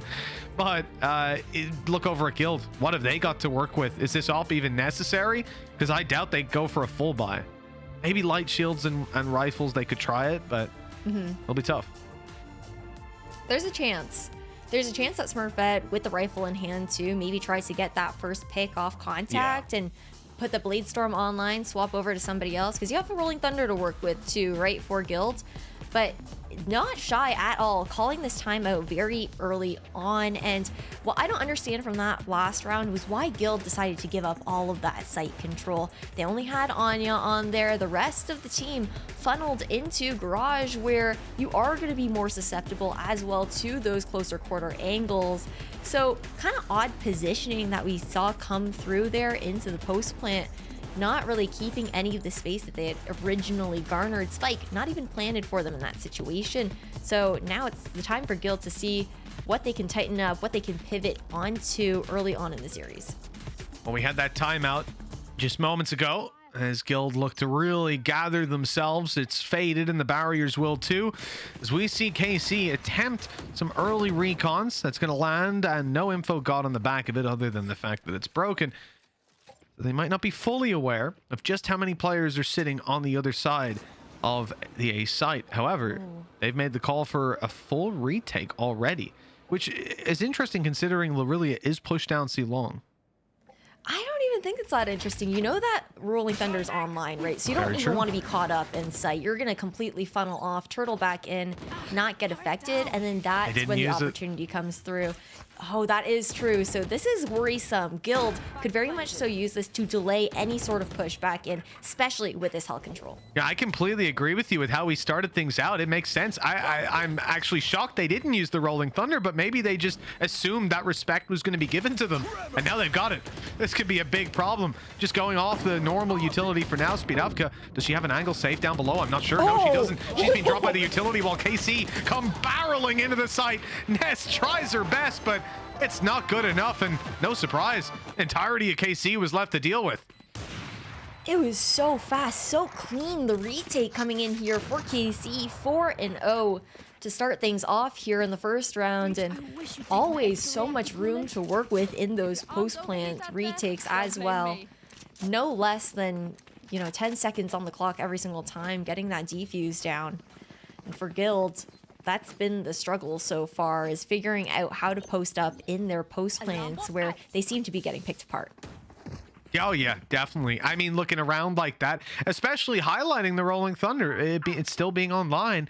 It's really not around where I'm expecting you to lose, but it was clean from KC. They had the right diz. Nello's utility or Aftershock was placed perfectly. There was no angle. I was looking at it thinking maybe there's something I'm not seeing because the animation can be kind of funky, right? But I think Speedalfka would have found it and then not died to it instead. So clearly that was a well-placed PC utility. And then the flashes come in, they just cascade into the site, and you don't know where to look. Like, there's just too many angles and you can't see a goddamn thing. Gorgeous stuff. Oh no, the stun and the Hunter's Fury. Oh, that's so the nice. ideas never end on this squad. There's not going to be a kill, and the spike does get planted, but good damage. It's impeccable, just the synergy that we're seeing coming out with the combinations of utility from KC, looking extremely clean, and it's a Rolling Thunder for a Rolling Thunder in response, just to deny Smurfette, looking to push up here, find some space for Guild, but we're down now, 3v3 on the clock in the post. Oh, KC with another as well. They really need to get on this spike soon, and there's guns, bodies, and every angle. There you go. Both have been spotted. It's down just to one. Anya has the ult, doesn't even need it. Just shoulder peeking the angle, getting the shots out of her opponent. Calm, cool, and collected under pressure. That's Guild's first round. Off the back of a Thrifty as well, and a much needed one to break, finally, that cycle that they would have been stuck in. The ping pong economy, not too much of a concern. Still do have to keep paying attention to that long-term econ because it can easily slip away with the lead that KC have at the moment. It's also been expensive rounds here for the side of Guild as well, right? The success that they found were off the backs of, you know, 2-3 ultimates being popped in that situation. Meanwhile, on the side of Guild X, they've got a lot to work with in the box. There's a ton at their disposal. They're going to start looking at a part of the map that hasn't gotten too much attention from them so far. Moving in towards Garage to pressure Mel. Maybe getting a bit complacent in the past 6 rounds. Nope, not even slightly. That's tough. They're slowing things down. Look at the A lobby control that KC have right now, and Guild are looking to actually re-clear into that situation. Previously, we saw an early Owl drone go out to clear into A lobby, but Karina no longer has that available. And Guild just going to continue to leave that space completely uncontested. And it's such a heavy lean considering that A main space as well from KC. Completely passive turret alone here on the C side. Yeah, I mean, they really want to catch a fault line on the players on A long when they come through, but gambling so heavily on, and look, I'm sure if it wasn't A long play, if that stun hits, you probably are winning the round. Like, that's 2 to 3 kills easy without punish. The problem is when it doesn't hit, or when they don't go that way, now it's going to have to be that full retake. But like we said, a ton to work with here when it comes to the Guild side. They even still have a lockdown, and there you go. It is going to be used up, so just further pressure applied. And specifically, it's the players on the flank. They want to be coming around that corner very, very soon. They're waiting for the element of surprise. What they don't know is there's still an alarm bot there. So pending the angle, they might still get caught. That's a good stun. That's a massive spanner in the works. A massive one. Look at the long play. Ness has saved them. A lifeline for this squad. A 1v1. The smoke is faded, but the time, it's so low. No, the aftershock. What? Okay. The time was still there. It's okay. All is well in the end. I mean, I guess she knew. You gotta swing it. If she's sticking it, maybe you get the kill. If not, you win the round anyways. But my God, that scared me. I really just... I have no words right now. That round was... I mean, there was really great util being thrown out, right? The recon just doing so much, but the fact that Ness just commits to that knowing is... The KJ's time senses that we've seen so far over the past few teams, you know, whether it's Zelina this time, it being Ness, has just been impeccable to ensure that that internal clock is running well. And Guild, with 2 rounds under their belt, KC also throwing out a very early timeout. Yeah. I mean, 4-2 lead. They're starting to feel Guild creep up on them. Their economy is sort of on its last legs. It's already kind of fallen out from under them. Just look at Matrix and Nino. Both of them not having their ultis online. Obviously for Matrix, that would make a massive difference. I think Nino probably plays this with a rifle and no drone, but Matrix is going to be struggling. So this is definitely one of those rounds where you need to come in dialed in if you're going to make those investments, which we can see they are. It's the same kind of setup. Not exactly. A lot more commitment towards that A site coming out from Carmine Core, but otherwise Guild, heavy lean here towards C, have very much so realized that Mel's going to be playing over on the left side of the map, pretty much solo for the most part. It's very much an easy site to actually execute on. It was only the post plant that they struggled with previously. First time finding success in that last round. And the dash on here from Smurfette. C site completely clear, but it's 4 people looking to flank, but can Ness get one? You've never seen a more unfortunate duel in your life.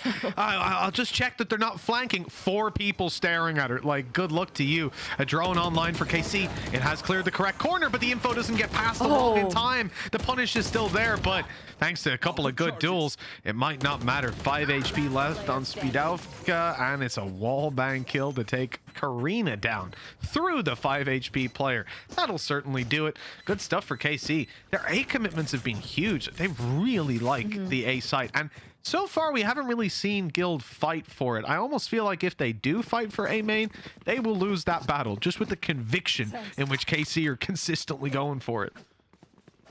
And KC finds so much space and information with those pushes as well too, right? Guild so quiet, But the contact plays up towards C long for the most part, but now spreading back out into more of a traditional play for picks kind of default situation. Knowing that KC has been going for that early information, very much so helping the reads of KC in their retakes and their positioning. But it's an eco round here for Guild X, and right now, largely Sheriffs across the board. It's an early swing out. Matrix just dashes down, and KC, they're just looking to play deathmatch. Yeah. Oh, just pure scrapping right now. They've backed off at least a little bit. Looks like we'll have a calm middle to the round. And Guild probably not too happy about that, really. They want the overextensions. They want the mistakes to be made. But there's none to be seen. It's always the lone turret on site. If Mel's turret is there, Mel's not actually there. She's off. She's back in spawn. She's just chilling.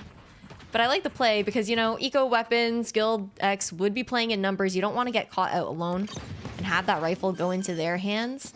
Nanos will be really nice for Mel as well, zoning in on this retake, denying the pushes from long and short coming out from Guild, so they don't have the angle to actually protect that defuse. And right off the bat, even though it's an eco round, only Sheriffs in hand, that Rolling Thunder comes out immediately for this retake situation. There's one online on the attacker side as well, and they're going to use it. 2 players call, but Long is still on lockdown. Oh, and he's got him. Oh, what a Double shot. kill, and that's a chance. A hope for this squad. The damage done leads to more. Steps up close, though, and they're not heard. Amidst all the chaos, that small piece of information, the pitter-patter wasn't picked up on. And it looks like Nello's going to have this one in the bag. Very, very close. And a great attempt from Guild, but it will not work out this time. Those shots from Anya, though, absolutely ridiculous. Yeah, that was crazy. I'm sure we'll see that as part of this little replay package that we're coming out through, especially with how strong of a start KC had in that round. The first 2 early picks, the fact that Guild X were even able to pivot and swing the round into their favor for a moment is pretty insane, just Sheriffs alone. But now all the tools are into the box of KC. You got 3 ultimates online for this team, most notably going to be Nunu with the Hunter's Fury available to deny those plans. We've seen her do it before. Right away, that's a hit. Hunter's Fury getting 2 hits, in fact, narrowing it down on Karina. The dash, a little ambitious. They thought maybe there was a player on short, but, well, they were even closer. The TP use into the spawn. We don't see that all too often, for good reason as well. The punish rates are incredibly high when you commit to these spawn TP plays. 3 players, 3 different angles. You're not winning that fight. And it hasn't really got them the space they needed because they don't know if short is clear or not. So they still take ages to get anywhere close to this side. And I mean, that is where realistically KC have this round locked down then. They have the numbers. You're also hitting towards heaven, right? Your smoke is now gone. Anya not able to provide that cover, which makes this plant that much harder on the A side. Sure, could go try and be safe over into default. But Spadovka, she's the one who's been tapping that spike, still looking for an early pick into CT, trying to make the fight even, but the fault line 2 come through, and Hell is dangerous with that Aftershock online every single time coming out from Carmine Core. 1 player late heaven as well. And I think that timing is going to catch them off. Although I see Speedovka still checking it. And the second she looks away, the timing indeed does play a role. Nobody saw that. So that's okay, Lorelia. It's all, we'll let you away with that one. She missed the box. That's a pretty good cinematic cam, though. I'm not going to lie. Shout out to our observers for that one. Yeah, you get the breach on breach. Like, no. Why would you do that? It's not going to pan out. Very funny things. From the grave for Speedovka. Look, oh no. He's just going to see Lorelia falling down. No! Well, you know, these things happen. It's 7-2, though. Luckily, quite late in the half.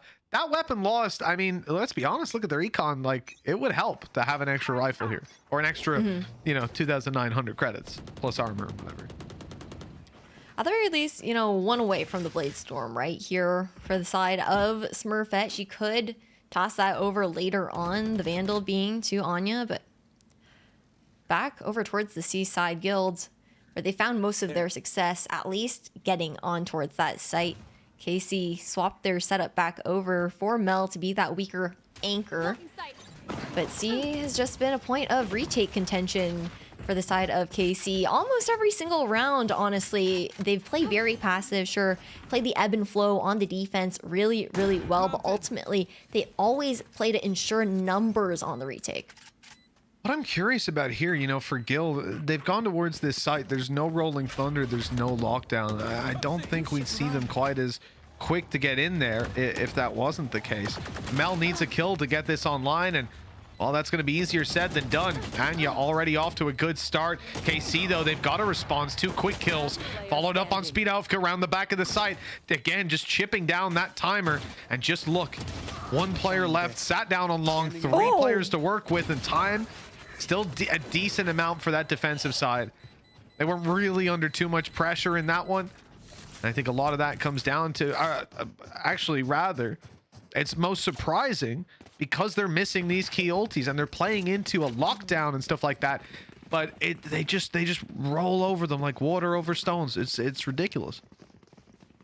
They feel very comfortable on these retakes. KC haven't really had to worry too much about Guild with the reflank. Sure, Guilds previously were fighting a lot more for that late garage control when they do take over towards that seaside, but I want to see more playing for picks coming out from Guild, playing things slow, sure, in the early round for them typically, but when they do so, they aren't garnering that map control that you would normally expect to be finding. And it's a shock dart to come out early, try and destroy any KJ util that might have been laid down on B. It'll be a late nano instead. Guild have heard that sound cue, but don't know where it's sitting. Oh, that's an aggressive push out of Smurfette. Not expecting a second player, though. And those knives, only a few of them land, leaving 50 HP left on Mel. Just the 2 blades, not enough to take her down. And no one else was quickly behind her, right? They didn't take the B space on the back of that. This was very much a solo push, and with Smurfette going down, it's just another major back foot for them to play with. Oh, we're almost getting another Robin Hood moment here. In fact, we very much do in the end. Giving back to the poorer Guild have ended up with all the kills the Rolling Thunder threw. Didn't even hit anyone because they were all dealt with already. Just the way the cookie crumbled, right? But now that's the operator swapped out for a rifle onto this retake. Casey's still looking for the space here towards that B side. Guild very much so favoring playing off site in a thrifty round to come through from Anya. Those picks came out really, really nicely from Guild, but what mattered was going together. You know, in that situation, playing for those trades. Meanwhile, when the initial opening happened, Smurfette dashed up, sure, was set up by that fault line in towards A-Link, but I feel like every time we're seeing her go in, there's no one fast enough to follow up on it, and she gets taken out early. That's tough being the IGL and getting first blooded. I think that's the thing. Like, for Guild right now, I don't mind the idea they're sending in someone to take the space. It's the fact that it isn't working out, and I think a lot of that comes down to the timing and stuff. Oh my god, in the window already. Bladestorm running into spawn, second player running down. Flash has caught some of them off. They're retreating. A scrappy fight from the double doors that's not won by anyone on Guild. I mean, dropping like flies here. KC, they've got complete control. They don't know where these players are. Might be surprised to learn they're on C long at this point. You'd almost be adding up the numbers as an A hit. But they've gone through the window, like snuck past you and spawn. In fact, they're going to assume spawn. Rolling Thunder from the defenders into C long. Now they're the attackers as they're caught out by a smoke. This is madness. Yeah, and you got the flip site plant there coming out from Guild X as well, right? Fighting for that CT control, but all 4 members of KC coming up towards long. And that's the drone. Also gets a little bit concussed there. Can't find the vision that you're necessarily looking for. So much util just to deny in towards defense. You got Anya debating to take that from the shadows to go on through. But regardless, the shock dart does enough damage. Anya to clean up your Guild. Somehow find the 2v4. Well, that is an unexpected conclusion, I have to say. Probably going to be kicking themselves for rolling thundering into their own or into the attacker spawn. But look, it's tough to attack the C site, and they just learned that on the defense. So that's a lesson they can carry into the next half, because now KC get to be on the attack. feel comfortable based on what we just saw. It's actually crazy as well when you look at the scoreboard for Guild. I mean, they're hanging on by a thread, and Anya seems to be that thread. Yeah, she's doing a lot of work for the team right now. And something that I want to look towards going into this round in particular, she's going for a shrouded step instead of the paranoia. Trying to be a bit more aggressive in her own regard, find those opportunities for herself instead of having that more supportive utility for the team. As she has been a force to be reckoned with, and KC slow contact up towards that A side. Was actually going to expend that flashpoint, but the call is still to move quiet, and Guild have a really great read. The way they've shifted on over 4 people in tow, that fault line ready for the choke. I mean, this is just perfect, and it's going to be off the turret as well. The second it gets contact, an explosion will come through from the defense, and here it is. Flashes and everything. Actually, Speed Elf could go down first to return, but KC keep themselves in the lead in these fights, and Nello again! She has been unreal so far. Not a huge talking point because it's just been consistent performances. Wow. The good old Timmy grabbing the final. The thing is, man, just look at this scoreboard for Nello. I'm pretty sure it was like assists more than anyone on the server. I think top fragging on the server. Now, certainly 22 kills, 11 assists as well. That's unheard of. I can't wait to find out what her cast percentage is after this game, to be honest. It's just 100. Yeah, it's just crazy at this point. Like the survivability, the fact that you're setting up for your team while fragging at the same time. And a lot of that has had to do with those aftershocks as well. Have found a lot of success in zoning out Guild. Yeah, not just that. It's like often you'll see like the biggest impact from an aftershock, or at least from 9 out of 10, is that it repositions someone. It's killing people, like a lot. And it's a combination of many other things as well, but the consistency is just mind-boggling. And 9-4, low buy coming out of Guild. Marshall's the best weapon they've got. Maybe not. Ness already delivering. Marshall does damage, but not enough. And a lot of these fights are close. No cigar just yet. It'll be closed out. Look, 24 and 47 HP left on KC. That certainly did get a little scarier than it needed to be. Oh, absolutely. This is also Guild's map pick, and KC reached double digits early on in a rematch situation, right? The last time we saw them play against each other, unfortunately, it wasn't on Haven, so we don't really have that kind of background.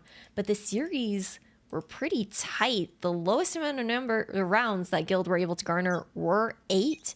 And right now, with KC's early double digits, things are looking scary for Guild. Their economy situation definitely suffering at the moment as they go with that Logitech power-up. Yeah, a big opportunity for them. And I think if you're Guild, it is very much down to the now or never kind of argument. The economy is low on KC. Good damage was done. This is your chance to break back into the game.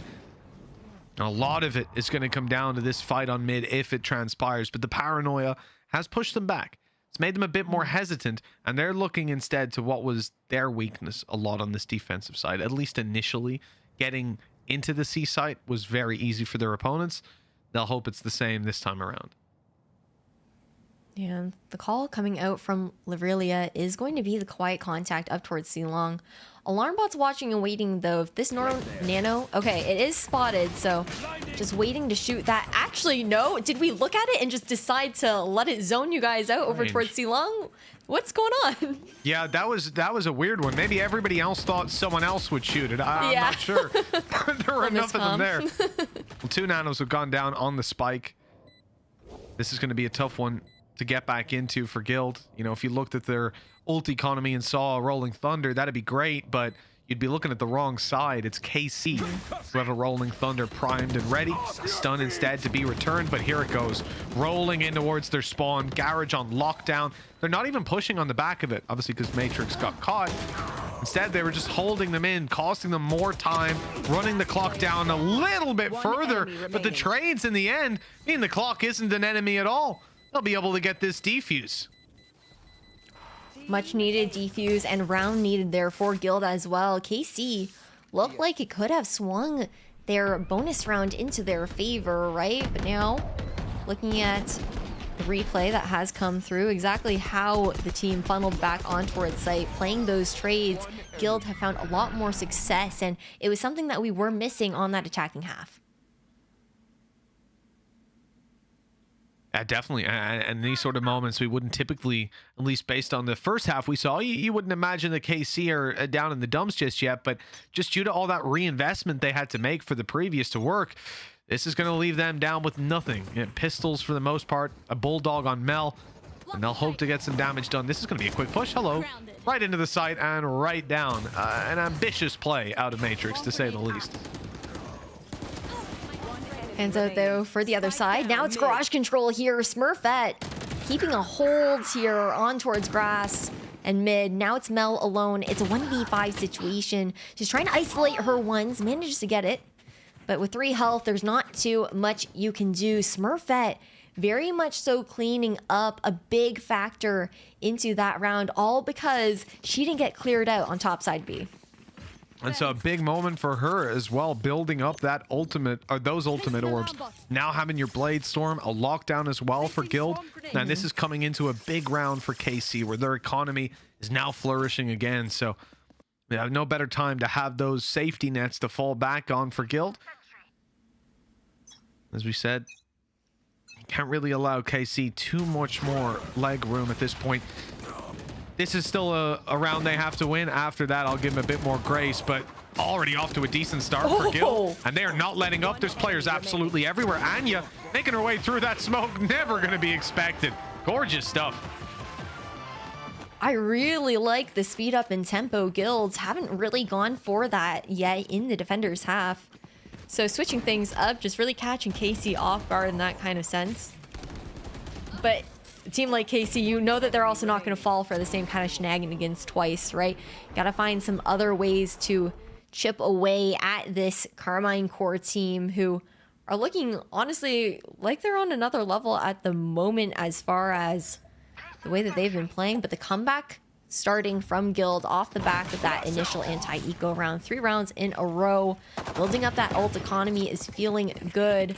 And KC on the eco, trying to isolate one. Karina has got to get out of dodge. It's the right call. We've seen this a number of times. You just have to concede the space with the numbers on the other side. Shock darts on the way through. First not landing. Damage not really sustained by this attacking side. And there, okay, well now it is. Now it most certainly is. That's breach down. A lot of utility lost with it. They're gonna get caught. They're all gonna get caught. Everyone's in short right now. They spent way too much time in that lockdown, and you just gotta get hunting. Spadovka finds them all in Guild. They just clean up. Carmine core, what is going on?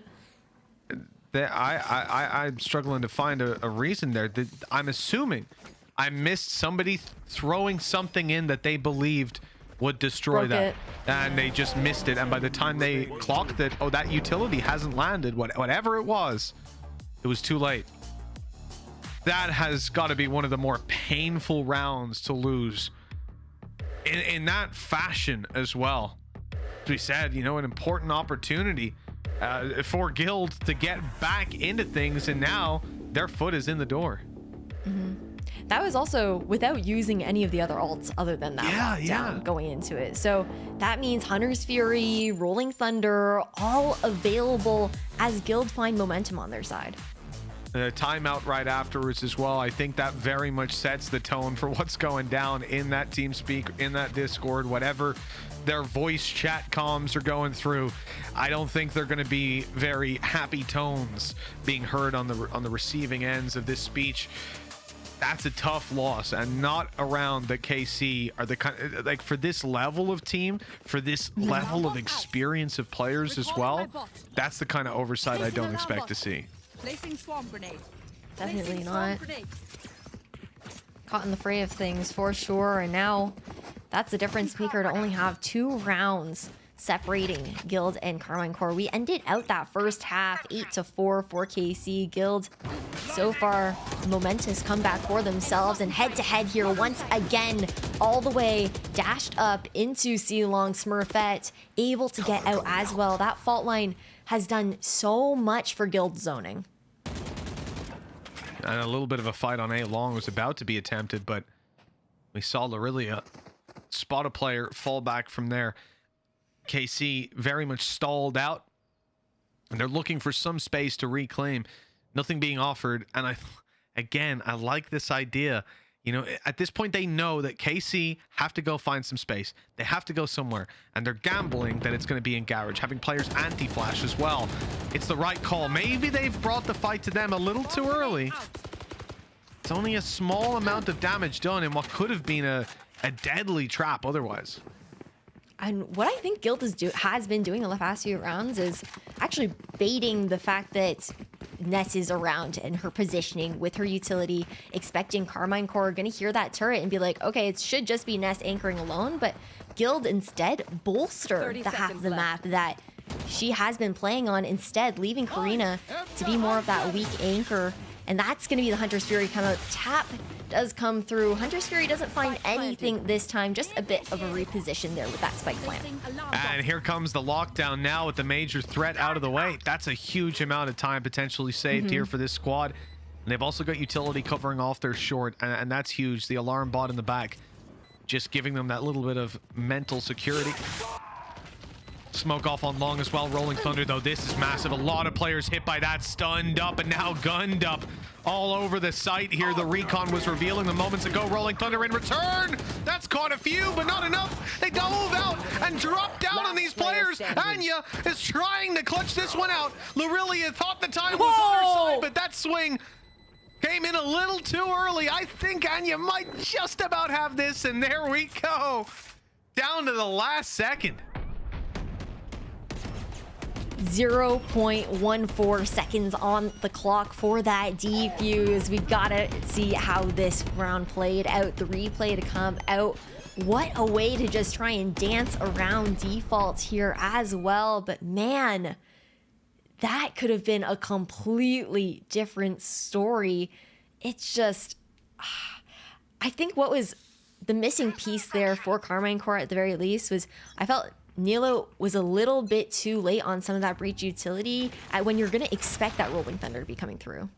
Well, that's it. The counter really wasn't there in time. You saw how much space those players were able to get. By the time the Rolling Thunder had begun, there were already 3 players stood beside her.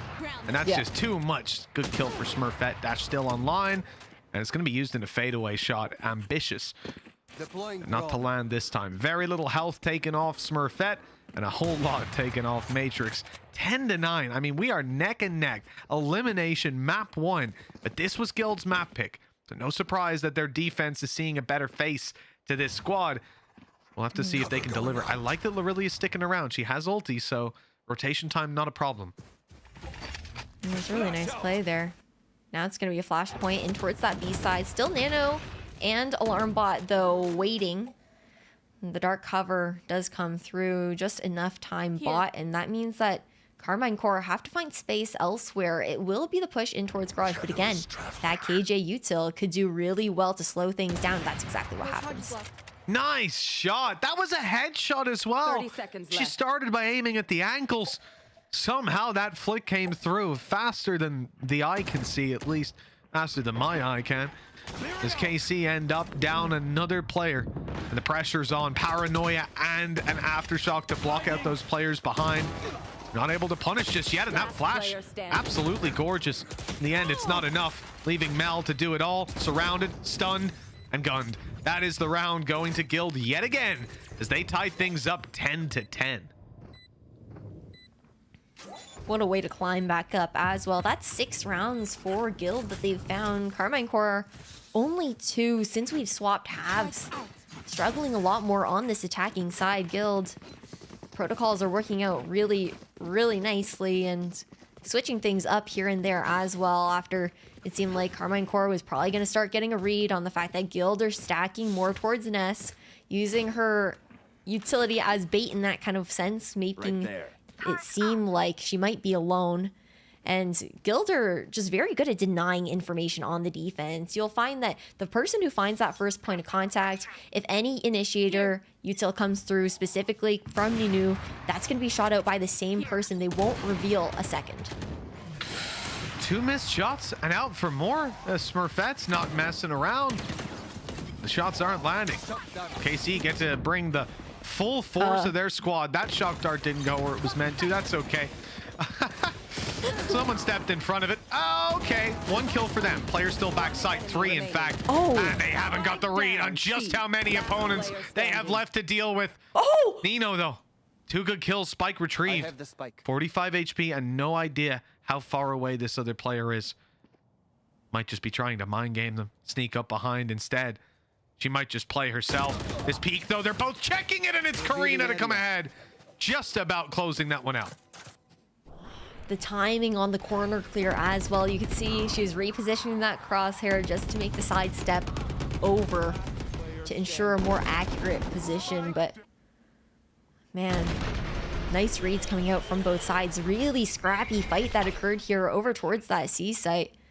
Very much so slowed down in that garage push. And I feel like not just Carmine Core, but even Guild X, both these teams have been struggling a lot with that garage positioning. When they find themselves inside, it seems like their opponents are really good at just keeping them canned in.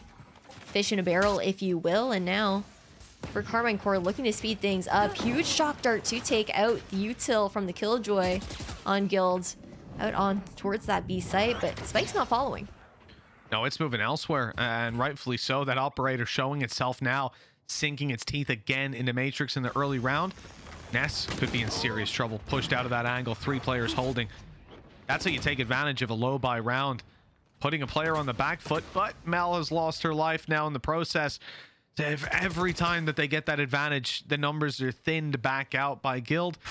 The only thing is now there's 4 players here. I mean, everybody is on this side. So, of course, they go for the TP, and look at that. The info coming in just in time. No! Oh, Lorelia. That's unfortunate. We've seen different attempts at that previously, but now just numbers advantage here still for Guild X. At least Heaven control garnered by Lorelia. Looking to push back down though. Guild, no. You saw the ping go out. They know they gotta watch towards that Heaven side. This timing.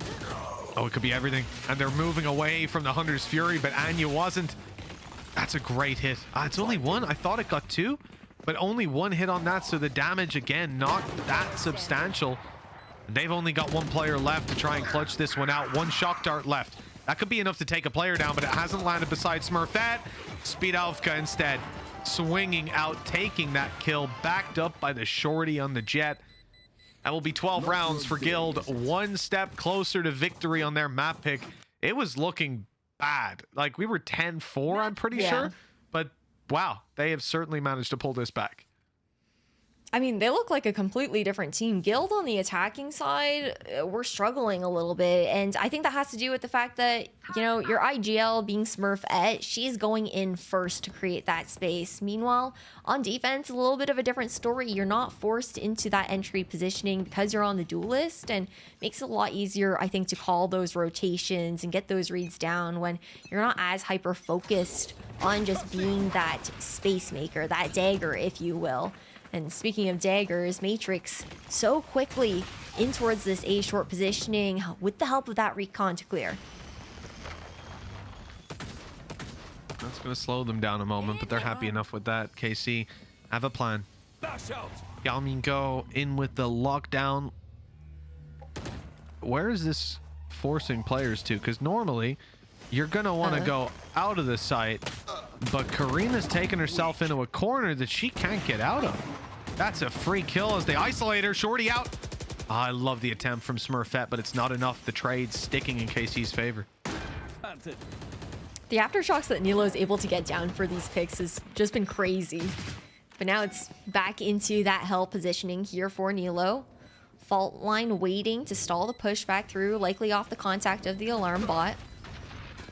But the sun does finally come out, but it's from the opposing side, and the response to buy time. Yeah, Guild are going to struggle here. A good smoke on the left side, but there's still an angle to play from. And that is going to be a nail in the coffin. 11-12. 1 more for an OT coming in for KC.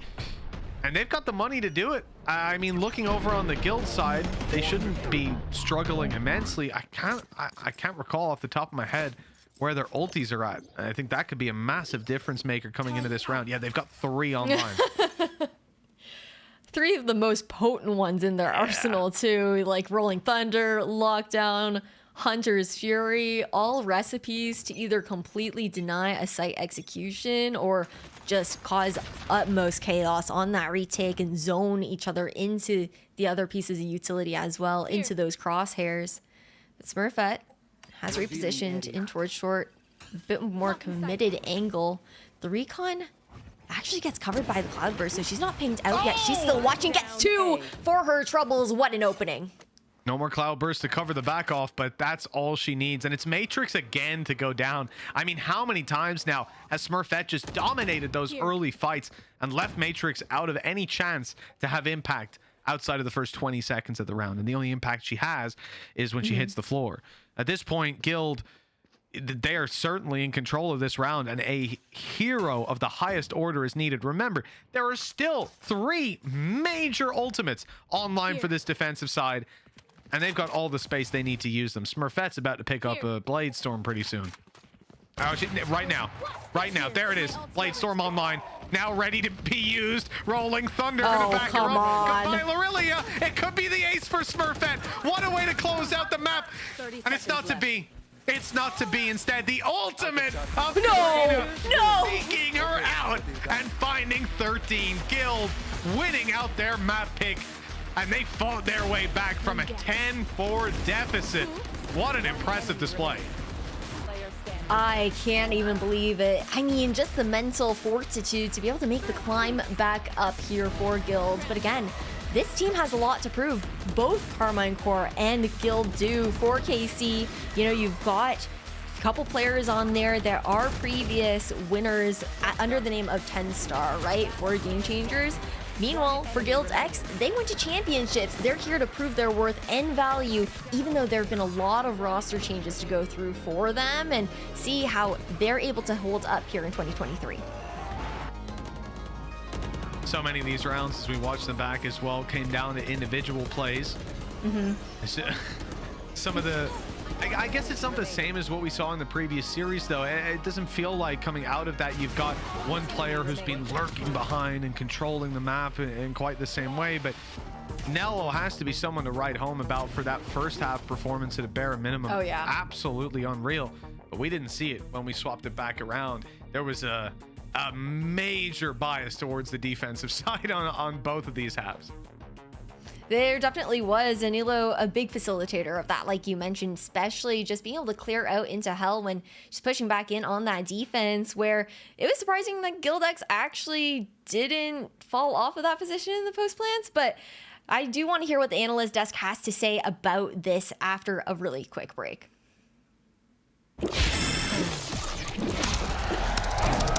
Red Bull gives you wings.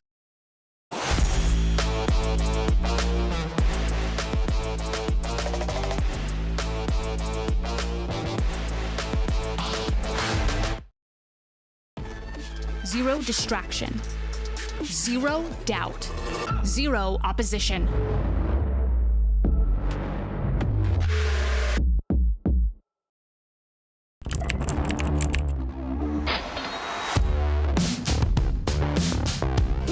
What is this from EA?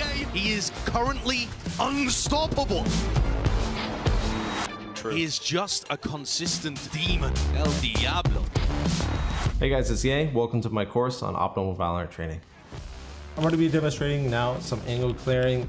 I'll slowly come around the corner as well, making sure no one's on these off angles.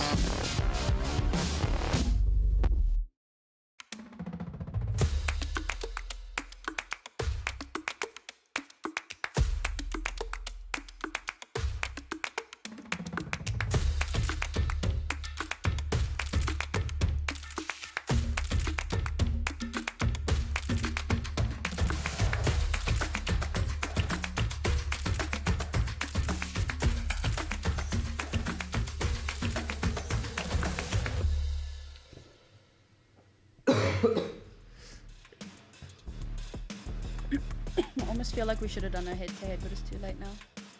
Yeah. Also, like, the last few days of run.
GLD secure themselves a lead in the matchup against Karmine Corp.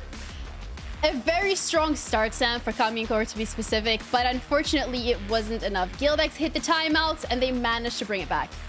A strong start, but unfortunately not a strong finish on Guild's map pick. So we did kind of think, okay, well, maybe that's where they would lean a little bit. And as we take a look at, you know, some of the scoreboard of that map, Nello was unbelievable. Almost a 2.0 KD, which is absolutely surreal. I know we keep talking about her, and chat must be like bias casters, but she's biased to herself at this point. She's just built diff. I mean, Pilsy, when we're looking at individual performances as well from the side of GLD, Smurfette is someone that pops up. I mean, already securing that MVP role, but the amount of aggression that we've seen from her today feels like a lot of confidence has come in from the side of Smurfette, and she's just more comfortable taking these 1v1s. Yeah, for sure. I think you got to give a lot of credit to Guild for that comeback. They were down, what, 10-4 or something like that? And at this point in the game, when Nello was out of control, up 8-2 on defense for Karmine Corp, it looked like the game was pretty safe for them. But credit to Guild. They were very, very resilient in that game. They really took their time coming back into it, just bringing back a round at a time. And especially once they moved over to their defense, they just started to look in complete control of the game once they got control of their economy. Yeah, and it feels like as well when we're looking at some of the rounds specifically, we're going to start off with round 11 here. It feels like this is potentially where that comeback story started, Sam. But that's not the only issue that we're noticing from the side of Karmine Corp. We also noticed on a couple of rounds where they're going for the retake. They are throwing everything at the kitchen sink at that round specifically, but still GLD managed to get the better of them. Yeah, I mean, it was a little bit ridiculous to say the least, but this is going to be the round with the lockdown where they're attempting to go for the retake, and the entire team gets locked down, gets caught in this, and Guild just does it though. No, okay, you know what? Biased host, I'm calling it. All right. And to be fair, Guild, you know, when it happened to Guild, when the lockdown came out, they didn't get caught in the lockdown, okay? So it doesn't happen? Is that what you're saying? No, that's literally the opposite. Okay, chat, if you hadn't noticed, there's a little bit of a rivalry going on between Ginny and I. It's a lot of fun, but it's also, we do need to take the moment to obviously just say, right, Casey for the most part did really, really well, but I think that there were mistakes across the board, which is very much highlighted in this. Yeah, absolutely. And when we're looking at the side of GLD, I mean, you already highlighted it, Pilsky. The fact that they have that mental in place to be able to go for a couple of timeouts and bring this game back completely is impressive, to say the least. But another thing that I really think we should highlight here, Pilsky, is the fact that once again, it looked like Karmine Corp's best friendship was with the A site, and the map didn't get worked as much as we might have wanted or expected them to. I mean, if you're up 10-4 and you can't close on attack side of Haven, you're definitely having some issues. You're not able to come through and find the right calls. Yes, they did lose a couple of clutches, but at the end of the day, those are exactly the kind of situations you need to be closing. And I think for Karmine Corp, especially looking at Ascent being the next map and the fact that they won that in the last time that they played each other in the end of the group stage, you might even be setting yourself up for a 2-0 and you've just kind of let that slip through your fingers. You're going to be kicking yourselves. I don't know if they're going to be able to mentally recover. Oh, that's an interesting statement to be making, but let's stick on the positive side of GLD for now, because Anya was another player that we really wanted to highlight this time around, Sam. Some amazing individual performances coming out from her as well. But all in all, we said it was Smurfette, but I mean, you can't take it away from Anya either. Anya was incredible, all right? 1.0 KD. And let's remember, Nello was almost on a 2.0 KD, right? Like, she was doing so much work on that map, but Anya did so much to try and maintain some of that momentum, to try to keep them in this as much as possible. And we need to remember, you know, one of the big, quote unquote, it wasn't really a joke because it was true, but back at Champs, Guild always used to talk about how they were a team of 4 duelists and then Roxy playing on the Sentinel. And so Anya is one of those duelist players. She has incredible frag potential, and I feel like she's maybe being a little bit, I don't want to say stifled, but I feel like she could shine more on the duelist role. And when you have a team with 2 duelist players, it makes it that much harder to get that value, but she's still able to frag out. But I think that accounts for some of her inconsistencies from time to time, because there are some maps where she won't really show up, and there'll be some maps like this one where she just absolutely shuts everyone down.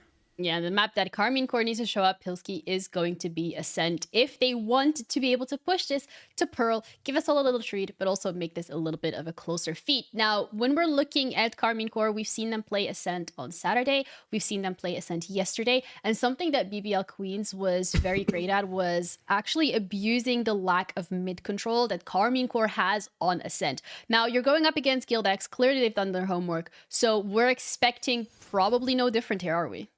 Well, we'll see. We'll see what their approach is going to be. They also have already played Karmine Core into the group stage. They actually haven't played Ascent in the playoffs, so they haven't played it since they did play Karmine Core in that group stage. I'm sure they're going to be familiar with the style, having played them not that long ago, and they can go back and look at the VOD. So you'd expect both of these teams to have a reasonable game plan. But as we mentioned, different veto this time around, and Ascent is the only common map between this and the last series they played each other on. All right, well, so far it seems that it's going in favor of GLD. Sam, you want to throw in a prediction here? GLD 2-0. Let's go. Okay. Take it home, ladies. I'm in. Fair. I mean, we love that. Slightly biased caster. Pilsky, you wanna join in the prediction? So far, the crystal ball that you had on Saturday worked out pretty well. So, I like the look of Karmine Core's Ascent, to be honest. So I wouldn't be surprised if they were able to pick it up, and they did win it in the last series that they played each other. So I wouldn't be surprised if this one went to 3, just like last time. All right, we got another third map prediction. I mean, so far Pilsky has been right, so I guess I'm gonna agree with Pilsky here. Hopefully, Karmine Core closes this out, and we're gonna be heading to that third mapper. But it's not up to me; it's up to the players on the server, and we're gonna be heading over to Mitch and Ash to walk us through Ascent.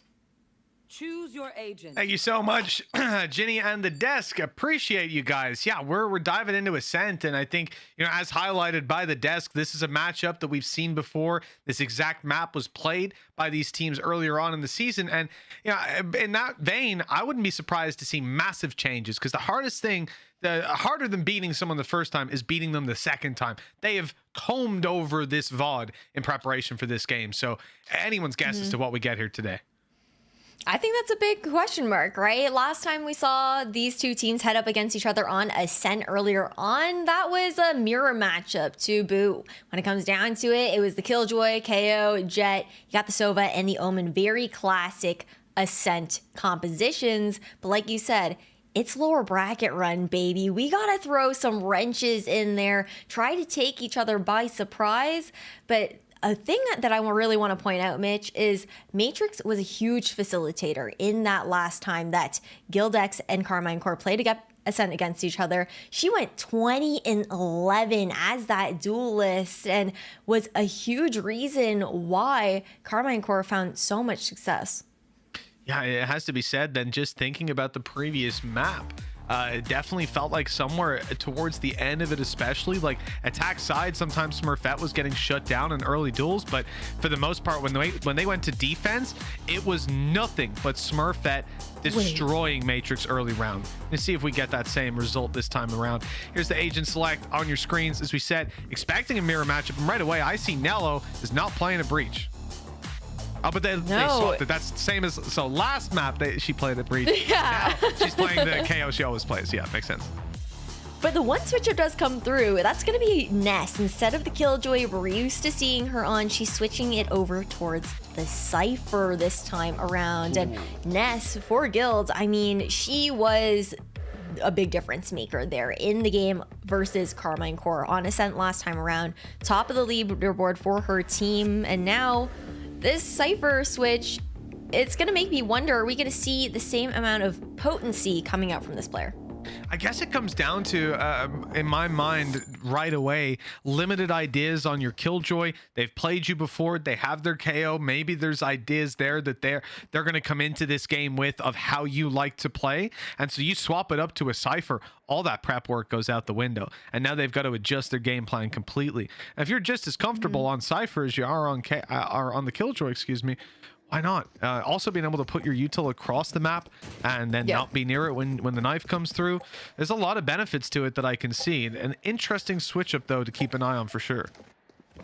Yeah, the flexibility in that sense is really important, like you mentioned. And I think on top of that as well is a really good counter to the Jet that's usually trying to dash onto your site, especially if it's A, usually cloud burst and head straight in. But instead, it's a big lineup being called out here.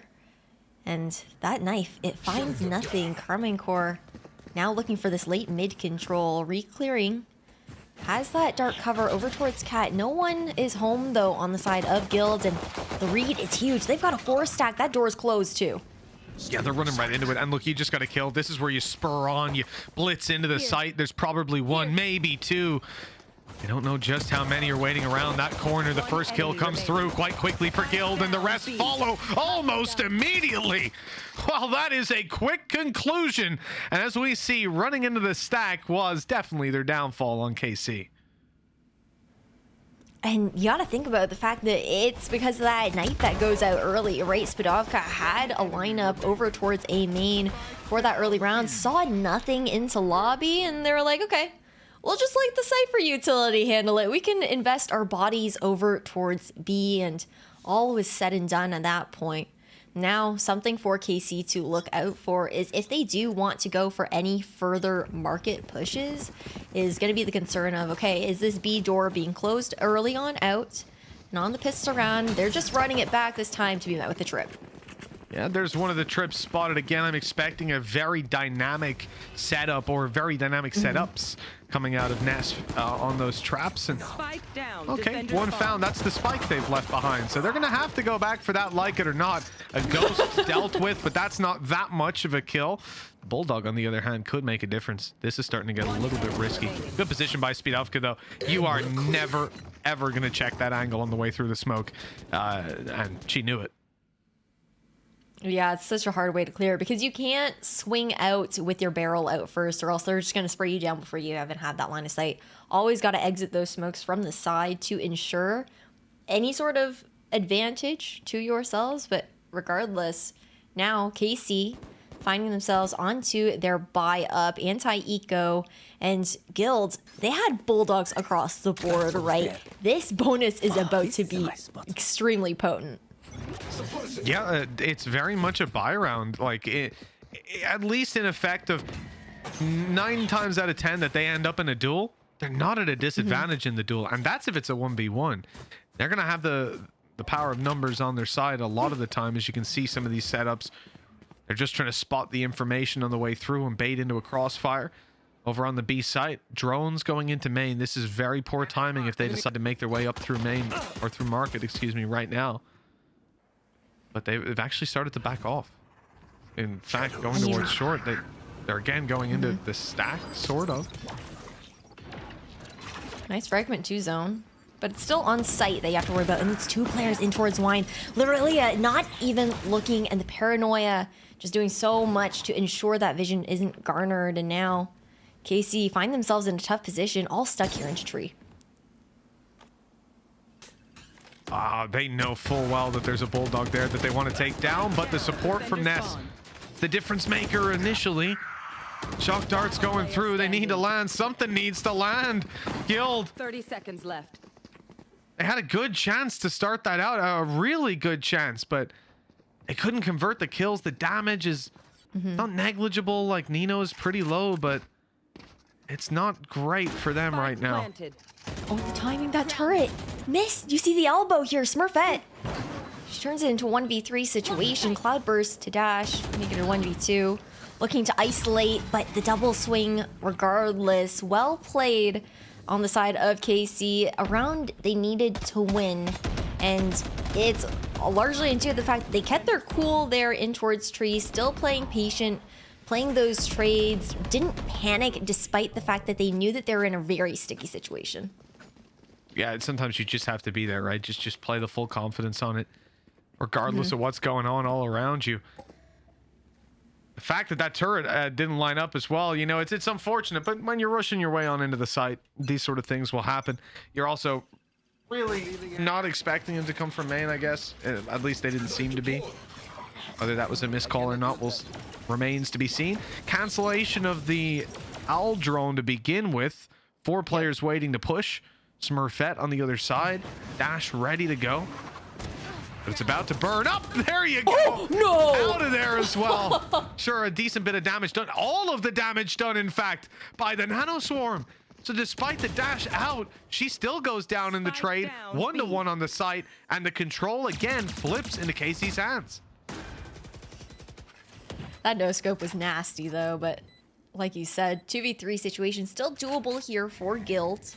However, they don't have much to work with. Not even the paranoia to try and zone anyone on the side of Casey out in this post-plant situation. Knowing, though, that the player of Casey does tend to favor playing on top of that box. Still gonna let a lot of damage down, just spraying through these walls. And look how low Lorelia was as well. It was bound to be easy, but Mel going down through the wall as well. I didn't predict that one. So many wall bangs, so much damage done, despite not even seeing their opponent. In the end, they end up like these rounds are like a yo-yo. You get a team coming ahead in the form of Guild, early pick, dash out, seems clean. Then a Nano Swarm as well as a kill end up trading it back. They get sight, they get the plant, and then a 2v3 retake based off of 90% shooting people through walls. It's just one of those games so far that it feels like it's anyone's game every round. Man, scoreline just doesn't do it justice as far how close these games have been.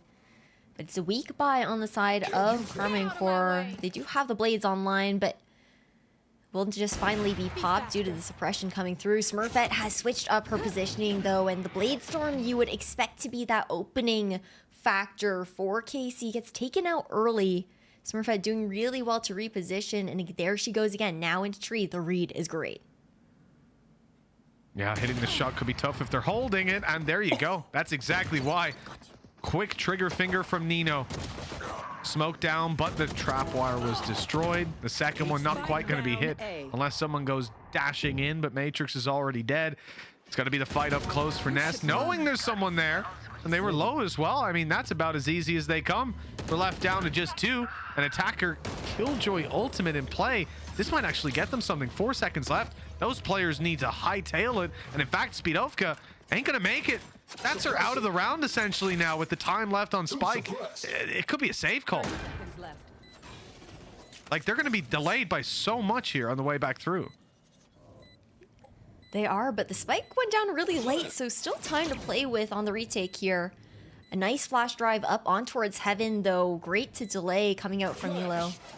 And you just got a crossfire being held for the drop back down.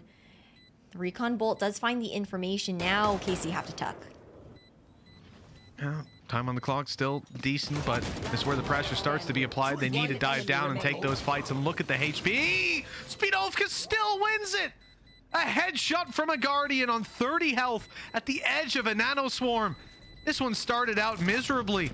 I did think the spike would be planted a bit quicker, and maybe that time could have made all the difference. There's only a few seconds left when the defuse eventually does come through. That's remarkable. And the fact that they overstayed their welcome on the lockdown in the first place just to try and grab that pick as KC moved forward. I think that was the difference maker too in the retake, right? The only reason they could buy that time at the end was because they delayed the spike plant because of the pressure, despite being caught up in the lockdown at the end. And it just worked out perfectly in the favor of Guilds. Now, Carmine Core, the ones looking for answers. Null Command is up into this buy round, will likely be popped for Carmine Core to find some sort of opening, negate that Cypher utility you typically see coming through. Comes out a little bit late. So that will be information given nonetheless. They know that Ness is lurking here around A.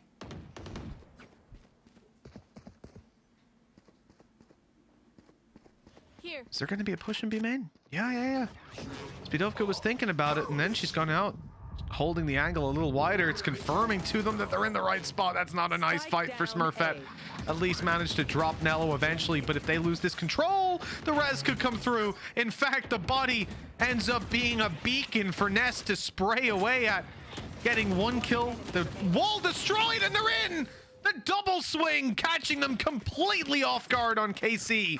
That is gorgeous stuff. And a 5th round now found for Guild. They are really cementing their lead in this half. And I'm looking at the money for KC, and it ain't pretty. Definitely isn't. That opportunity was created by Smurfette as well, playing close contact with that judge, being the main reason why Nilo does fall early on. And seeing it in the replay, the swings to come through are really beautiful coming out from Guild.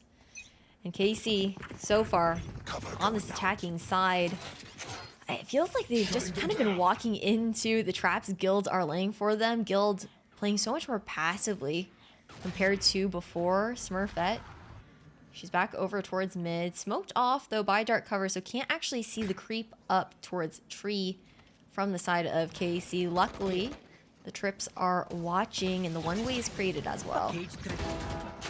A lot of utility put out, but it didn't catch Anya. She was still good to go, and another trap sits there waiting for a player to make the mistake of stepping into it. Paranoia gone through. I mean, no return on that Paranoia. No smoke now to go down later. That nade is perfect. Fragment returned on the other side, but that's okay. That'll certainly do it. Sure, she'll go down in the end. Hunter's Fury, though, not finding a terrible amount, and in the meantime, all of her teammates have fallen. Nino is left alone in a 1v3.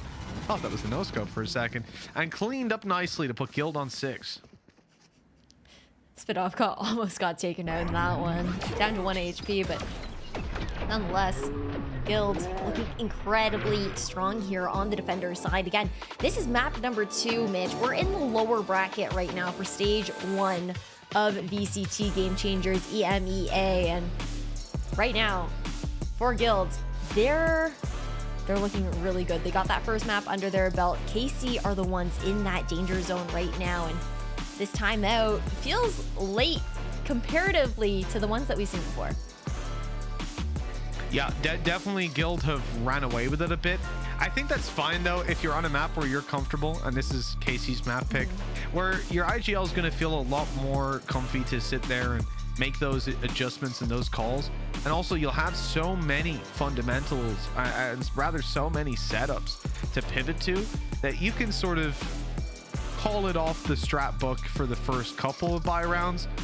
But there definitely does have to be that moment, whether it's someone on the team or the coach themselves, that just sits there and goes, okay, we need a minute now.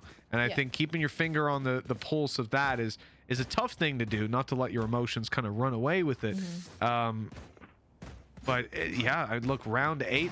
They're not leaving themselves a ton of time to make those adjustments. I would say they need to show up now. They have to show up now, and I think what Karma and Core are struggling with is that pivot with the Sentinel pick from Ness, right? Yeah. The protocols we're seeing look really comfortable when, you know, you're just trying to get over and up around those KJ pieces of util. But speaking of up and over, through arches, KC are trying to find the picks, but Smurfette coming out on top. It's just mid-control here for Guild. Every single member of this team swarmed across this spike, and there's no way KC are getting that back. Well, 5 HP left on Nino as well. We're going to have to rely on Lorilia to do most of this. There's a chance we can go in for a TP play, but I believe they're attempting to deny that. I don't think I've ever seen anything like this before. They are obtaining all of the space. And I think they're going to try to TP. And I wonder if the idea is, like, will the body block push him out of position so he can't get the spike kind of thing? Okay. Is that what we're going for? There's a Paranoia and 2 shocks up.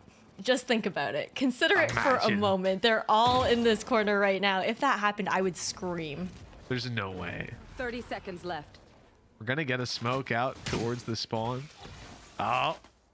No bounce. This one, though. No, he's... Oh, huge damage!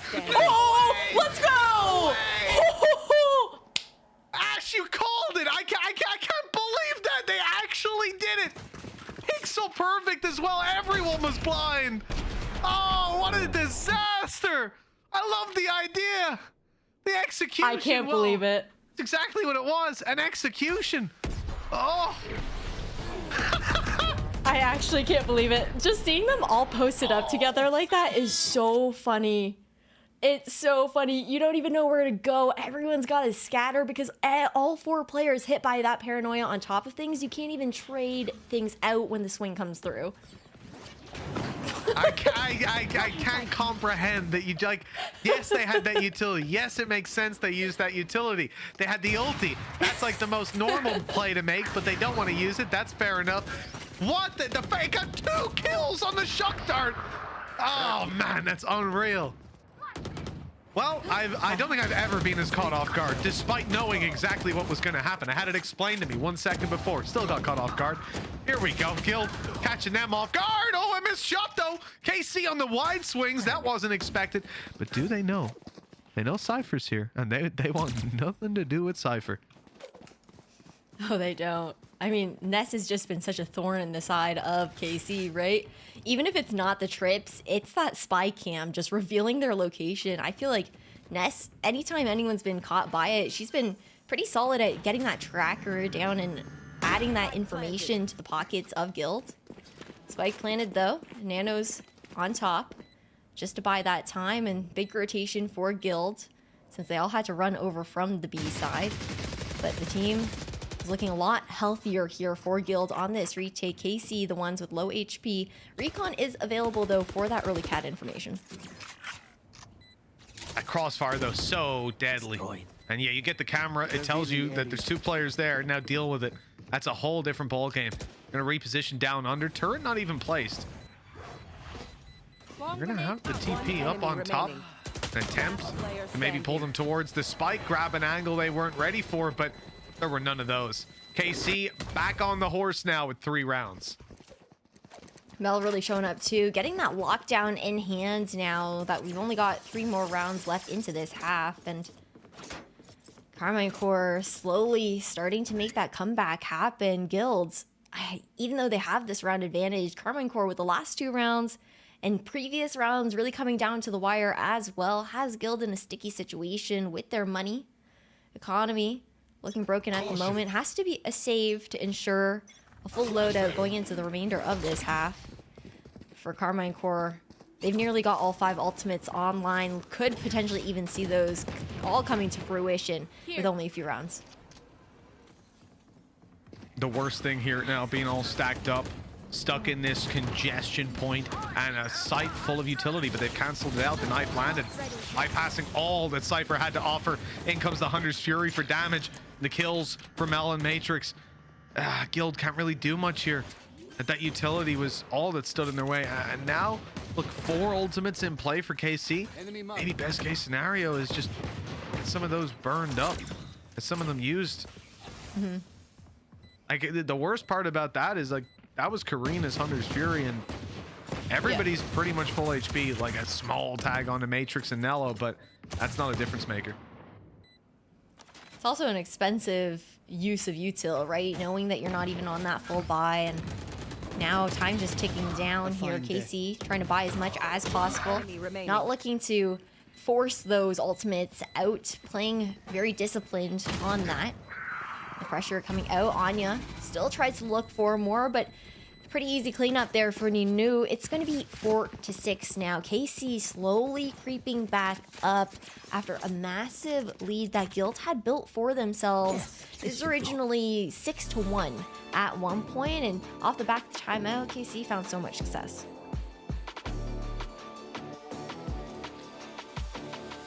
Yeah, I think that whoever called for that timeout earlier on for KC needs a raise. That was a solid play. May have been late into the half, but just in time by the looks of things. 3 in a row since then. 4 ultis online, rifles galore, and just take a look at what Guild are working with here. Again, their economy stretched thin coming into this second last round. Really a chance for KC to put themselves neck and neck at the halftime. And Guild want nothing more than to avoid that. I mean, after such a good start here on this map, especially being 1-0 up in the lead and having seen what happened to KC's lead in the previous, this is somewhere that you want to be all gas, no brakes. Yeah, it's a really important round, right? Potential to either take it to an advantage before we swap sides there for Guild, because they're not going to have anything left for the next round if they can't secure it here. But KC like you mentioned, all those ultimates to work with.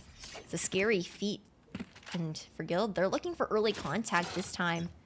Likely going to be that one way going out, trying to find some space, but at the same time, KC could just pop flash in. They take the upper angle. Wine is secured, and it's just a paranoia waiting. Oh, Anya! Huge kills. I mean, you're up against rifles on the other side. Certainly didn't look like it until they started firing back. 30 HP on Mel, though. This round looks very easy. This drone wants a tag. And there's an ulti attached to it. It'll be very dangerous for whoever gets hit by it, but no one is being revealed. You're not going to blind Hunter's Fury. Better off even saving it for next round. Instead, creeping up close, but caught by Speedovka. Oh! That is good stuff as Guild pushed to 7, and they've saved that Hunter's Fury as well. A big ultimate to have for the final round. An important round win because of that money situation again. Able to now carry these rifles over, afford the rest. Otherwise, could have been a scary situation, and just so much value coming out from that wine positioning. Anya's just been on fire this series. Right now, 15 assists. That tells you how well she's been able to set up for her team. And you think about those assists, this isn't like you've tagged somebody up. This is mostly paranoias.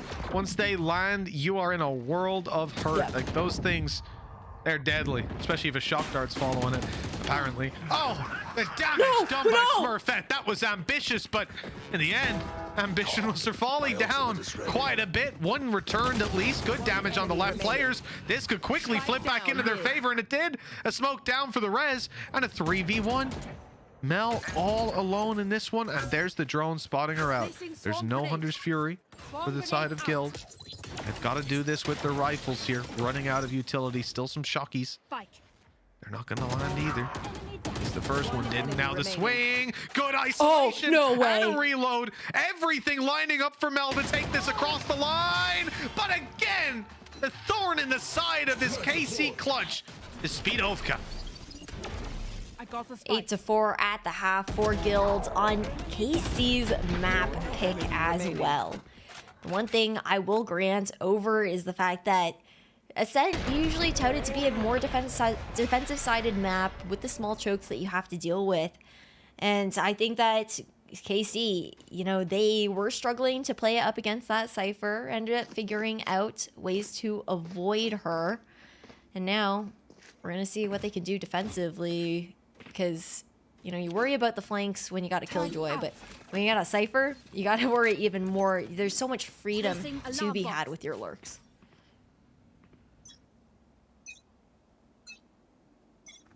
Well, this defensive side challenge for KC, look, it's where they put up a lot of numbers on Haven, but you better hope it's going to be much the same this time around on Ascent. It's been a tough start, but last time around, it was KC picking up a lot of the rounds over on the defensive side. They've started it out well with one pick. And these players fell back to sight. The discipline showing as Guild struggled to find any solace from this early round disadvantage. In fact, it just compounds with 55 left on Smurfette. Player has moved back towards spawn at least, though. With Laurilia not here, the players on side are a little more isolated. Nino the first to fall. Nalo not really able to do much in the way of trading. They dodge, okay, they don't dodge the paranoia, but they dodge consequences from being hit from it. And you still just have Nalo completely isolated here on the side. Does have a flash drive to work with, though. Does come out, finds a pick for trouble. But it's a swing back in here for Karina, and now B-site free for Guild.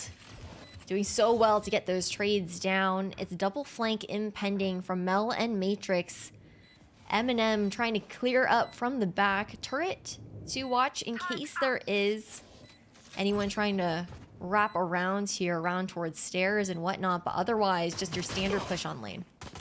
Only one shot for Mel. The first of the M's taking it well. Damage dealt out, but it comes down to the 1v1. The reload speed, a massive factor. And it looks like Karina has just about edged out that victory. 20 HP. I mean, it was a close one, but a devastating loss if you're KC. Again, the threat of expulsion from playoffs is just looming. And this squad now is down significantly on this map.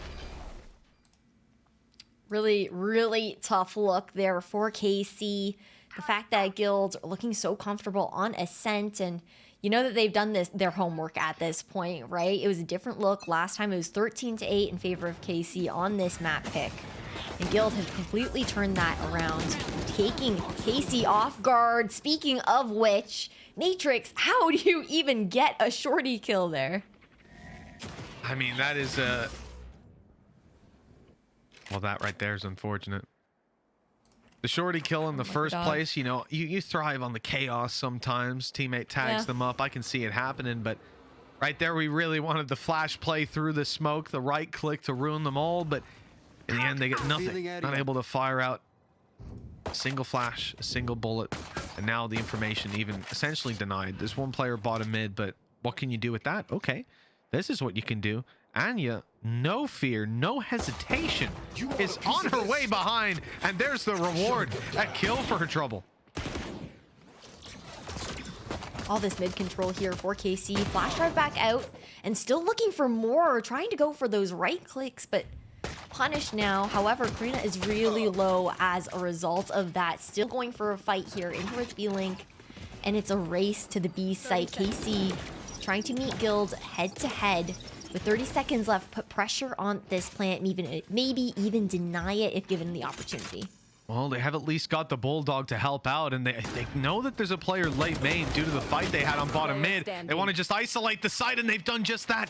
20 HP left on Karina. Revealing area. Surely no chance. The reveal's gone through. Oh, never mind. Don't worry. Guild have somehow snatched victory out from underneath their claws. That is ridiculous. They just stuck it. The reveal went in and they didn't give a damn. And it's the full HP player defusing with the Bulldog. I actually have no words. I think that they maybe thought they could stick to half and hop off, but the recon, just that reveal is too fast and earns that Red Bull clutch over to the side of Karina, who has been putting in work. When the newest member here on Guild X, right? A bit more of a last minute addition in that kind of sense, and really showing up for the team. Now, 0 Point doesn't actually find anything on the side of Nilo, so false sense of security, thinking that B main might be a bit more clear. You see a rotation to bolster up this mid play instead. But it's just investment into that null command. Now online here for Spadovka. Guild, they've hit that double digits. Only 2 away from match point. KC have a long battle uphill. And the ult as well, just to block them out. Okay, that has not gone according to plan. They have lost both of their players on the way through. A cage used to even tap the res, but the bullets are just flying their way. They've managed to get Spadovka back up, and the guys that were spamming actually ran out of ammo, had to reload. Now they've got Nello and Matrix. How have they recovered this? How? The damage, great. A shock dart landed at the feet of Karina. That does well to pull the numbers into their favor slightly. And Anya, well, she doesn't have a rifle. Left with this sheriff. Rifle's lost in its position. Instead has to just rely on helping out a teammate, and that fight is not pretty. It's not clean, but the backstab indeed. Ness tore 2 of them apart. And that just made it easy for Anya. Left in a 1v1 with a player looking both ways, like they were trying to cross the road. That's absolutely gorgeous. I like the idea coming out from Carmine Core there, you know, attempting to force the singular angle, tunneling through those smokes, and you contact off the paranoia, but you don't check over towards those mid-market stairs, and all of a sudden you're in a pinch, and a timeout called by KC. 1 away from match point here for Guild, 1 away from series point here for Guild X. Unbelievable with how we started things out, with how close some of these rounds have been. Indeed, the first map in its entirety. And we started out with a 10-4 lead on map 1 for KC. 10-4. They've won 5 rounds since then. And I barely remember any of them. Guild are winning just a ridiculous quantity of these rounds. And when it comes down to clutches, Speedovka's just delivering time and time again. It's insane what these players are able to pull out right now in the server. With everything on the line as well, you know, making that lower bracket run. It's elimination time here for day number 4 of stage 1 of VCT Game Changers EMEA. And looking over at Carmen Core, this round's going to be about bolstering what they have available. A tech pause, though, to come through. A little bit of time bought. But for KC, I mean, Mel's just one away from that lockdown. Got null commands close to fruition as well. Could be orb control that KC look to gamble in this next round. Yeah, I think especially with, you know, Mel and Nello both having orbs, it's tempting. Or both being an orb away, right? It is very tempting. I think the problem you're going to have is just how hard it is defensively to try and get near those. I mean, B main, you have a chance. A main it's tough. Like, you have to full commit to a fight at the start of the round to even have a hope of it. I do think at the very least with like how they're positioned at the moment, could definitely see a glimmer of that. It's just worrying about someone holding really far back. But Anya's just going to be alone there in towards top mid and still going to take the space. KC could go for the orb a little bit later just based off this protocol, playing close contact. Shotguns, 2 judges in the hands of KC right now, trying to gamble these close quartered angles and guilds. They're not looking in to go too fast. Taking a much slower approach, seeing if KC will switch out the tempo like we did see in a round previously where I believe that was Matrix who did dash up straight through mid. Not going to be the story this time. Karina spotted out the first, but it's the second player you need to be worried about here. Matrix being this aggressive isn't a terrible surprise, but they seem to expect that Nino might be in that corner. A shock dart already delivered, and that makes it so much harder for Nino to do anything. The urge to trade your teammate gets Matrix killed, and now we're falling apart again. All the credits on the line for KC. It's crunch time, and it is not looking good. Guild storming the B site, and it's wide open. Nobody's home. Oh, not dodging the paranoia quite, but Anya certainly did. That'll do it. One attempt at a push back through. I mean, this literally came down to 2 fights. Attempt at B main to try and trap them, fails. Paranoia to blitz out and have your last stand, fails immediately. And Guild walk out of that one barely breaking a sweat. Barely breaking a sweat, barely breaking their backs, and KC right now really struggling on these retakes. I mean, it's not even necessarily a retake situation. I feel like there have been a few rounds where KC's been trying to put the pressure on early to even stall out a plant coming out from Guild, but the problem is Guild they're patient. They're willing to wait it out. They're not going to get lost in the fray of all of that. But a very shallow 0 point comes through. It does clear out the close quarter angle of the side of Garage, but otherwise nothing else to be found, and it's an owl drone to come out and the timing to look away. This could be it. Look, the opportunity the KC have been so desperately looking for. They're now sat with an advantage of sorts, having eliminated, I think, the deadliest player we've got, Smurfette. But it's, to be honest, you just look over at a player on short, Anya, close to 20 assists now, coming into this round with 19. I think she's like 14 kills, 13 deaths, you know, individually playing a good game, a normal enough game, especially for her. But the assists off the charts as well. When you add all that up, the round-to-round impact, I think that's a large reason you end up at 12-4 right now. As we said, that somewhat of an advantage, having eliminated Smurfette. We'll see if they can convert it into any form of positivity. We're already going to see the B site falling again. 30 seconds left. B site falling again, 30 seconds left here, and that's the hope that KC have. You know, not a lot of time to work with on the side of Guild. Can really run down the clock, but they tried that early pressure previously. It didn't pan out. KC instead playing a bit more patient, looking for that full retake. You do have a lockdown available here for Mel. It's a question of, are we going to try to put that out here in CT? Are we going to try and take that switch control first off? And for Guild, they have nowhere to go if it goes down. Yeah, I mean, they have to win the fights. They have to make their stand here and now. Hunter's Fury thrown out to deal with the lockdown. That's going to stop them from really having too much of a problem. Karina, a good game so far, now tucked up on the stairs, and she needs to hold her ground. There we go. No. A jump scare from Mel, and Karina delivers. Anya in with a triple, and that is us done and dusted. 13-4. Carmine, they may have tried, and they certainly did, but Guild look like a whole nother beast.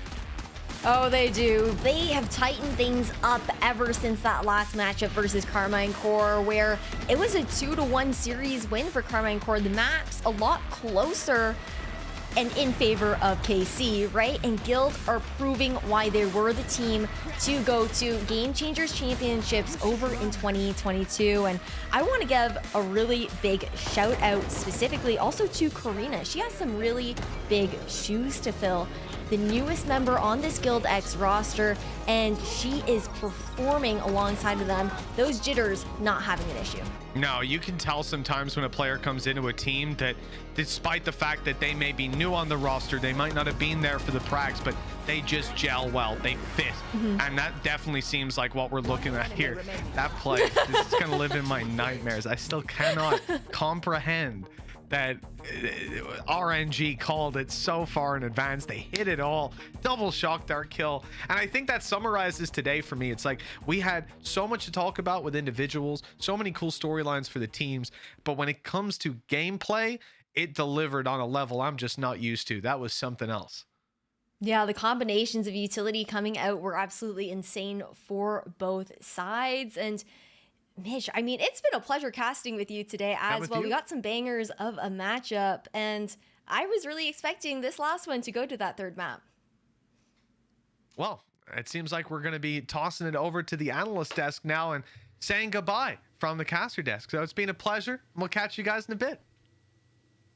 It's been a pleasure indeed. Thank you guys, Mish and Ash. Loved the casting, but hi, analyst desk here, host and analysts. We're going to be walking you through what we've just seen. Guild X, congratulations to them because they're going to be cruising through that lower bracket. And their next game will be a rematch against Ascent Rising. But unfortunately for Carmine Core, they are out of the competition. But I want to say that they should be very proud of what they have achieved. This is the first time that they're competing as a roster. And for them to get this far, it was incredible, Sam. It's so tough because a part of me, my heart is so heavily with Guild, and it has been for the longest time, but my heart was always with that previous roster as well. So this is a very, very tough moment for me to say goodbye to KC, and just knowing how hard those players have worked to get here. But of course, we knew at the start of the day that this was going to happen. That being said, I'm so happy for the Guild crew because, again, they have gone through such trials and tribulations over the last few months to get where they are now, and to have made it this far, I'm so impressed. Yeah, and this map was pretty impressive. Pilsky from the very get-go, round one already with the KO knife. I guess we should have known what to expect from the game when we saw that. Yeah, for sure. I think like you look at Guild and it's the small things that they did that showed that they were prepared for this game. You know, this the KO knife in round one from actually the defense side allowed Guild to stack towards that B site, and that got them the pistol win here, which really got them off to the start that they were looking for, got their economy rolling. You had a couple of clutch rounds come in from Carmine Core that actually made it quite close after that. Obviously, there was the crazy shock dart play and the clutch after that, which I'm sure we have some replays of as well. Yeah. Yeah, that's the shock dart play round A specifically, Sam. When the power of friendship isn't enough. Yeah. So we're sitting there and we're memeing, right? And we're like, why are they stacked up together like this? Why are they just like sitting on top of each other? Like, this is really weird. Cool, you want to cover your angles, but this is looking really strange. And I was kind of like, during this meme going, I wonder what the power of friendship is in Japanese, right? Like just random stuff, because there's no way that KC win this round. And we see like some recon darts come out. This first shock dart does nothing. And we're like, no, I mean, there's no way, right? There's just no. And then the second shock dart comes through the dark cover. We get a few more of those kills, and a 2v4 goes in favor of KC. And not just that, it actually propels them to 3 round wins in a row that forces Guild to have to actually take a timeout and go, guys, what the hell are we doing? That does highlight as well the individual firepower potential that we can see from the side of Karmine Corps. These ladies are absolutely killing it. And I mean, as much as they're out of the competition, the plays that we've seen from them, the potential that we've seen here, Pilski, it shows glimpses of greatness. Yeah, for sure. They played very, very well. Unfortunately, it felt like Guild really had their number. I liked the change up to the Cypher pick. You know, we were watching Karmine Corps play the other day against CBA. They had some very tight executes where, you know, they were sending Matrix in. There was a lot of updraft dashes or standard kind of dashes. You could see that on the attacking side against the Cypher, they were a little less comfortable kind of dashing straight into the sites. They weren't sure how to space. They weren't sure how to scale into the site. And I think that kind of threw them off a little bit. So credit to Guild. I feel like their change up of the Sentinel, some of their preparation, and the aggression that we saw on defense was super good. But just in general, they played a good game as individuals today, and I feel like that was closer to the level of the Guild that's been a mainstay in the Game Changers for a while now. So I'm keen to see them continue that form through the playoffs. Staying on the topic of individual performances as well, Sam, there are 2 players that we would really like to highlight, Mel and Karina, because even though for both of these players it was a bit of a new experience, they both performed so well when it came down to the wire. Honestly, I really wanted to highlight this because we highlighted these players on day 1. And we highlighted them because they were not performing as well as they could. And today, it's a totally different story. Today, they showed up in such an exceptional way. Both of these kind of backline players really, really getting a ton of those kills. Karina, right? Like, she wasn't up there in the highest number of kills, but her clutch moments were outrageous. And then the reason I say that, like, so, you know, you get to that point where you've seen a player and they've struggled in clutch moments and you see them in a 1v1 and you're like, oh, man. And then they do it. And that was me so many rounds going like, oh man, it's Karina. She's going to struggle. She's newer, the pressure. And she does it. And she's been doing that so often. And then Mel, I mean, Mel just went nuts. She also so clutch. There was one round where she almost got a 4K 1v4. And unfortunately just couldn't bring it out at the end there. But the improvement over these last 3 days for these 2 players has been exceptional. Absolutely. Well, GuildX, they secured themselves a spot, so let's have a chat with Spidoka from GuildX as well. Let's bring her in. First of all, I want to say congratulations on securing the win. You're now well and truly going through that lower bracket run. Thank you. Want to ask you in terms of what was different today in comparison to the last time you played Karmine Corps? I think I think that the main thing is that we definitely had better mental. It's not like we came into the game with bad mental, but I think the comeback was really a big reason that we knew we were going to win, basically. We also knew how they play. We watched the game back together, and I think we were just ready for whatever is happening. We also had a better... we played our game as well. Like, we were not playing by their game, we played ourselves. So I was wondering, and this is kind of a similar-ish question, but it's more like Guild has gone through a lot of stuff over the last couple of months. And I was just curious, what would you say the biggest challenge has been for you guys, and how have you managed to overcome that to make it so far in the playoffs? Because this is really impressive. I think what we can all agree on is that the sudden change we had in our roster, especially the IGL change, I think this really... We were very worried, of course. Like, I think it's something very unexpected, but we pulled through it. We said that we have no expectations for this tournament, just play like we would play scrims. And this is how we overcome it. We just did our game. We did, okay, guys, no worries. Don't play like we have to win the whole tournament. Just play like we would play every day. And we will do it for Claudia. Aw, I love that. I mean, you touched on it a little bit. I just want you to go into a little bit more depth about, you know, your change in IGL and how has that kind of changed the team? Because obviously with someone different leading and someone leading differently in a different role than what you had before, that can kind of switch things up a little bit, right? Yeah, definitely. I think currently our IGL is like obviously not IGL experience, but that didn't stop us from trusting in them. And I think the main thing is that we are all good players. I think that's what plays the good role. We all can adapt, we all can like give ideas, and that's what really got us that far, in my opinion. Cool. Yeah. Well, thank you for the insight. I mean, as we said, you're on your way to that lower bracket run, so congratulations. But the team that you're up against next is going to be Ascent Rising. You guys were in the same group as them, and they did go undefeated. So how are you feeling? Are you looking forward to it? I'm looking forward to it, definitely. We want to definitely have a revenge. I think we're very strong. Our mental is really good right now. I think we're all confident in our game. We also watched some game backs, so I think we're ready, definitely. Hell yeah. Love that. Love the energy. Also love the pink zone going through. But thank you so much. Thank you very much. Thank you so much for the interview. I really appreciate it. Have a good evening, and we'll see you around. Thank you. Bye. These entries are always so wholesome, but the thing is, I feel like there's been a theme in terms of mentality, in terms of approaches that we've seen from a lot of these teams throughout the entirety of the interviews that we've had so far, Sam. And it's always take it game by game. We don't necessarily have to win. All we have to do is play our own game and just make ourselves proud. And that's at the end of the day what it really boils down to.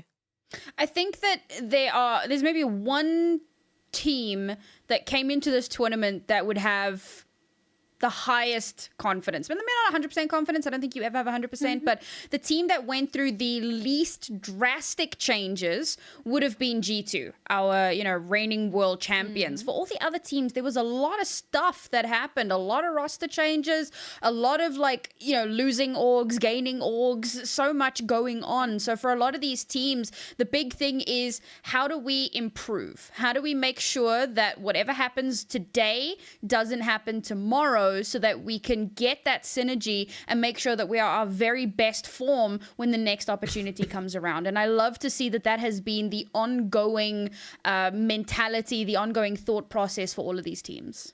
And with the updates in the bracket as well, Pilsky, it means that some of these teams are going to be able to get their revenge. Well, to be completely honest, every single one of these teams. G2 goes in up against BBL Queens. That's a revenge match from Group A. Then we're looking at Ascent against GLD, another revenge match from Group B. I mean, what more can we ask for, right? Yeah, I think G2, if they take out BBL in the upper bracket, they've pretty much run the gauntlet from all of the most successful teams or kind of household names through the upper bracket into the grand final there. That would be quite a run from them, and I dare say they would kind of have a target on their back as usual from there. I think Guild rematch versus Ascent is a great one, but even on from that, saying goodbye to CPA and Carmine Core today, I think a lot of these teams have a good mindset, a good attitude towards the improvement. At the end of the day, we have stages for a reason, and it's only stage one. And I think a lot of these teams recognize that there's plenty more time in the season and plenty more opportunities for them to improve and come back next time and do a little bit better than they might have done in the earlier parts of the year. All right, well, I'm getting told that we have something else. I am not entirely sure what it is, so I think we're just gonna throw it up on screen at some point. But until then, we'll keep talking. I'm gonna. Oh, never mind. We got it. Oh. The absolute. The cinematic POV. No.